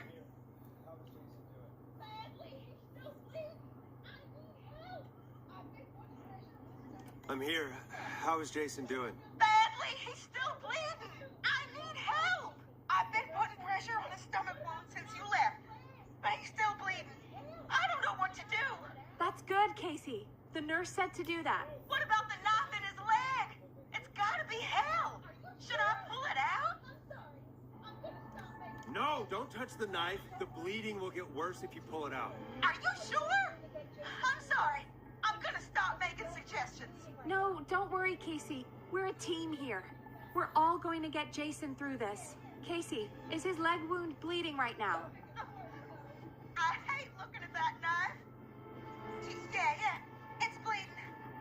His stomach is worse, though. I think we need to secure the knife so it doesn't move around. Do you have anything you can tie around it? Yeah. There's some laundry piled up on top of the dryer, some cloths on the hood of the car, and what else?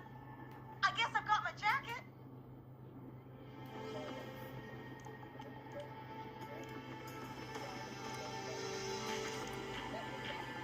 Sorry about this, Casey. I think it's best we use your jacket. It's probably less likely to bleed through. It's just a jacket. Give me a second. Here we go. I'm sorry, Jason. It's secure. I put pressure on his stomach again. I'm starting to think we might make it. Forrest, can I have a word? Casey, I'm gonna have a quick word with Peggy. Keep putting that pressure on and let us know when the bleeding is under control. You're doing great. But what if something happens? We'll still be here. Just shout if you need anything, and we'll be there. I promise. Okay. I'll wait. Jason, please be okay.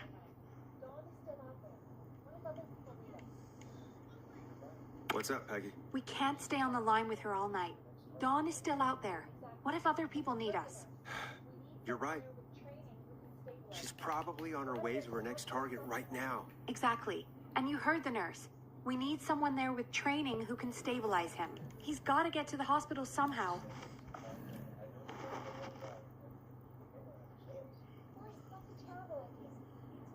She said there was a car there. I know she doesn't know how to drive, but we may not have a choice. Forrest, that's a terrible idea. Never mind hurting Jason. She might get herself or someone else killed. Don't suppose you have any ideas then? I might.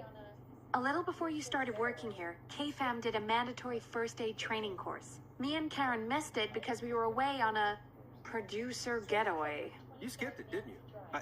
Never mind. So, how does KFAM's first aid course help us? Casey said they're at 25 now. Why? They put up a bunch of cheap houses around there about 10 years ago.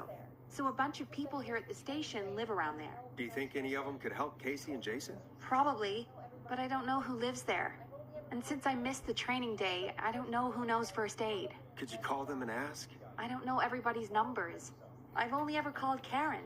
Everybody's personnel info is probably in Reggie's office. Got it. I'll look through their files in Reggie's office. It's a life or death situation. I'm sure they won't mind. Right. But there are a couple of problems with that.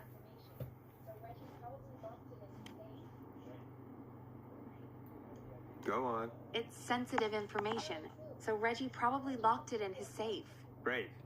Great. Do you have any idea what the combo for the safe could be? Not a clue. Reggie's a serial note taker, though. Maybe something in his office will give it away. Right.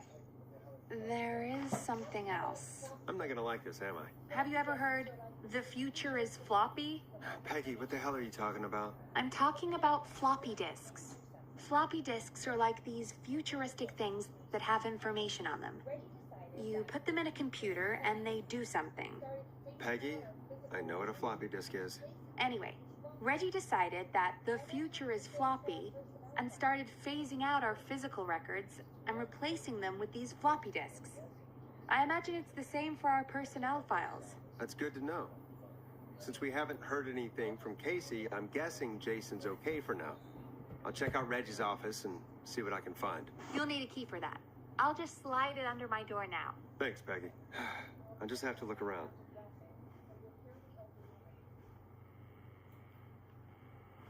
Good. I'll patch my mic down to the office so you'll hear me over the intercom.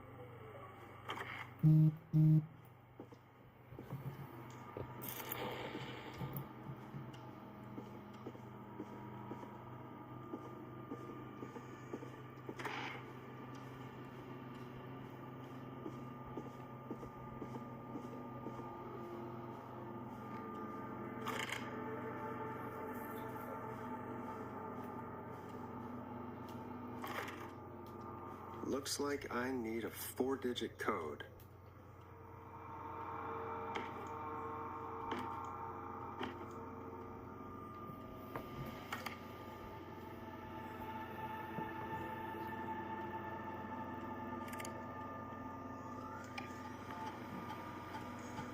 Could this be it?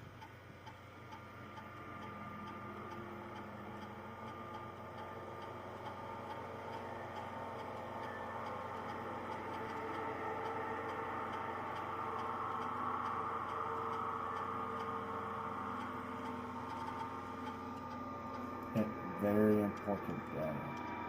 Acts forever. Very important data.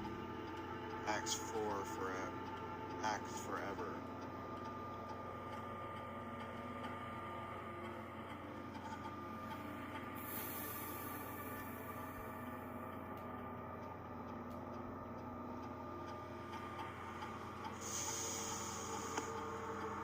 Acts forever. Acts forever. Acts forever. Acts forever.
Dang it.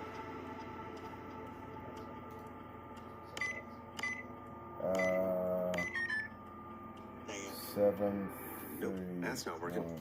Must be something else. 7, 3.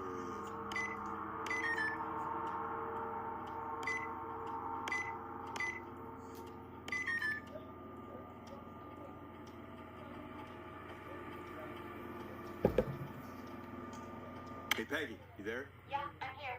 Did you find what we need? I can't figure out how to get into this stupid safe. No worries. Still have a little time. Reggie writes almost everything down somewhere. I recommend you start reading. I'll have a look around. You're probably right. I'll let you know when I find something, or don't.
Hint.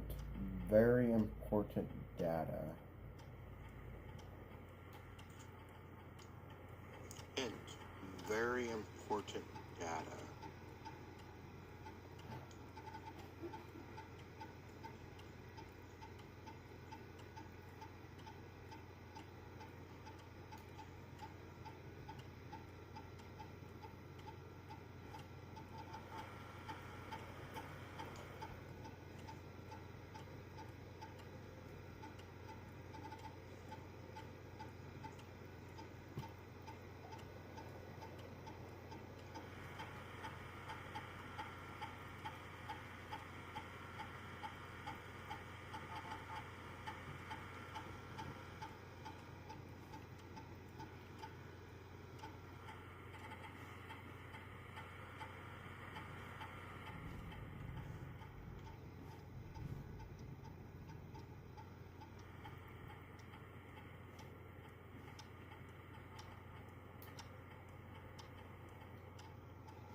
Hint.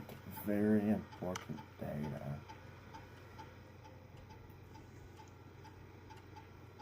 Hint. Very important.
Could this be it?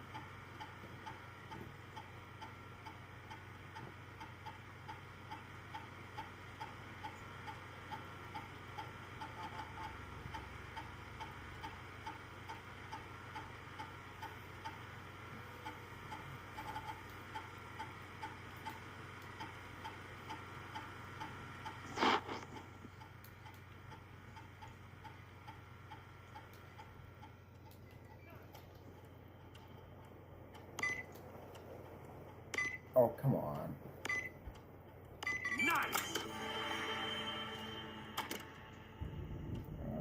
Oh, come on. Barbara.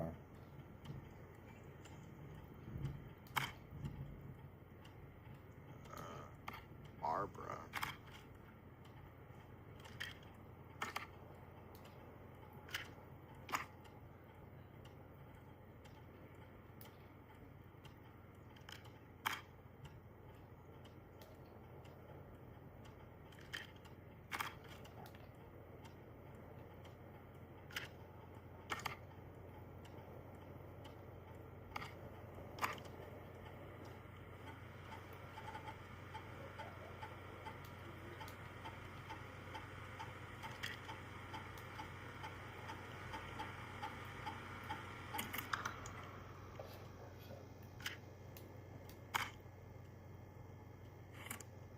What was that?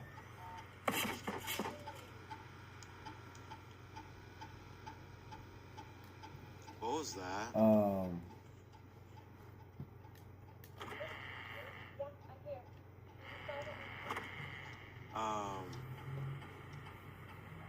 Hey, Peggy, you there? Yeah, I'm here. Did you find what we need? I got the safe open, but I'm not sure what I'm supposed to be looking for in these files. We need to know who can do first aid, and we need them to be close to Nancy Drive. Anything further away than a street or two is probably too far. Anyone who ticks those two boxes is our best bet. Got it. I'll take another look at the files. I'll let you know when I find something, or don't. Are they on McReady Street?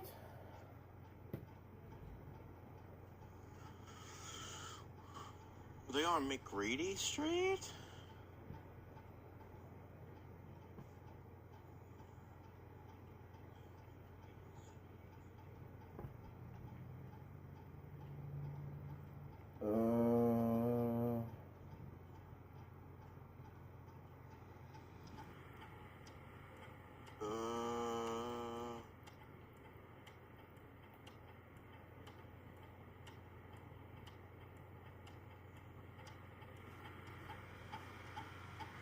Nancy Drive.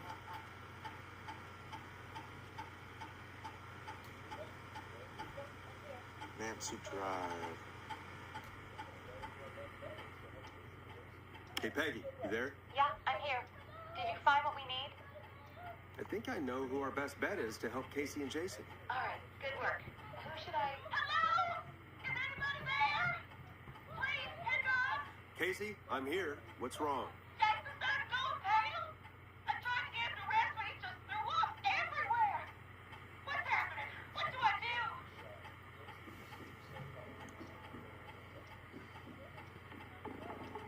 God, it sounds like he's going into shock. Casey, just stay calm. It's going to be okay. But the police seem to slow down. Did I mess up? Jason, I'm sorry. Casey, calm down. You've done everything right. I need you to listen to me, okay? For Jason. What did the nurse say to do about shock?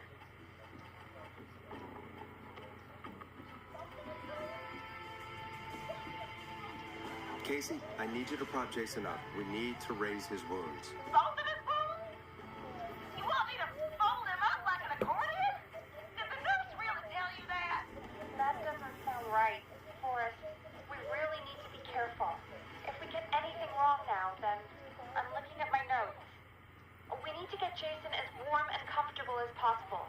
Do you have anything you could use nearby, Casey? Yeah! I still have some laundry next to me. I'll wrap him in some blankets. Just give me a second. Sorry. Jason's bleeding through his bandages. Should I get him new ones? Or... Oh, God. Don't remove the bandage. Apply another one on top of it. Do you still have something you can use? I'm using the laundry to keep him warm. So... I'll use the cleaning rags on the car. They don't look dirty. I'll fix his bandage and get him warm. Hold on, please.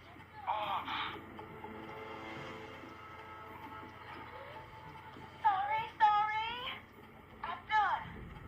You're gonna be okay, Jason. Just relax now, okay?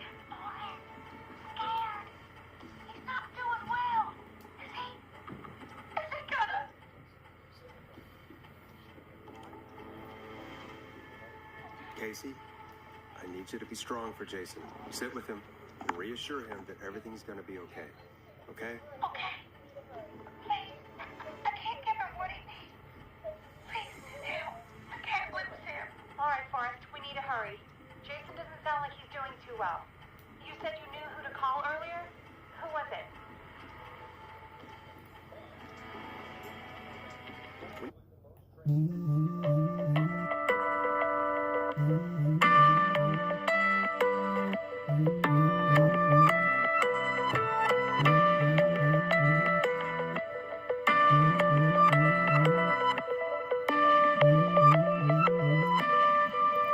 I'll be right back. I'm gonna be right back.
James, was this what your mom said, or was this like what Dad said?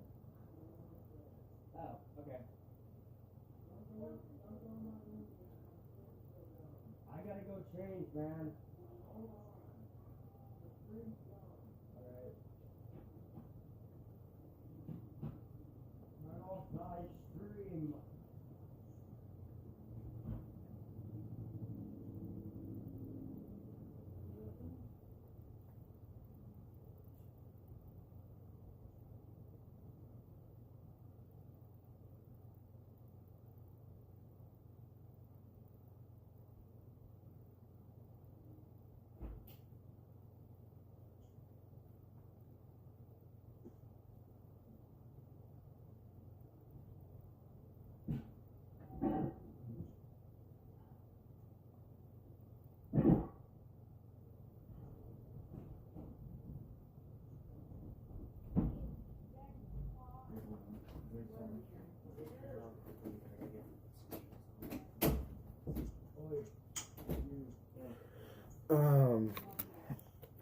I'm going to have to end it here. I'm going to have to end But it I here. promise that we will finish it either tomorrow or maybe in a few days. Maybe in a few days. Let's help you fix. Who the hell is this calling me? So So bye. Bye.